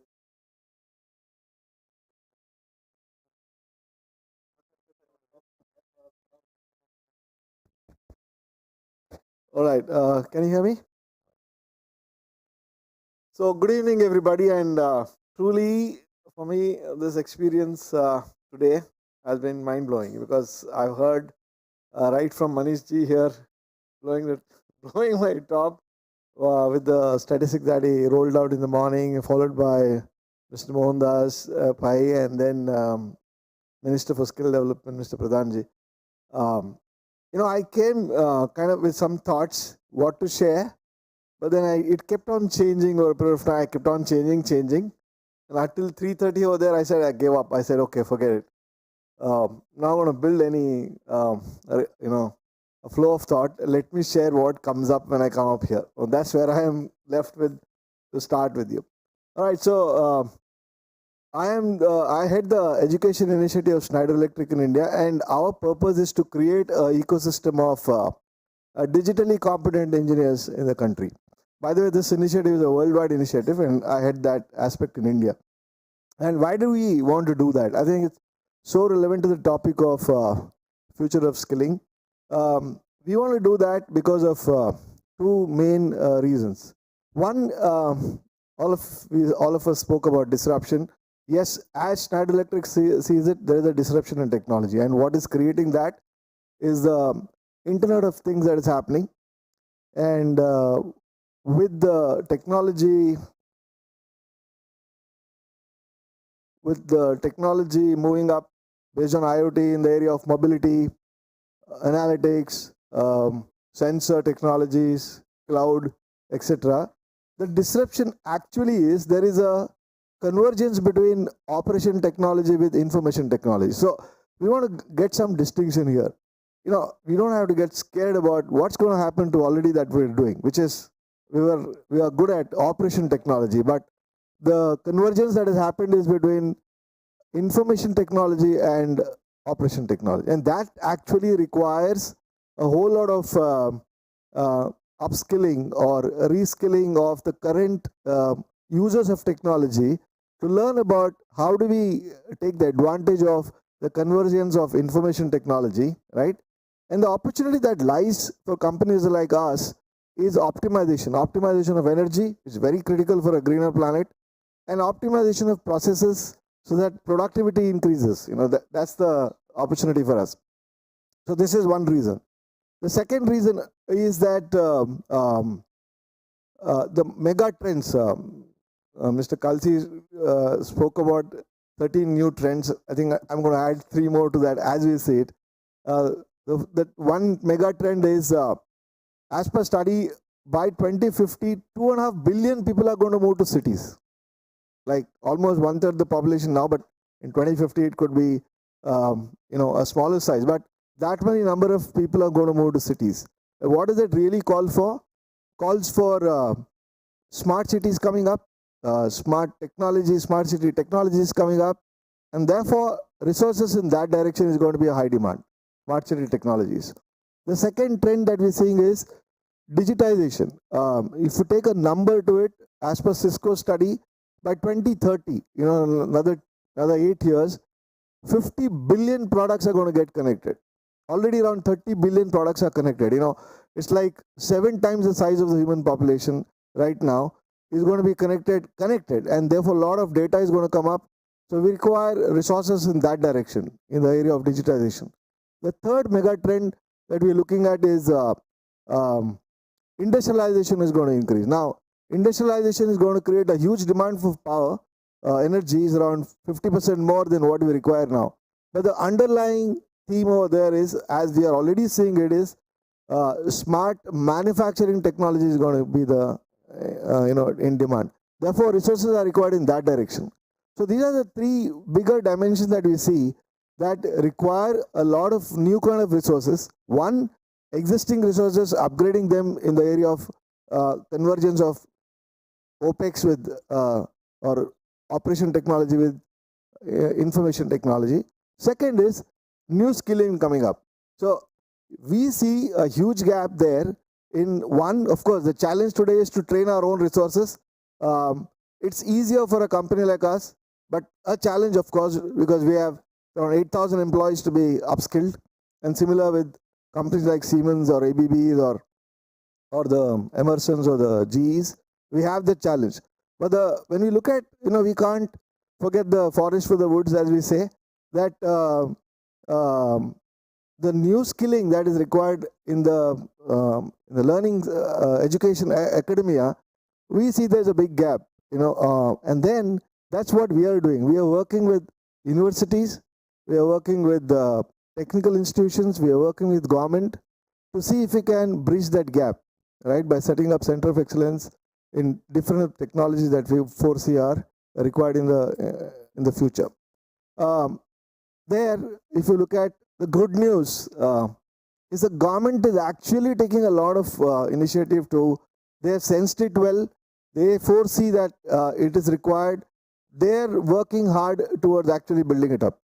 The sad part we see is in the universities, where their the short-term thinking is that we see that they get so carried away by the students getting jobs in IT, the core sectors are completely neglected. The sad trend today, what we see when we go out is electrical engineering courses are getting closed down. Mechanical engineering courses are getting closed down. Civil no takers. But the university management are very happy because they say 95% of my students are getting jobs. But where are they going? They're all going to IT. Definitely the IT sector is doing a great job. But we are forcing a skill crisis here. We have been always reactive to every situation, including the chip crisis that we are seeing currently. The skill crisis is maybe 7 to 8 years from now, you will not find an electrician. You will not find an electrical engineer. You will not find a civil engineer. You will not find a mechanical engineer, which are the core building blocks. And I think it requires a completely new mindset. I don't know how to change that. We keep talking about with all the university heads. But that's a challenge today that we see, that enough encouragement is given in the core sectors as well, so that with that foundation, IT sits on. Without that foundation, no IT is going to sit on anything, you see. But that's the challenge that we're dealing with. We hope there'll be a transformation in the way that people think, and so there are challenges. So with that, I just want to thank. This is a great opportunity for me to share this thought process in the area of future skilling, and let's see what kind of questions that we have, which we'll take up later. Thank you so much. Thank you, sir. Anika? I'll try if this. Oh, great, it worked. Okay, so thank you very much, Manish and Deepti. I don't know if you're in the room, but for getting us all over here. And while we've heard a lot of speakers and such erudite speakers before me, I think it's very important that I bring to fore what's already not been said. And nothing better than a personal story of what future of work really means in the journey that we are talking at HUL. So I come from Unilever, where we announced our commitments called Compass. Compass is a business strategy that we have. And under that, we have very clearly articulated our environmental commitments as well as our social commitments. And under the social commitments, I will not delve into it. It's all there on the internet. But I do want to highlight that we have a section which is on future of work, where we intend to not just look at people within the organization, our employees becoming future fit, and a huge amount of work is being carried out there, but also look at what is it that can be done outside in the communities in the country. Now there comes a problem statement, which is our commitment at a global level that we will look at 10 million people who we will upskill, primarily youth, to be future fit. India takes the commitment of 1.5 million people. And 1.5 years back, when I was tasked with this whole idea of finalizing a strategy, I realized with my colleague who's sitting right at the back taking pictures in that room, we had 20 iterations to a strategy and 20 iterations with multiple stakeholders from the outside who I held consultations with along with my colleague. And clearly what this means is that there are no straight answers to what future of work really means. And just as of yesterday, we formally hosted our first workshop where we had stakeholders from private sector like Google, Microsoft, UN organizations like UNCDF, NGO sector like LaborNet, America India Foundation, and our own internal business partners, brands, logistics, HR teams. to really brainstorm on what future of work in the country would really look like. And as part of that workshop, because it's just fresh out of the oven, the first thing that was tasked, everybody was tasked with, was to come up with a picture of how they define future of work. And I want to leave you guys with two thoughts here. The first picture that came out very strongly was of remote working.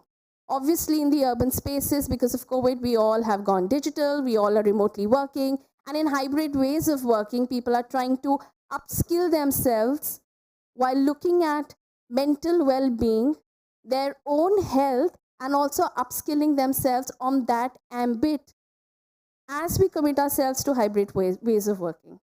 The second thing that came out very clearly was rural women. There were stark pictures that people showcased of future of work actually being in rural India, with women being an active part of the labor force, perhaps not as employees, but as micro and nano entrepreneurs. And that brings me to the second sharp point that I want to leave you with, that actually the first one, let me summarize that, is collaboration being very important when we are summarizing future of work or looking at future of work. And second most important thing is entrepreneurship and development of skills for entrepreneurship, because job creation can come from entrepreneurs, is a very important area of work that we must look at when we're looking at future of work. I'm going to take 30 seconds to tell you a story of another body of work that we're carrying out in rural India with dairy farmers. We set on this journey about in 2019, where we started working with dairy farmers, which were primarily women. And we actually enabled them to work with an application called Moo, with a partner called Moo Farms, wherein they download the app, input what cost they are incurring on the expenses to manage their cattle, help them with physical interventions on upping the ante on income generation through enhanced productivity of the cattle. And as on today, these 10,000 entrepreneurs that we are working as part of our corporate social responsibility, they actually have been upskilled not only on better management practices of dairy, but also on digital skills. To me, this is their version of future of work, right? Women who did not have access to skill sets, with a very nuanced layer of technology that comes in rural India, are today able to actually collaborate with the younger generation in their house who teach them how to use a smartphone. And we have success stories of grandmothers who are actually now earning money through value-added products like ghee, khoya, that they are actually trading within the villages to fund the education of their grandsons. Can you imagine what a powerful story of change this is when we look at future of work? So that's my second point on having very clear-cut ambitions with entrepreneurship and developing skill sets there, with the nuances of rural and women. And the third and last point, keeping the time management at the center of it, is this cannot happen if we do not start young. This cannot happen if education is not at the centerpiece of how we're developing skill sets for future. World Economic Forum very clearly articulates 4 thematic areas where skills are needed for future: problem solving, self-management, people management, and digital. And all these 4 need to be started young. We are at a very nascent journey in Unilever to work on future of work. We are looking at partnerships and collaboration with like-minded people. If anything that I've said in the last 5 minutes or so has resonated with you, my colleague and I are here, and I would love to partner with you, because this cannot be done alone. And industry, academia, government, corporates, everybody have to come together to make this a better place in the future. Thank you. Thanks, Kanika. Nat?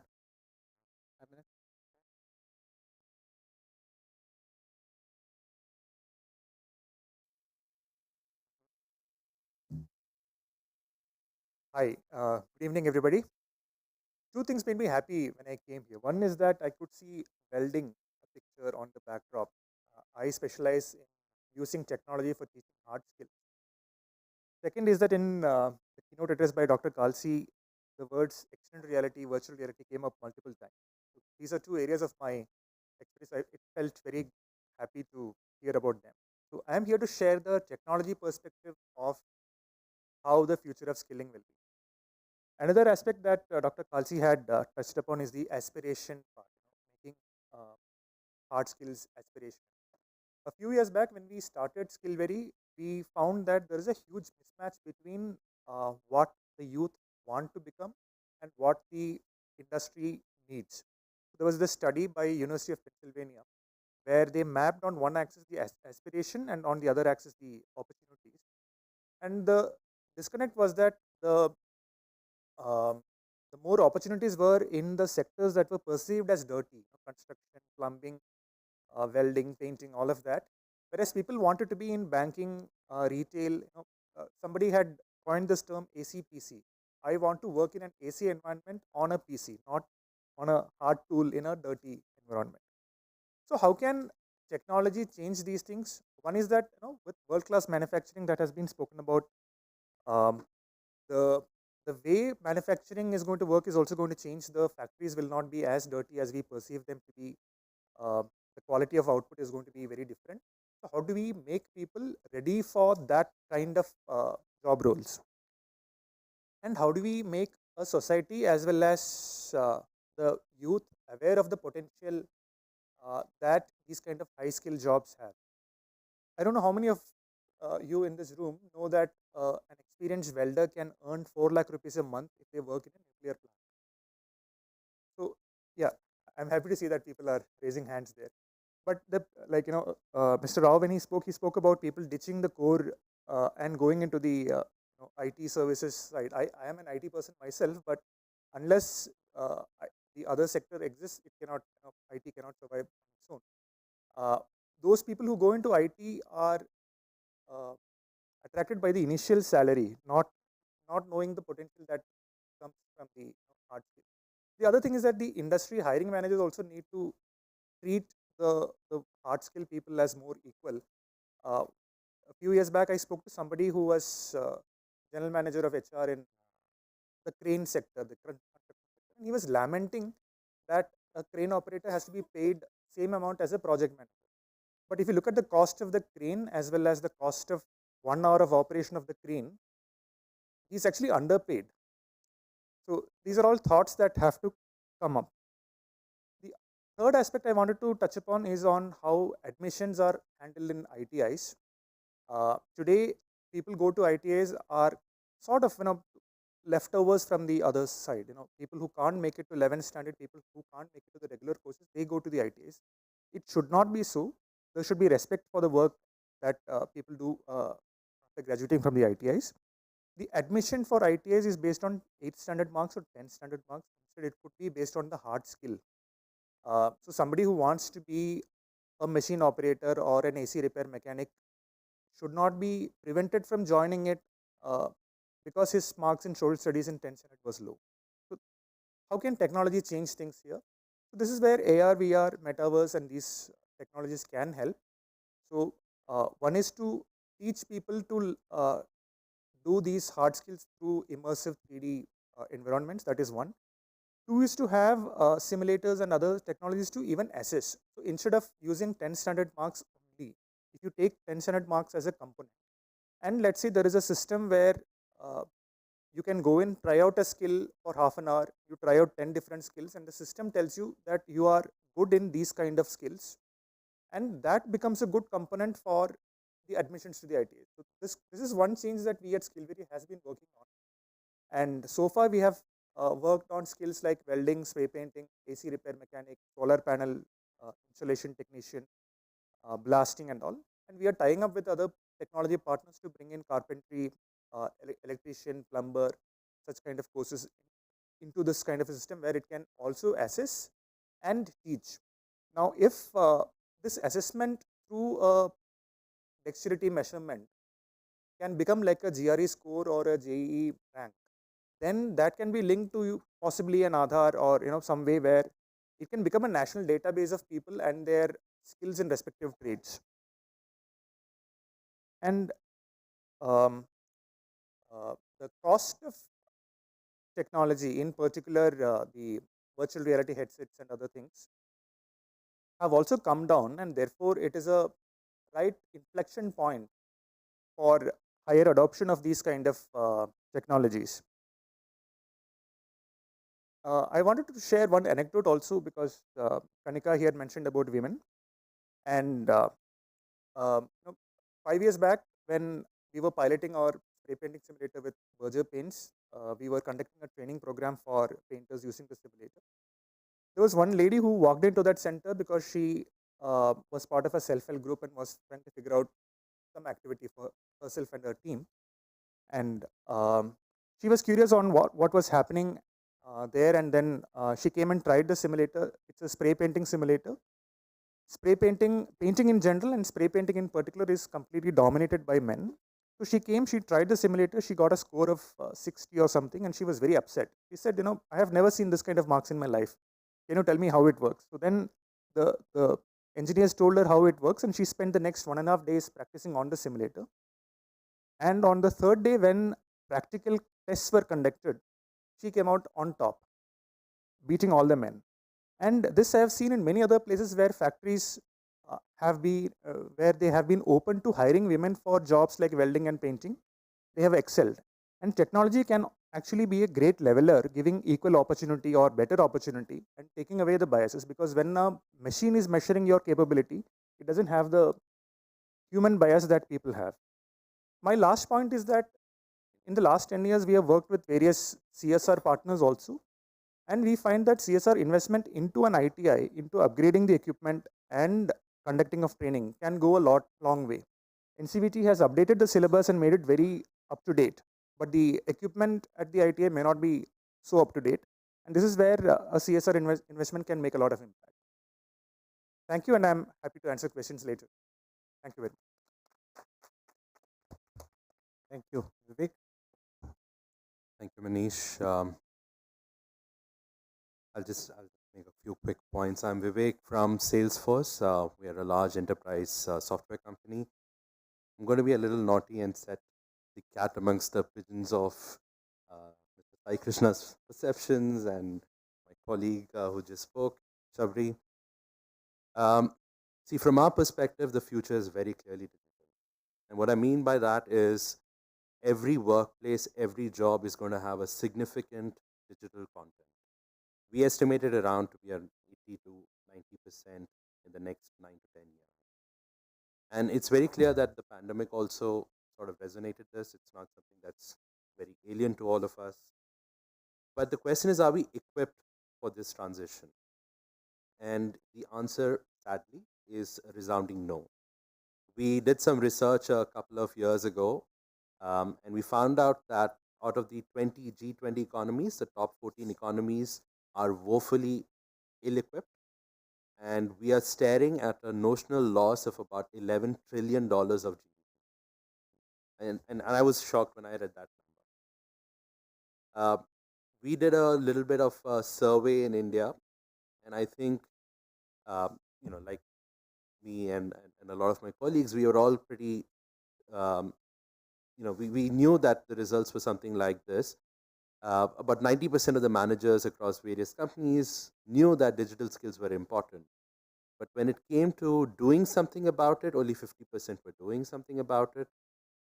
And when it came to doing something meaningful or something that employees felt that something was meaningful being done to upgrade their skills, only 30% or less than that were reporting that something meaningful was being done. But let me also give you a perspective. I mean, a lot of the skill gap stuff has been already spoken about, but let me give you a perspective that we are seeing internally from Salesforce, and a lot of IT companies I know who are in the industry are also seeing this. This is a strategic barrier to our growth. We are unable to grow in places like India or anywhere else in the world because we are unable to find talent to staff on projects or to staff on product innovation cycles. We are basically slowing down because we're unable to find the people that we want. And a lot of the conversation that I've been hearing today is around we should be doing this, or the industry must be contributing, or the CSR angle has been talked about a little bit. I think if we exploit the strategic need that some of the companies have, I think we'll be in a better sustainable position. Because companies like us will die out very soon if we don't have the supply of skilled talent. That is why we are investing in programs that will upgrade and upskill a lot of the talent that we want without spending a penny or without asking a penny from all of these candidates who are coming to these programs. It's not because it's something nice to do. I mean, of course, we will say that at the end of the day. We will market it as something that we've contributed to the nation, but it is something that we need to do to survive. I'll just end my talk here, Manish. I know that we are late, but I hope to explore some of the solutions today with my other colleagues. Thank you. Thanks. Dr. Singh?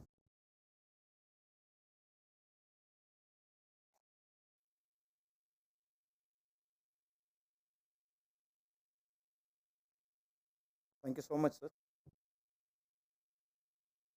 I come from an organization called National Institute of Open Schooling, which is one of the national board other than Central Board of Secondary Education. We are offering academic and vocational courses through open and distance learning mode. We are offering around more than 100 number of vocational education courses as an integral part of academic scholastic subjects or as a standalone courses also. Panel session में अंत में बोलने के अपने फ़ायदे भी हैं, नुकसान भी हैं. फ़ायदे ये हैं कि इतना ज़्यादा कुछ नॉलेज कंस्ट्रक्ट हो जाता है, आप समअप करके बोल दीजिए, और नुकसान ये है कि कुछ बचता नहीं, और सही पूछे तो मेरे पास कुछ बचा नहीं है.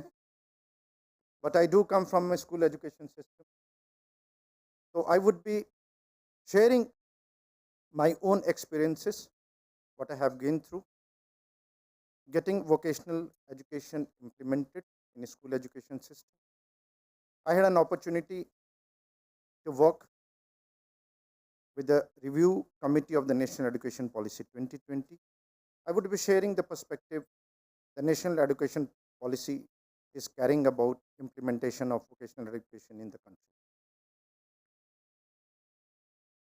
I had my schooling from a rural village, a Kendriya Vidyalaya, a government school. The concept of vocational education came in the year 1966 by the Kothari Education Commission. The Kothari Education Commission has put trust and impetus on diversifying the school education curriculum. And they talked about at least one vocational education must be implemented from class 8 onwards. And एक subject आया था, SUPW बोलते थे, अगर आप लोगों को अनुभव है, सोशल यूजफुल प्रोडक्टिव वर्क, और बच्चे बात करते थे कि भाई ये तो बड़ा एक some useful period got wasted. वो बड़ा अनस्ट्रक्चर्ड था, डिसजॉइंटेड था, फ्रैगमेंटेड भी था. आप 8th में जब SUPW में आप कुछ पढ़ते थे तो इलेक्ट्रिसिटी पढ़ते थे, 9th में अचानक टेक्सटाइल हो जाता था, बच्चा कंफ्यूज होता था, और there was no provision of vertical mobility. My organization has carried out assessment, National Institute of Open Schooling. हमारे देश में जो formal vocational education training institutions हैं, केवल 2% जो पॉपुलेशन का है वो ऑप्ट किए हैं, और जो नॉन फॉर्मल हैं वो केवल 8%. एक बहुत बड़ा गैप. दूसरा, NSSO का डेटा 2017-18 भी कहता है the society carries a social stigma. एक फिलिप फॉस्टर हैं जिन्होंने वोकेशनल एजुकेशन के बारे में बहुत ज़्यादा टर्मिनोलॉजी भी दिया है. उन्होंने एक वर्ड भी कॉइन किया है, वोकेशनल एजुकेशन फेलिसी. वो कहते हैं कि भारत में खासकर ये ब्लू कॉलर और वाइट कॉलर जॉब का भी बड़ा पचड़ा है. एक बच्चा वोकेशनल एजुकेशन तो पढ़ता है, लेकिन वोकेशनल एजुकेशन पढ़ने के बाद वो फिर हायर एजुकेशन में भी पढ़ना चाहता है, बिकॉज उसे ब्लू कॉलर जॉब जो समझता है, जो सोसाइटी जो इम्प्रेशन कैरी करता है, वो उससे संतुष्ट नहीं है. जो अब तक की जो स्कूल एजुकेशन सिस्टम रही है, we use to have 2 separate verticals. vocational education vertical as a separate vertical and the academic education vertical as a separate vertical. And there were hardly any, इनके बीच में जो mobility थी वो mobility नहीं था, which has adequately been addressed by the National Education Policy 2020.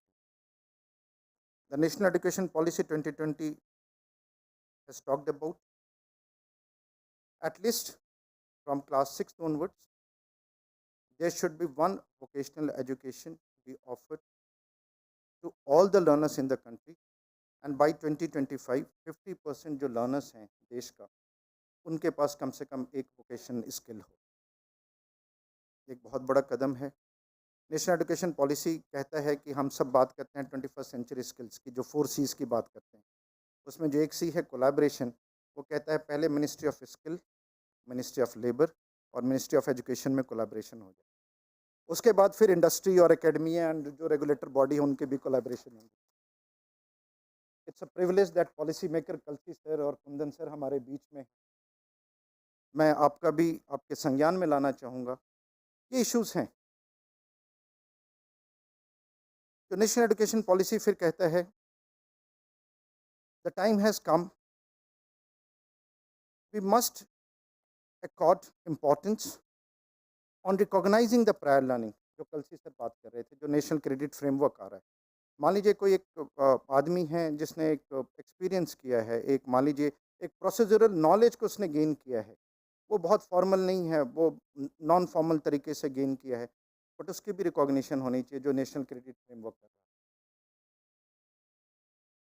तीसरा जो national education policy कहता है which is very important, there should not be any hard boundaries between academic and the vocational subject. As an organization, जहाँ से मैं आता हूँ, NIS ने, we have gone for integrating academic and the vocational subjects. एक बच्चा हमारे पास आता है, एक लैंग्वेज, वो 3 वोकेशनल सब्जेक्ट लेता है और एक एकेडमिक सब्जेक्ट भी लेता है, तो भी वो हायर सेकेंडरी कर जाता है और सेकेंडरी स्कूल एग्जामिनेशन हमारे यहाँ से कर जाता है. कलसी सर के इंटरवेंशन से we had an inked memorandum of understanding with ITIs, जहाँ पे हम 4 ITI सब्जेक्ट को ट्रांसफ़र ऑफ क्रेडिट भी करते हैं. एक बच्चा ITI में पढ़ रहा है, ITI में एक मेरे पैनल स्पीकर कह रहे थे, ITIs में मान लीजिए कोई बच्चा जाता है, वो 4 अपने ट्रेड सीखता है, उन 4 ट्रेड को लेके हमारे ऑर्गेनाइजेशन में आता है, हम उसको ट्रांसफ़र ऑफ क्रेडिट के प्रोविजन के थ्रू और एक लैंग्वेज के थ्रू हम उसे इंटरमीडिएट एग्जामिनेशन देते हैं. अपार संभावनाएं हैं वोकेशनल एजुकेशन में, लेकिन उसके लिए ज़रूरी है एकेडमिया हो, रेगुलेटर बॉडी हो और जो पॉलिसी मेकर्स हो, वो सारे जब तक कॉमन प्लेटफॉर्म पे नहीं आएंगे थोड़ा सा ये मुश्किल होगा. क्योंकि पिछले 30-40 साल में जो स्किल एजुकेशन में होना चाहिए था बहुत कुछ हुआ नहीं है, लेकिन अपार संभावनाएं हैं जो नेशनल एजुकेशन पॉलिसी 2020 में प्रोविजन भी कैटर किया गया. Thank you so much sir.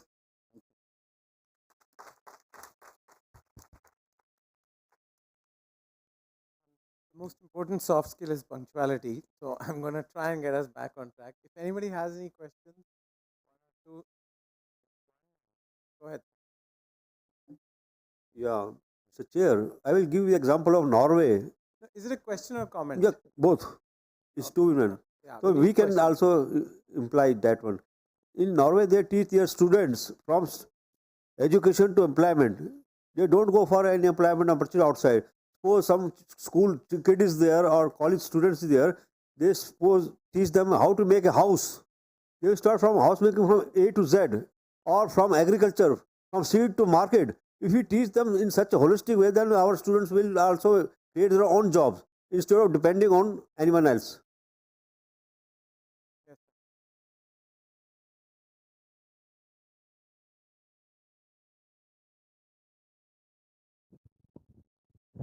We have the Salesforce person here. Now, my point is that we have skilled the person, but he cannot market himself. So why doesn't Government of India give a site where anybody who has learned any skill under NSDC's any agency, he can upload his certificate, and then whoever has given him job, even for 2 days, 5 days, he can upload their comments also, so he gets a kind of a rating, so that he can show somebody. When a plumber comes to my house, I suspect you are a plumber or a thief. So he can say, I am a plumber. You go to the site of NCV, of Skill Development Ministry. You can find my certificate there. You can find my photograph there. You can find comments about me there. So if that kind of facility we can give to the plumber, carpenter, electrician, then people will be happy to engage them. Right now, everybody is scared to engage them from the market. Urban Clap is doing something, but it's not. It can't do everywhere and everybody. There already exists some. Would submit. Government There's side a should be national there. career portal. There is Naukri. There is certification. But I don't want to trivialize this. The first Nobel Prize in economics for this went to Peter Diamond in 2009 for his work on search cost and labor market. Even 2 years ago, a Nobel Prize went to Shapley and Roth, which explained equity markets clear on price, but labor markets clear on income. It's a much more complex problem than using somebody's Aadhaar number to give him a rating. But I mean, I hope there are some entrepreneurs working on that problem, but this is not an information asymmetry problem. This is a clearinghouse problem. Those are two different problems, but I will leave it at that. Are there any other questions? Do my panelists have any comments where they want to respond? The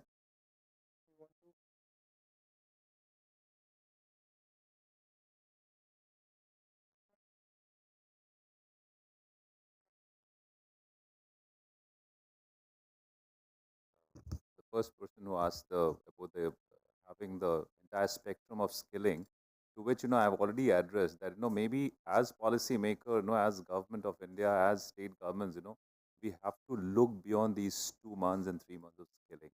And I don't know, across all these forums, for the last 8 years, I've been listening to all big promises, but I think we have still stuck up with those 3 months of training.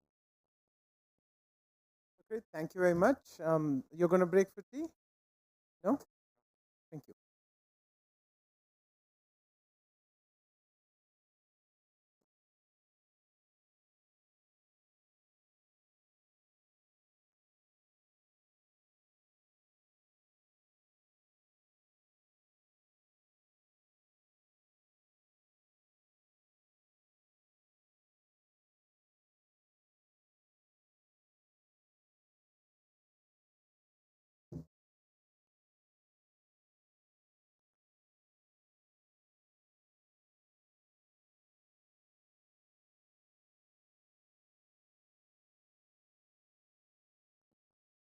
We'll have a 5 minutes quick break and we'll reassemble at 5:07.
Good evening. Please take your seats. We are beginning with the last session of our day.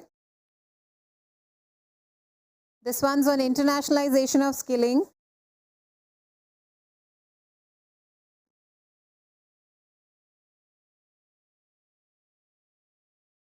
We have on the dais Mr. Sanjay Shivnani. He's the co-chair of FICCI Skill Development Committee and Head Technical Training and Hindalco Technical University at Hindalco Industries Limited, Aditya Birla Group.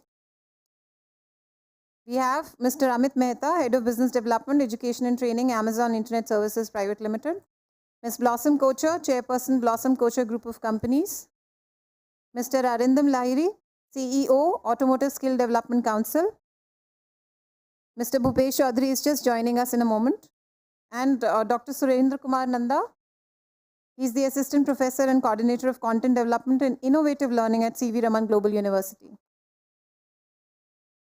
We'll just take one more moment. Mr. Bhupesh Chaudhary, he's the Director at the Directorate of Training and Technical Education in New Delhi.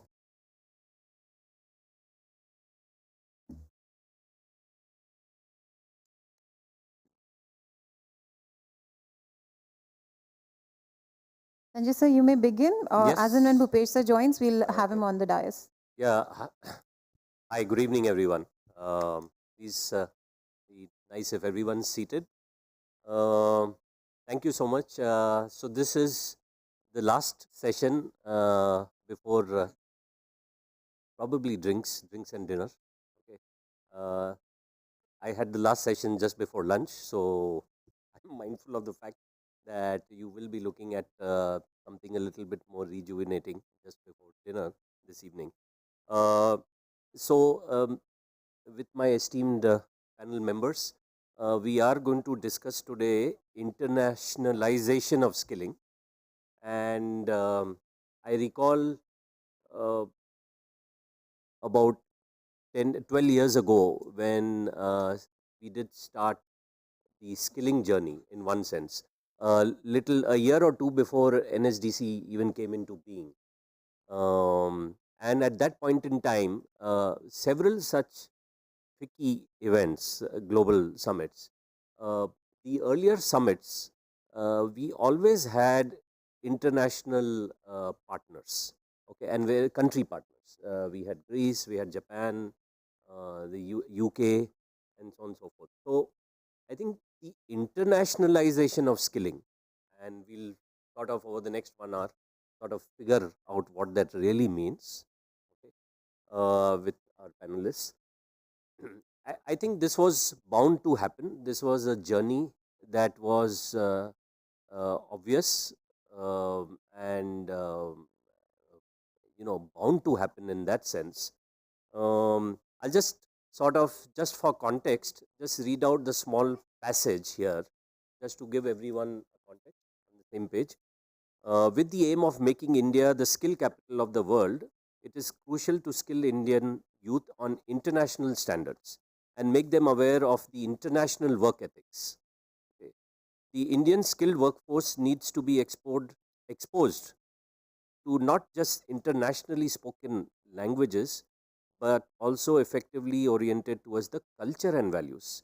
Working with international teams, collaboration, learning relevant competencies, and collaborating with diverse people are a few skills needed for being a globally accepted skilled professional. Now, the note suggests that the panel should be discussing the role of international facilitators and partners in supporting the creation of an internationally benchmarked Indian workforce, international internships and role of international TVET providers, suggestions, recommendations for internationalization of skilling that is happening in India. I would request the panel members to keep these three sort of points in context. What I will do is, if I'm guessing no one has a PowerPoint presentation, so we'll just go one by one. Start from the left, and your opening comments and whatever you'd like to say about this.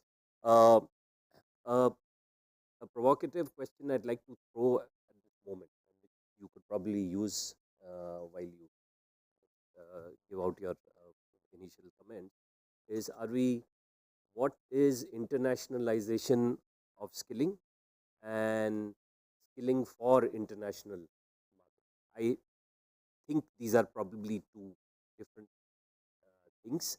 They mean different things, even though they are probably two sides of the same coin. So I'll start with you from the left. Thank you, Sanjay sir. See, before starting the discussion, I just want to thank a couple of people, in fact, organizations, which basically taking India to the global in terms of skilling. One of them is NSDC for sure. Other one is Skill India and World Skill India. Because for the last few years, India is participating in world skill competitions, and every time Indian tally of medals are increasing, and there's very increasing, very encouraging things to see. Now, one thing I just want to see that because we are competing with the international competitors and we are performing at par with them, it suggests that the standard of the skilling in India is not below standard anyway. And the kind of youth generation we have in India is so enormous that if we are able to train them in a certain way, we can be a global leader in terms of skilled workforce. Now, there are few challenges in this regard is that are we have enough global trainers who can train to national and international competitor, participants, students, anyone you can say. Now, that is something that I feel that India, it's not that India do not have it, but the thing is that are we putting the right effort, the right way to take this skilling into the next level? Now, the other side around, when we see about international trainers come to India and training to our students, we see that they are much more focused. They know what expected from them, and they are delivering in the same way. Are Indian are doing the same way? Yes, but are we in a position to achieve more? Definitely yes. So we need to put little more effort, and in this regard, I want to see all government agencies, universities, and industry all should be come together, because industry having giants. Now they need to come together in the CSR activities and come and start giving skilling to the students, national students as well as international students, so that the skilling business in India or the skill market in India will improve drastically. This is my initial comments at the beginning. Thank you so much, Dr. Nanda. It's good you touched about world skills competition, global trainers. These are the two things that I picked up, and we should discuss this a little bit more as we progress into this session. But the thing I wanted to ask you, Dr. Nanda, and you could probably share with the audience, is what is CV Raman Global? And it's a global university. So what is it doing in terms of internationalization of skilling? Throw some light on that. See, 2 years back we started our skilling journey in World Skill. We picked up a very niche skill, that is water technology, and we participate there. One of our students called Aswat Narayan participate there, represent India, and won the gold medal for India in the World Skill competitions, and that gives us a boost. Then we saw that there is a interest among the students, okay, but there is a lack of awareness about this world skill competition and skilling of world standard. There's a very information gap, I can say. Their lack of awareness is the main problem. Now this medal of this Aswat Narayan gives a big boost to at least our university at the beginning. What we done is that we one thing comes here is the NEP that's come as a big boon for us. NEP is a very vast thing, and implementing NEP in the true spirit is a very difficult task. Okay, and collaborating world skill training into NEP and then into curriculum is a very humongous task itself to achieve. but we somehow able to try to crack down that code. We frame some curriculums which is basically world skill aligned and NEP mapped. We train our students from the first year to the fourth year, BTech students basically, to the world skill format, and it's a credit based system. So if anyone become an engineer in our university, at least per se, the person will definitely expert in one of the skills. Okay, it could be water technology, it could be cyber security, it could be cloud computing, it could be anything. But we frame the curriculum in such a way and we got that flexibility because we are an university. We do have the curriculum, we can plan things. But to make it materialize, the government has to come, and I hope that all of you will agree with me is that the curriculum structure that we adopted in our universities, that is normally updated in every 4 to 5 years, but technology changes in every 2 to 3 years. And as soon as we try to change the curriculum, there is a gap in the technology. So we are always looking at the cat and mouse running one behind others, and that's a big problem to solve. Now here the industry has to play a big role.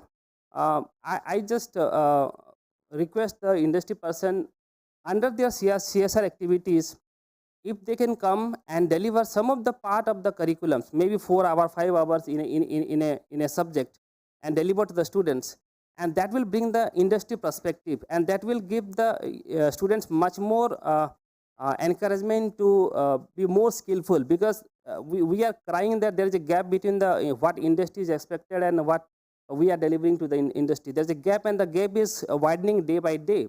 How can we solve those gaps? And those gaps only can be solved by active participations of industry in the delivery mechanism within the university, maybe in terms of framing of curriculum, maybe in terms of imparting some of the curricular stuff, delivering to the students, maybe setting up the labs. And this is a very important point I want to touch upon. We as a university set up 32 different centers of excellence with partnering with multiple corporate companies. And the problem that we saw is that every 2-3 years the technology upgraded, and we have to reinvest and restart that center of excellence, and that is a very finance intensive things to do. Now, what I request to the industry is that we as academia definitely wants to deliver the good skillful worker to you. You please come forward and deliver the best possible technology and infrastructure that is with you. Come and give it to us. We will use those infrastructures, train to the students from beginning to the end, and we promise you to give you the skillful workforce that we are looking at. So that is what we are looking from you, and if you can help us in that way, we'll definitely deliver the right skilled person to you. Thank you. Thank you so much, Dr. Nanda. So one big takeaway I had was that you are, therefore, your internationalization of skilling. You're probably doing this through curriculum intervention, is what I'm gathering from what you said. Right? Okay. So I don't know if that will be internationalization or modernization of the skilling, but we'll come to that. We'll come to that in some time. Okay, and it could mean both of the same thing. Okay, really. I think I'd like to invite Bhaskar to share his opening comments and thoughts on this subject. Bhaskar, can I request you also to please sort of introduce SEMA, so that, and the reason I'm asking this, Bhaskar, is SEMA is an international certification, and therefore you'd be able to throw light from the international, you're from the outside in. Okay, so that would be a great idea of how you see us. Right. Let me introduce SEMA to you. SEMA is CIMA, it's a Chartered Institute of Management Accountants. It's based in UK. It's more than 100 years old institution, and it's given under the Royal Charter. So that's how it started. And today, if you see in the world of accounting, there are financial accountants and there are management accountants. So SEMA is from the world of management accounting. If you look at the US, the CPA is the equivalent of the Indian Chartered Accountant. And today the CPA US and SEMA UK have come together in a joint venture. Unheard of, and that's a 137-year-old. So, two institutions decided to disrupt themselves and reinvent themselves to deal with the issues of the 21st century. That's the background. How do we see India? So, we see India as a fantastic market. We see it also as a huge challenge. And the reason is because a very large segment of India's talent is able to crack both the CIMA exam and the CPA exam. We only hold exams. We are the qualifying bodies, which means we have the talent here. But then comes the question of mindset, cultural sensitivity, and the ability to work with customers internationally. So we work with partners in university in India to develop this. We work to develop what we call as a 5-skill framework: technical skills, digital skills, business skills, people skills, and leadership skills. And all 5 are required. You can't get through the qualification by only one skill. So that's the way we see it. It's a huge potential, and we are very encouraged by the new education policy. From a 3-year to a 4-year jump at the higher education level, with allowing a blend of online and offline, bringing in certifications and recognizing credits. I think these are forward thinking. This will take us a long way. And I'll share some of the other perspectives from where, as we proceed with the session. But it's very encouraging to see India thinking like this. And it's time. I've been sitting here all day and listening to the session. I've heard a lot of issues around lack of teachers. I don't think we have a lack of teachers. And the reason is the pandemic taught us. The pandemic taught us that you can use technology to overcome this challenge of lack of teachers. We deliver CIMA lectures in the online mode with teachers from Sri Lanka, with teachers from UK, with teachers from India. And now we are able to do this with Indian faculty. We are able to train students outside. So we have teachers. We have teachers somewhere in the country. We have teachers somewhere on this planet. But we need to get them with the help of technology. We have to stop thinking of physical infrastructure when we think of a school or a university or a building. We have the talent inside. And the way we see it, Indian talent can be leveraged worldwide for global benefit. But we just need to disrupt ourselves and think a little differently. Okay, thanks so much, Bhaskar. There's an interesting question crossed my mind. Okay, you mentioned the 5 competencies, right? And so how do Indian test takers, in your case, right? How do Indian test takers stack up versus international non-Indian students from other on these 5 competencies? Which one do we really not do well? So mainly it's the people competency. We see Indian test takers from India doing very well on technical, on business, on digital, but on people and leadership, we see they struggle a little, especially at the university. But again, CIMA and CPA both are very open qualifications. CPA is typically for a postgraduate kind of education. CIMA is open to anybody post 16 years of age. And in the UK, we run a unique apprenticeship scheme with CIMA, where there are more than 1 lakh apprentices working in the UK industry using this apprenticeship scheme. Now, if UK can have 1 lakh apprentices, we can have definitely 10 times more than that. So I would encourage initiatives like this to deliver, and institutions to come forward and adopt some models and pilot them. And it's okay to fail. It's not that if it's worked in the UK, it should work here. No. Gone are those days when UK and US told us that we know everything, even about your market. No. Today they can give us the tools. We have to adapt them for Thank you. Thank you, Bhaskar. So next is Arindam. Arindam is the CEO of Automotive Sector Skills Council. I think one of the most progressive sector skill councils among the 38 there are. Arindam, we've done a lot of, and I know you've shared this with me in the past, a lot of, so can you throw some light? Internationalization of skilling, which to me actually means curriculum intervention, making curriculum more progressive and robust and modernized, and skilling for the international market. So, to my mind, these could be two different things, or could mean the same. But happy to hear from you, and you've done several projects. Thank you, Sanjay, and thank you, Fiki, for having me here today. When I looked at this particular topic of internationalization, what came to my mind is, of course, what you talked about in terms of curriculum, and aligning with the global standards of the industry. But at the same time, I think it's one thing to have a curriculum which is internationalized, and another thing to have get that delivered in the context of the country that we are in. And there, I think I would like to pick up on some of the thoughts that Dr. Nanda had just spoken about in terms of world skills, which obviously gives us an opportunity. And we must remember that as a country, we discovered that world skills exists only in 2009, I guess. You and I probably would have been on the first one.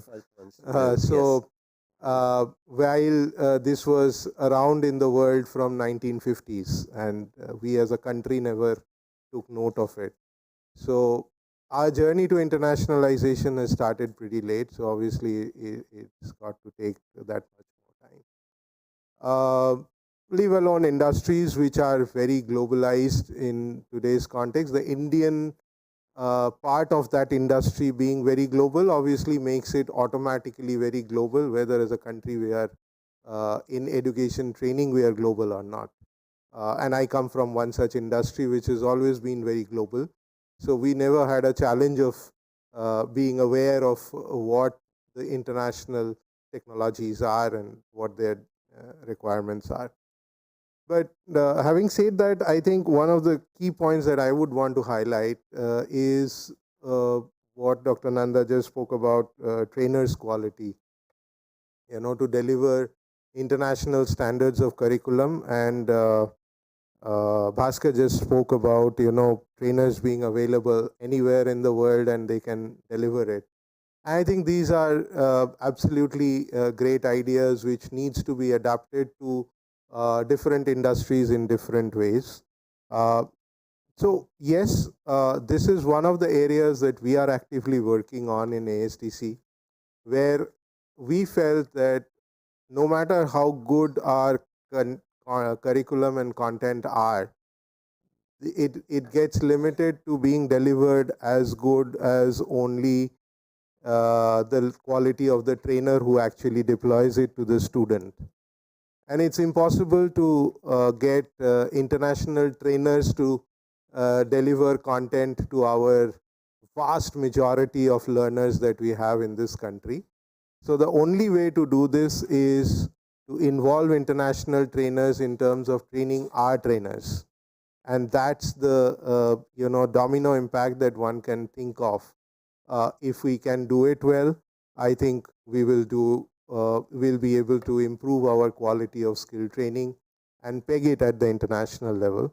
This is the kind of program that we are doing. So now we are insisting on most of our programs where our trainers not only get our certification, but we also encourage them to get one of the global certification programs in that domain.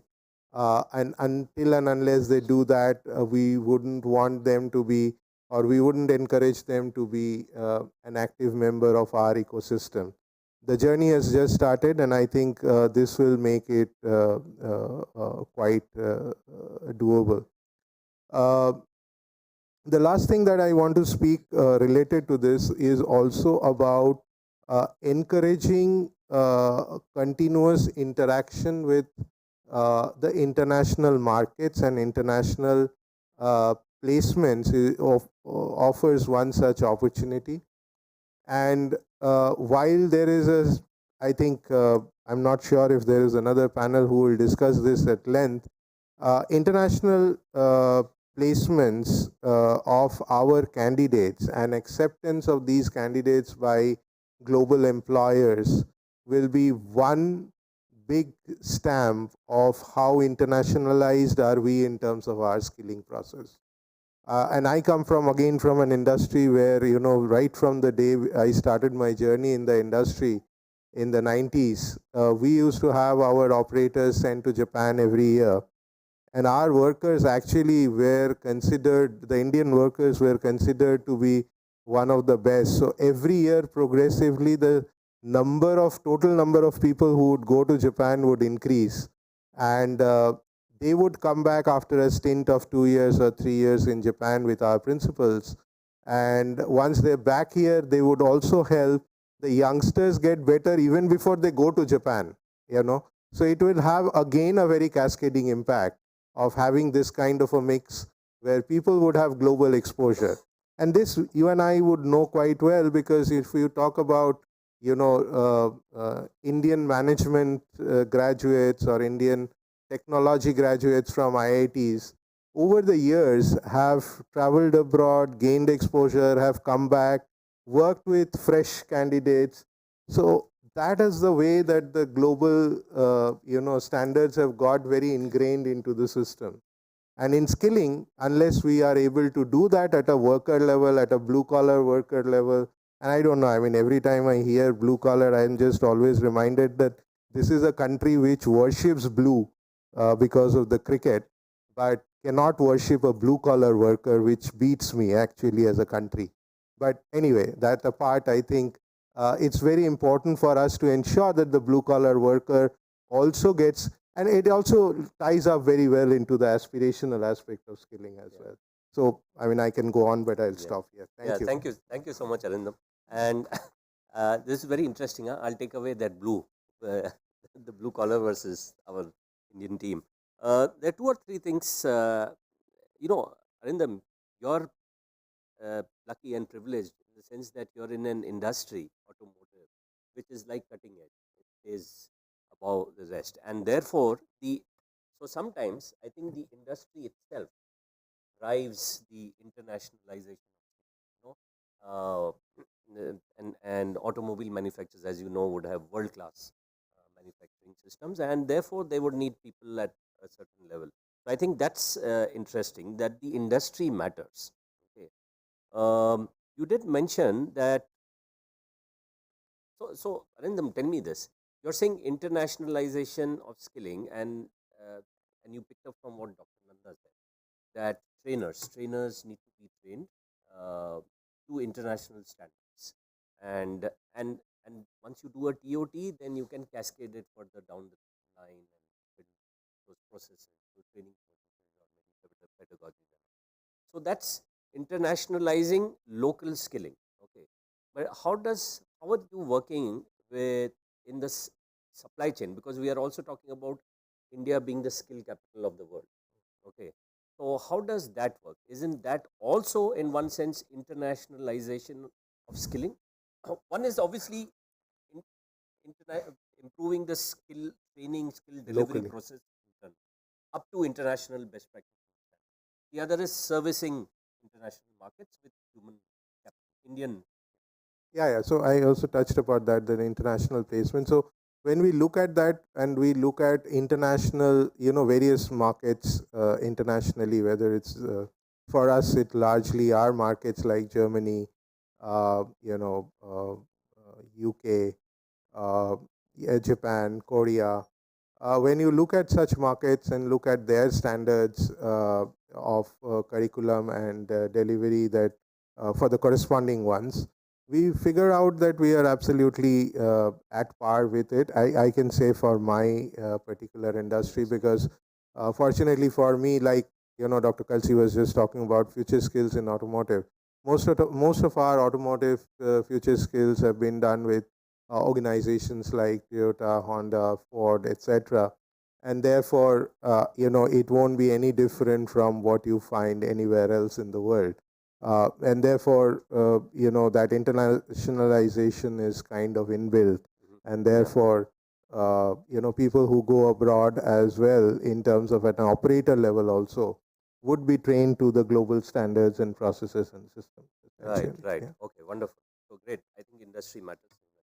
So we'll now turn to the right, and I'll start with Amit. Amit, Amazon. So when you guys came in to the country, okay, and pardon me for being very simplistic. I'm sure you would have come in with certain standards, certain demands, prerequisites, and things like that that you need from the workforce, from the labor market here, who you hire for Amazon. How did that play out? What did you do as far as internationalization of your learning and development system, your training system? So,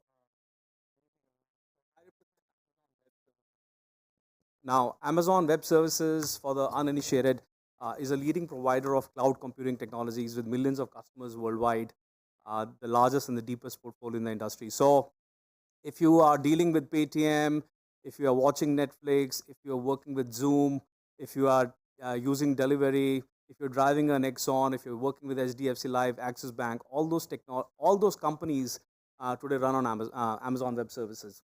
So Amazon Web Services is the technology that started its life by powering Amazon e-commerce, and then by virtue of how successful we became at doing that, we kind of replicate that to millions of customers globally.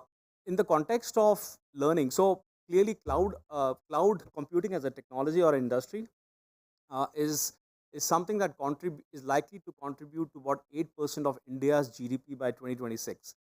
Potential of generating 14 million jobs. If you look at the conversation that has been happening in digital skills, top 3 out of 5 skills are cloud related. So if cloud adoption really drives and accelerates digital adoption, and therefore it becomes very central to how India is going to become a $1 trillion economy. So India probably will reach the $1 trillion economy goal faster than the $5 trillion GDP growth goal. So that's kind of the context of where we are. Now, how do we look at skilling? So from the context of Amazon Web Services, so I think the first is really about, listen, there are about 2.2 million cloud engineers required by 2025 as per NASSCOM. Likely supply is going to be around 1.4 million. So there's already a projected gap of about 700K. Current installed capacity is about 800K. So I would say we are in the hottest tech startup segment market today right now. And therefore, the skills that we bring to the market are pretty much international at that level. So for instance, if we have 32 instructor-led courses to teach either upskill existing workforce or teach students in colleges, those are the courses that we teach world over. They're the same courses. There are about 500 free titles that people can consume depending on the roles, depending on the personas, depending on the kind of aspirations that they have on technology. All of those are consumed internationally. So there's there's a standardization of content that we roll out. What we do add to it, and internationalization is both ways. What we do add to it are flavors of what India can offer. There's a uniqueness of India. Everything about India is population grade, right? So what we do in India and the limits to which we push the systems becomes inputs to curriculum that are taught to global markets actually. So that way, India kind of drives this refreshment of curriculum as well as kind of adoption of the current curriculum. So curriculum intervention is one. The 12 certifications that we have, those certifications are certifications which validate the industry knowledge, and they are applicable everywhere. So if you are like an associate certified engineer here, you can get a job in America, you can get a job in Australia. That is valid everywhere. That's why when NCVT and NASSCOM said, why don't you issue certifications locally? We said no, because that comes in the way of global adoption. In America, if you want a job, you won't kind of take a NASSCOM future skill certification. So we've kind of kept that standard. And now with NCVT, we are saying, listen, as you go about teaching those courses, let the OEM certifications be accepted, and those recommendations have been possible. I was hearing to the comments of trainers.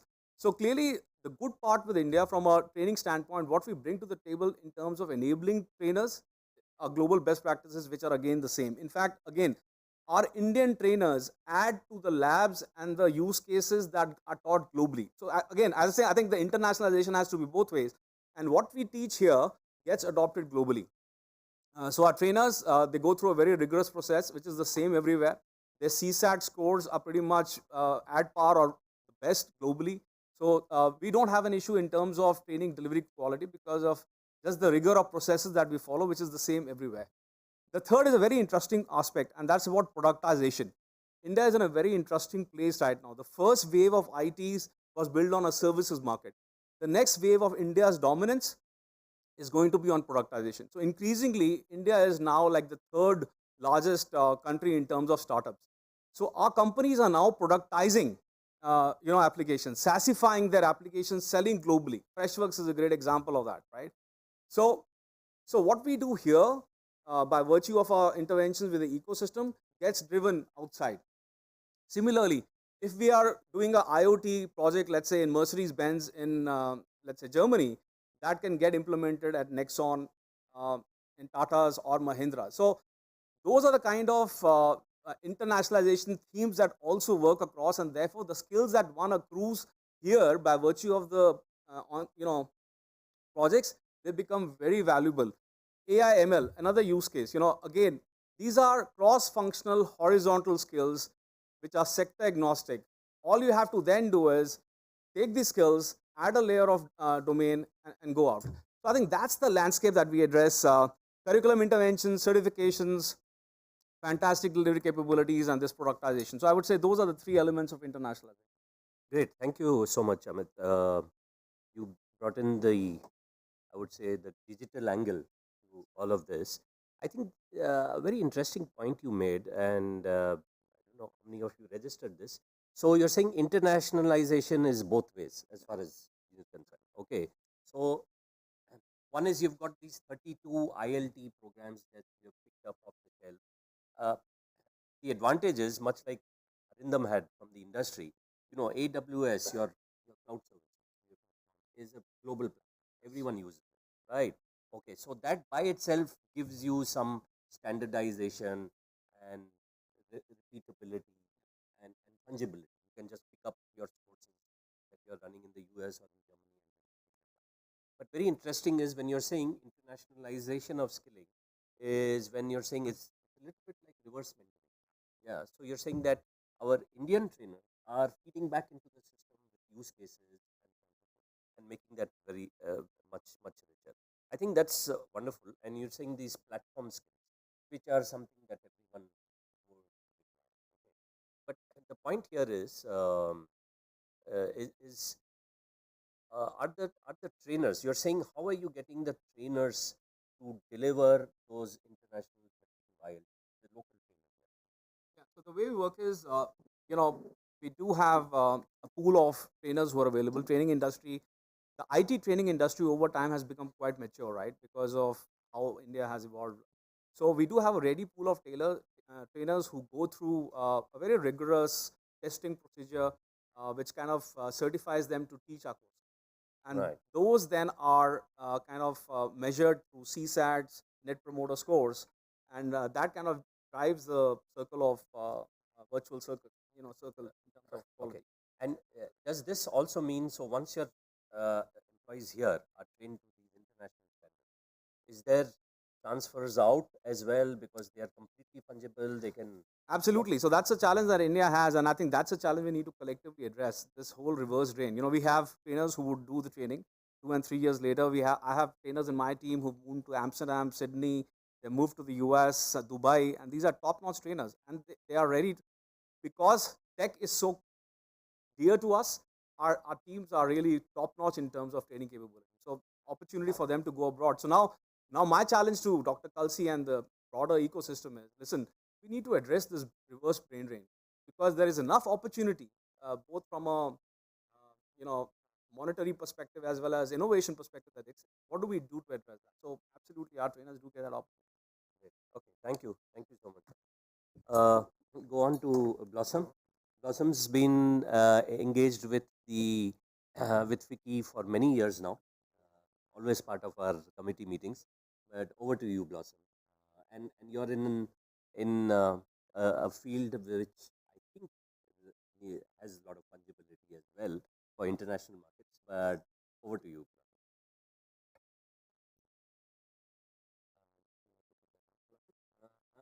The red button. Red. Yes. Okay. Yeah. Okay. So good evening, everyone, and it's a real pleasure to be here. Thank you so much, Sanjay. Now, I am in the field of a different kind of a field. I'm in the field of course, skilling, very much into skilling, and but it is into more of the glamour side, I should say, like the hair, the beauty, the makeup. And I must say one thing: we have at our place, our organization has fully uh, international certification. Like we have all the, like Pivot Point comes in for hair, we have Sedesco for beauty, VTCT for beauty again, we have IMA for hair and for makeup, and we have the London School of Makeup. Okay, so this is completely international there. So we did take, when I first started, I took up the schools of education as well as awarding bodies, because in this line that we are in, they can travel anywhere in the world, and to reach everywhere in the world or to get a job in the world, they had to go through another test or another examination. So by going in with these organizations who are also very much in with the governments of the certain places, they were made it very easy for our students to go all over the world and to start working. Because one thing is, India definitely, they want everywhere, all over the world, they want people, and India really has the people. If you train them well, they can really go out and do a great job. So this is what we did. So now, so they have an easy option to get jobs. The other thing is, they get fantastic glamour jobs also. They work on cruise lines, they work in, they work for companies that are the hair technician companies, they work for color companies, and not just here, it is all over the world that they get it, because they have this education and the others. Now, what did I have to do when I started this? But now, the education that they give abroad was, it is a certain put up at a certain, you have to finish it in a year or 2 years, that sort of so many hours. Now, the Indian student hasn't got that kind of time, really. They want to work as well as they want to earn. They want to learn and they want to work. So we had to make it that, where they can learn and they can work. So we, in the schools itself that we had, we opened a lab where it was they could work, and at the same time they come 2 hours for learning, or that was when they first started, or they work and they come in once a week when they had become more advanced. So we had broken up the course, but not, they had to do the complete course, because I didn't believe that they can do an assistant hairdresser or an assistant beautician. They don't get jobs in India. So we had to do the whole course, and we had to go by this curriculum that we have, so that they can, by the time they finish and they're working, they can get jobs anywhere. So this was how we did it. So they were doing their practical, because a skill is practical. That is the main thing. So they had to get, and they were getting their practical as well as they were also getting their theory, and they were working on people. So we had this whole thing. This is how we did this whole thing to go through. And it was very, very helpful. And I must say, we have put out thousands of students who are really doing very, very well, not only here, but all over India. Now, when we were talking about the teachers, of course, now now again, we had to see that if we have a set of, say, 20 or 30 students, not when you get a full group that used to happen. There used to be a full group when I used to polytechnic.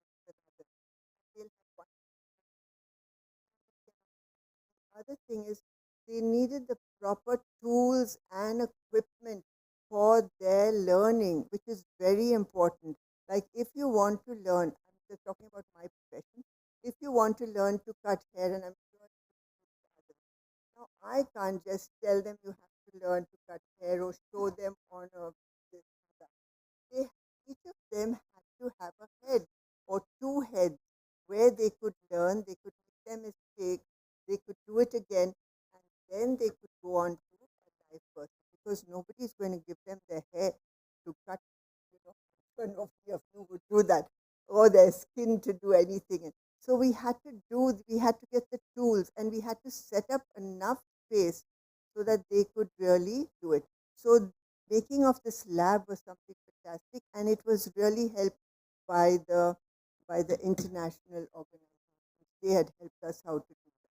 So, and when COVID struck, we went straight away online, and that was the best thing that really happened to us, because of course the practical also we were doing and watching them, and even till today we have our exams, our foreign exams, where we have cameras, everything set up, and they can watch the student, and the examiner comes from outside. So we always had an examiner that came from outside, so that they'll know that the quality of the work is up to international standards. And as for now, of course, being part of the Beauty and Wellness Technical Council, I'm the chairperson there, we have now gone into yoga. So we export these yoga training all over India, and we teach. We go and teach them also. And now, of course, now NSTC has gone through, and they're trying to make a deal with Australia to come to their education, and with another country also, so that we do need the international education. If you want to really become, you do need that training. And apart, like we were saying over here, apart from this training, you have to also give them exposure to international exhibitions and international, organizations, which is a very important part. So we of course, had students all get into the organizations and see exhibitions, so that they know what things were happening. And so this has gone on for some time, and I think it is doing really well for us so far. Great. Thank you so much, Blossom. Thank you very much. Blossom, as you know, is eponymous Blossom School's of beauty. It's interesting, some points that you made that also sort of provoked me to think about internationalization of skilling can also come about through what we called, and I remember during my Pearson days, accreditation and foreign international assessment and certification, right? So if you aspire to offer your students international certifications, okay, and therefore you have an international awarding body there, they're going to come in and tell you that you need to raise your standards, not only of the labs, the training centers, the equipment, you're going to upgrade all your equipment, but you're also going to have to upgrade your trainers. They're going to have to meet certain standards as well. So to my mind, that's a wonderful way of internationalization of skilling in that sense.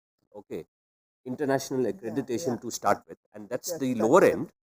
And then next is awarding bodies, okay, and getting international. The other thing you mentioned here, very interesting, was you could internationalize your skilling by allowing your students exposure to international exhibitions and visits abroad, which is wonderful. Seeing, and then obviously by seeing one can aspire. The thing I wanted to check with you, Blossom, is there, or and again might be my null hypothesis on this, is there a conflict when you're saying you've got international awarding bodies and you've got local Indian awarding bodies? Your sector skill council yourself, okay, is the curriculum too way off? Do you need to do something extra? Because like you said, if, in international markets, an associate beautician or an assistant beautician could be a 1 year, 2 year program, while our NSQF could levels could. So, We are coming to that. We are trying to get up to that standard of international. But I really would like, the like government association to definitely get it curriculum education, so that the students that they are doing also, that you can come up with that. I think that's definitely it. And I think we are getting that, which is something which is a good. are you also saying that when you get these international certification bodies and your students will need to sit through an assessment to get through that and achieve a certification, that certification allows them to seek jobs in international markets? Is that it's like a license to practice, right? It's a license. I mean, they go through. They still have to do the exam, but they've already. So they just go through. They don't need to do that 6 months, 1 year. That oh, that's done. That's done. Okay, and great. the other thing that definitely has to go through for every skilling is, of course, people skill training, like you were saying. Yes. But this the other wonderful point I think he made is internationalization of skilling. Yoga. So we are now exporting yoga, right? We are exporting and we are calling in yoga training. So so we are the yoga training capital of the world, probably. That's great. Thank you so much. Yeah. Thank you so much. Okay. So I'll move on to, I'm sure, last but not the least, Bhupesh. Your director, training and technical education. Yeah. Right. Okay. So what I'd really like you to bring in, because the rest is all private. Correct me if I'm wrong. From the government perspective, how are you pursuing this? And if I recall, Delhi government has had some very good high-end training centers. The one in Pusa Road, if I'm not mistaken, if I remember. Okay, which you set up with Singapore Institute of Management. Okay, and I'd been to that center. They hosted me for a day. So things like that. How have that progressed? Because I also recall that you have sovereign to sovereign, tie-ups. There was something coming up on the way to Bhutan. So where is all of this playing internationalization? How's the government, the establishment? Good evening, everyone. I am Bhupesh Chaudhary. I look after the training and the technical education in Delhi. And thank you, Sanjeev and Vicky, for having me here. So to answer your question, skilling is continuously evolving, and to be very frank, in the beginning we did not have uh, full focus on skilling. And I remember when we were small, we used to write essays in our exams that population, Bishop, yeah, whether it is a liability or an asset.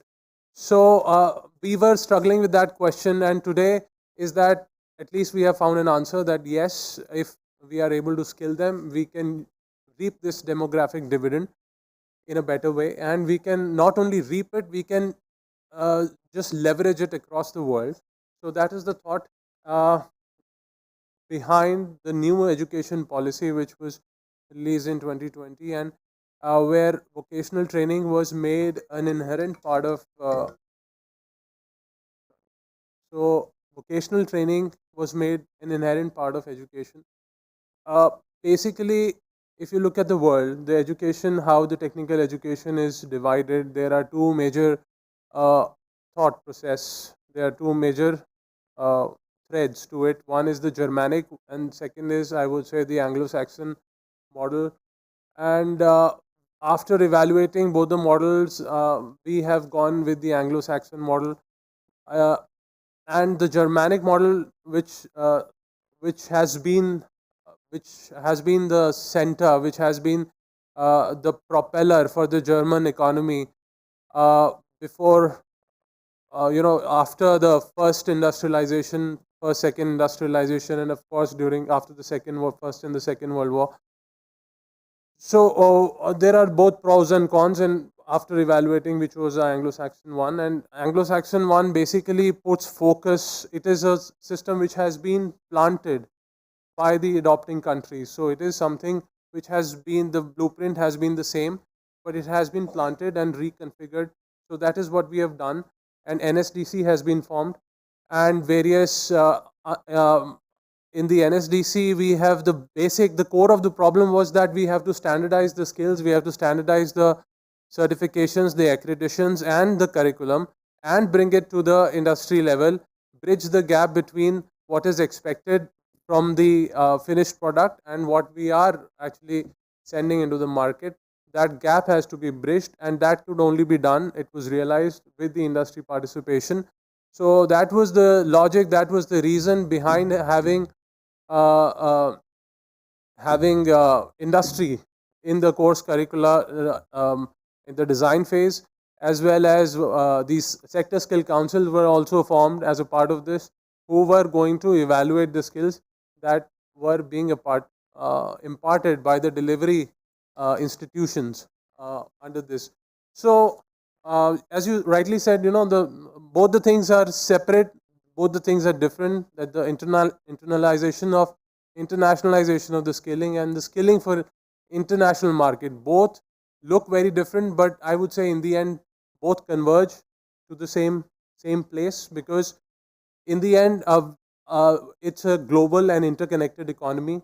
We are using the same products, the international products are being used here, international automobile products. If let's take an example of an international automobile company, so Toyota, Maruti, Suzuki, or whatever, what the technology is developed outside, the product is matured outside, it is now doing well brought to India, doing well in India, and now, so we need to train our trainers on that technology, first thing, and those trainers, that module has to be inserted in our curriculum, and those set of machines have to be imparted, they have to be, so all the students have to be made hands-on to those machinery, things like that. So that, I would say, is the internationalization of the skill, where we have the foreign elements coming into it. We have to open up our minds, we have to open up our knowledge, we have to expand our knowledge base, knowledge partners,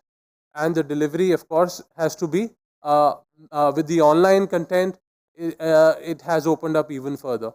And when I talk about preparing my students, preparing our youth for the international market, again, as a lot of esteemed guests on this dais, they've already mentioned that technical education is only a part of it. They have to be trained in the soft skills, including the management skills, the communication skills. They have to be made aware of the culture, of the language, of the business processes there.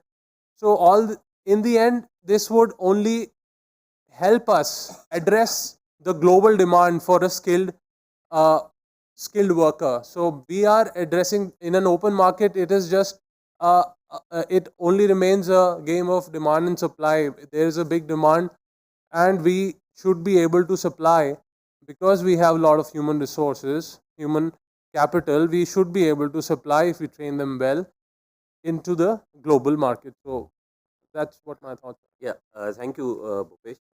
But I think we'd like to know what specific steps is the Directorate of Training and Technical Education doing in the internationalization of skilling, Yes, or skilling for international? Yeah.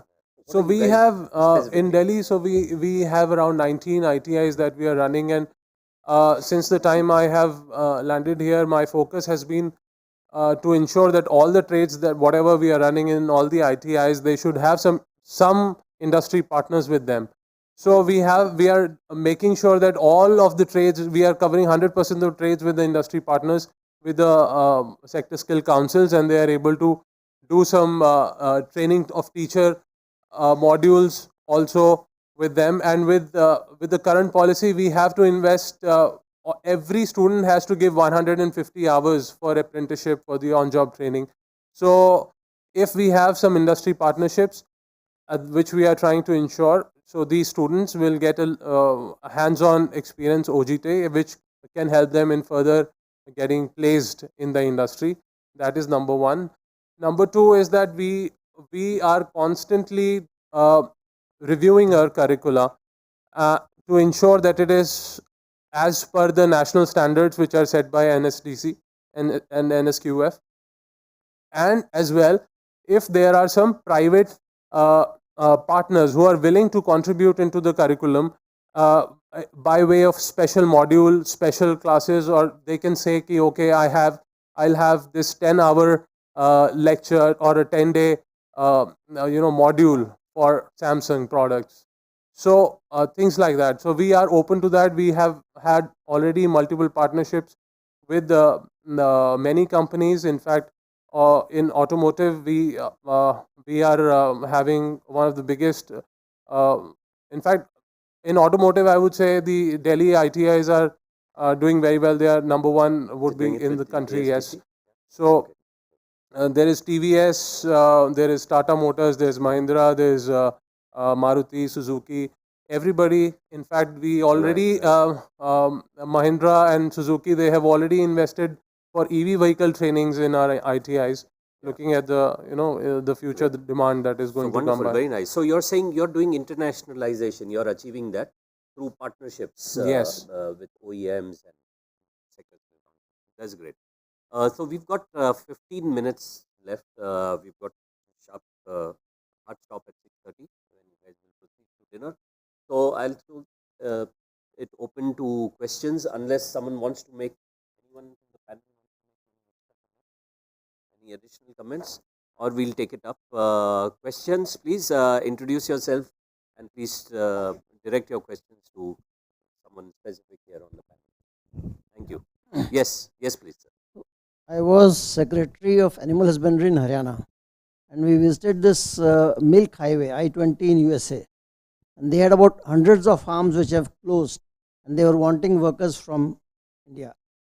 But the issues which came were that our sector skill council, the skill level 3 and 4, that US counts it as semi-skilled. They will allow only skilled workers, not semi-skilled. So that when we do intra-country negotiations, we should include that these should also be included. That we can't do anything about. That is one problem we faced. Secondly, the issue is, you see, there's a very low-hanging fruit which is there. For example, all the GNM schools, GNM and ANM schools, nursing midwife schools, so there are thousands of them in the country. Similarly, our veterinary livestock diploma, there are thousands of schools in India. Now, those schools, the students are aspiring students because they have come there to study, they are paying and studying. If we can do just this much, that the faculty in those schools can be trained through TOT to do the international level courses. So while they are doing their diploma, they also get 3 certificate courses which are international level. Then they will get jobs elsewhere also. And for that, the skill sector council must also come in. Because you see, I have seen, like, an artist only knows how to paint, doesn't know how to sell. Similarly, these colleges, they only know how to teach. They don't know how to place, they don't know how to sell, they don't know how to produce the international quality. So we need the sector skill councils should take the lead, and they should do TOT of the faculty of these colleges and how to do the placement, the soft skills, what exactly things are required. Like Japan has been asking for elderly caregivers for a very long time, and Nepal has been already, it's on their panel. They are taking people from Nepal, they are not taking from India. Now it has just started, but still most of the people who are in the field, like you are running a small placement service with 40-50 people, you will, the resources required to learn about what are the rules in Japan and all, it's almost Dr. very difficult. Yes. So somebody must do hand holding within the council, exactly 1, 2, 3, 4, what you must do, how you must do, whom to contact. No, all that hand holding is not happening. We are sleeping on it. So, Dr. Gulati, thanks so much for that. And I think, Arindam, do you have a point of view? Because sector skill councils is what Dr. Gulati called out. Yourself and Blossom also is the sector skill council. Any views on that? So the specific example I'll not be able to comment because it doesn't belong to my sector. But as far as our sector is concerned, I think level 3 for us is an assistant or a semi-skilled. Level 4 and 5 are people who can do their jobs on their own, which are skilled, and these are all mapped. So, for example, I can just give you offhand example for let's say Kingdom of Saudi Arabia map our skills curriculum to give the skill verification program, which means that the work visa can be given basis our certification. And two of our most common, what they wanted, auto engine repair technician, automotive, and automotive electrician, they are listed by the government there as an acceptable skill qualification, which will qualify for them to go there in that country. And similarly, we have, so everywhere in our industry, we've not had this particular issue in terms of acceptance because, as I said, and as Rupesh was also talking about, the automotive industry is very global. Even our Indian manufacturers are also very global. The Tatas, Mahindras are global manufacturers of vehicles. So our standards come from them, and therefore they are already aligned to the global standards. So there aren't any differences. So when right now we're doing a program with the German Chamber of Commerce for our training of trainers. So the curriculum was submitted by us, and on the same assessment that we do, they are also issuing their certification. So it's a double certification that the trainer gets, one which is international certification, one which is our certification, but they go through the same program, one assessment, and the same is acceptable by them as well. Wonderful, very nice. Thanks so much. So I think again industry-wise, and my sense is that some of this, especially transfer of migration of skilled labor outside, is also has to happen at a sovereign level. So the Japan-India tie-up that we did, and that's been on. But just to interesting, I was wondering when I pull out this wild card that I had, and I saw this in the papers just yesterday. When you talk about nurses, over 8,500 nurses graduate in Kerala every year. Of them, 70% go abroad within a year. This number will increase as many countries now do not insist on any experience for Kerala nurses. All they are asking for is a degree from a recognized university and a Kerala Nursing Council registration. Okay. Kerala has 90% of India's registered nurses, 18 lakhs out of 20 lakhs. Okay, but their large scale migration is creating. So Kerala is suffering from paucity of nurses. It's surprising. They are also the largest suppliers. Okay, so this is very interesting. So while we are saying, we can send out plumbers, we can send out electricians, we can send out carpenters, and so on and so forth. Remember, we are still having, even today, you have a paucity of good qualified plumbers and things like that. So we've got to take this all with a pinch of salt. But I saw two more hands raised. I think someone went. I'll take that lady first. Yes, ma'am. Good evening. I'm from Construction Sector Skill Council. I have a question for Mr. Bhupesh Chaudhary. You said you are using qualifications or standards of different sector skill councils for ITA students. I was interested whether are you using any trades are from construction industry, or I don't remember we have ever come across for Delhi.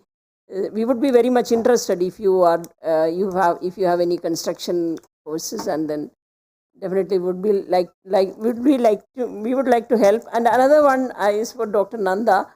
See, we have around 100 qualifications we have developed for construction workmen, and a lot of national occupational standards are there. So the engineering colleges, the polytechnic system could use those national occupational standards. The readily available curriculums are there. You only need to design in such a way that this will be useful for our students. So I would suggest that as a course of action in your colleges, if you have civil engineering courses, we can help you if you are interested. This is what I wanted to So say. that was one was a request and one was a question to Bhupesh. So yeah, recently, to answer your question about the Construction Skill Council, we have recently, I think from last year, we have started carpentry courses in a few of our ITIs, which is under the Construction Skill Council, and they're doing very good. The demand for the carpentry courses is really high, and their placement also is very encouraging. In fact, we are thinking of expanding the number of ITIs having that course. It must be furniture carpenter. Yes. Not yes. shuttering carpenter. No. So yeah, I would love to have a detailed discussion with you, so Sure. to explore more courses which can we can adopt in our ITIs. Yeah, So yeah. yes, you are welcome. I'd be happy to help.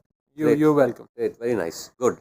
And Sir. one more thing I wanted to say, that during my tenure in CSDCI, we have done some mapping with UK qualifications. And 5 of our qualifications we have mapped with UK skill qualifications. And it was almost 90-95% matching. Great. So there was not much of a gap, which Very is an experience I wanted to share. Great, wonderful. Yeah. Thank you so much, ma'am. Thank you. Sir? Yes. Yeah, I've got 2 points. Yes. First of all, about international standards of Right. skill. Right. Something like Hello India, we do not have any such competition at lower levels.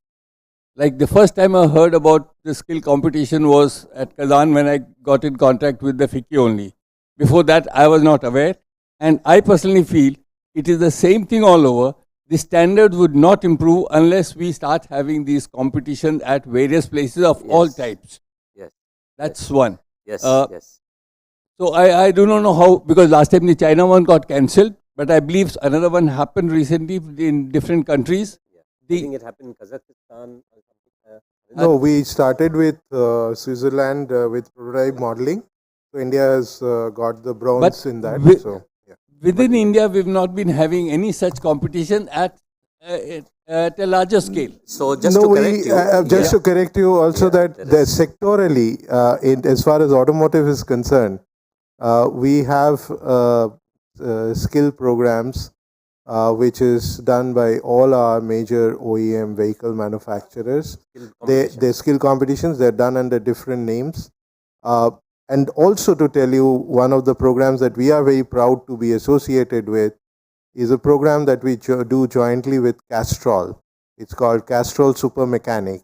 So this is a competition that we did in the last edition, saw 150,000 mechanics across the country participated in this event, and the top 8 people have all got a brand new bicycle from a brand new bike, a BS6 bike from one of our sponsors, and cash prizes. And they've become celebrity. They are called to speak on various occasions by our council in various engagements with mechanics.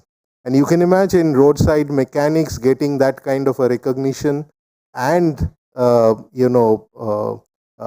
of a social recognition obviously makes it much more that's important. all, I think, because of the automotive industry as such. But I'm talking about the basic skills like carpentry, gardening, and all these. And another thing related to this is Just one probably... minute. Before you go to your second point, just very quickly, just to correct something. So, in the run-up to the World Skills Competitions that we have started since 2009, since 2009, London was the first one. Yeah. So, 2009, 2000. From that, last couple of years, there has been regional rounds, sectoral rounds. There has been enough skill competitions in India leading up to the World Skills Competition selections, and they happen across the country. NSDC does it, the sector skill councils participate, it's collaborative. I just wanted to bring that to your notice. Your next point, sir. Yep. Second, today's topic was about skilling in schools. But That I was think the morning topic. Yes. Morning one, of course, sorry. Yes. But I don't think there were many schools here. Again, probably the message has not gone across. Right. And point taken. I didn't see a single person around here who belonged to school other than myself. Right, sir. And that also, Valid point. there's some more. How many? And what school is Okay. So such sort of a things when we are thinking about, and when you are particularly wanting the skilling to happen in schools, there should be some type of a messaging or a method Absolutely. that they get informed so that they also get interested. Yes, yes. Thank So, you. yeah, I'm the co-chair. I'll stand accountable for that. Thanks very much for the input and feedback. We'll have to wait another year to correct that. But there was another gentleman. Yes, at the back. Yes. Yeah, my Yes. question is to Madam Blossom Kocher. Yes. A few years back, we had our Minister of External Affairs, Mr. S.M. Krishna. He said in the Parliament, many of our students go to Australia for haircutting courses and beautician courses. Do you think such a course where we have to spend such a huge revenue for a haircutting course, not a surgery, it's just a haircutting? So why we send so many students to Australia for haircutting? We don't send them. We get the education here for them, because definitely they can't afford to go there and for the education. So we get the trainers, we get the education, we get the system over here and the people over here to give them that education. Now, hair cutting definitely needs proper education, because you have hair which belongs to you, and it's not just hair cutting. It is more of a science which we call hair sculpting. We sculpt hair, we don't cut hair. And even now, everyone are going into that, because hair is also got a structure. If you go and put something wrong on it, you will find you will suddenly get it straight. And there's a chemical, it's made of a chemical, it's made of nitrogen, oxygen, all those things. So you have to learn all about the hair. And also it has to suit your face. That is very important. And we as hair designers or hair sculptors, we look at your face, we look at your body structure, you look at your work, what work you are doing, what is your this, and then we give you a hair design and not just a haircut. Thank you, Blossom. That's a hair-raising answer. This. Thank you very much. Okay, and there's more to hair than just hair. Okay. And some of us are losing it also, but And for that also we have now hair transplantation and hair weaving, and you have a whole lot of things so that you can come out with a full great. This is getting interesting towards 6:30. I'm sure evening things get a little better. Okay, in the evenings. Okay, we are 6:30, top of the hour.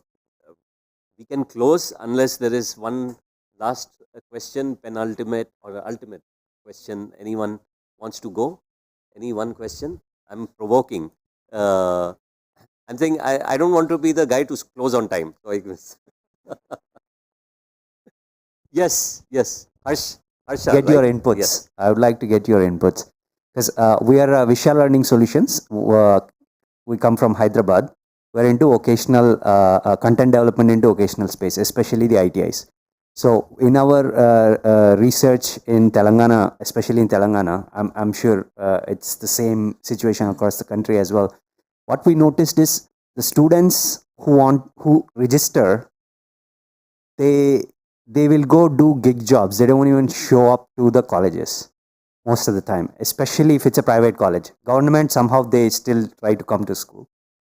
The challenge that we have is there are these gig jobs like Zomato, like delivery and these things. They pay them $30,000. That's a gig job, but they think that's a career, and they start out like that. What is that we can do? We have been pondering internally. What can we do so that that's just a gig? It's not a full-time career. Whereas if you take up something in the skill side, become an electrician or fitter, that can be your career over a period of time, right? So we have been pondering on that. If you have any inputs on this, how the message that we can convey from our end, or maybe talk to the governments, and then some form of what can we do to let people know that this is just a gig job. So this is out of syllabus question. Okay. Off the topic question, Harsha. Okay. But does anyone have an answer? I think you just need to. Oh, yeah, you want to attempt? Bhaskar, go ahead. I can talk from my personal experience. Bhaskar, 5 minutes, 3 minutes, 2 minutes. Yeah. My daughter studied here in Delhi University.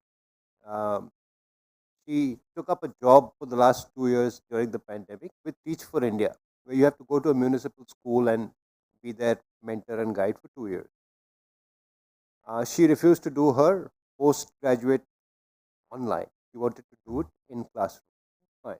Now, on the side, she was doing Teach for India. She was doing editing work for some company. It's a gig job. She's very clear that this is temporary. I need the money. It's my pocket money. It's my spending money. End of the day, I want to teach. And for that, I need a postgraduate in my subject. And then possibly a PhD or whatever. So, if we as parents, if we tell them, hey, are you clear what you're doing? And this generation is very clear. They have their priorities right. They're far more clear than what we were when we were there. So leave it to them. They will figure it out. And most of them know how to do it. So that's my personal experience, which I thought I'd share with you. Great. Thank you so much, Bhaskar. So I think his message was just let go. Okay. And if they want to pursue something they think they are right about, I think you'll just have to fall in line with that. Well, thank you so much. Thanks very much to all the co-panelists. This was wonderful. We got through 1.5 hours of this. Okay. 90 minutes. Thanks very much. And good evening, guys. Good evening. Good night. I think dinner, Deepti is going to announce dinner. The dinner is outside. We'll have an early dinner today. Wow. Very nice. Yes. And also, we are very positive that we're going to see you all tomorrow at 10 o'clock. We are starting with the entrepreneurship session. So see you all tomorrow at 10 o'clock. Thank you.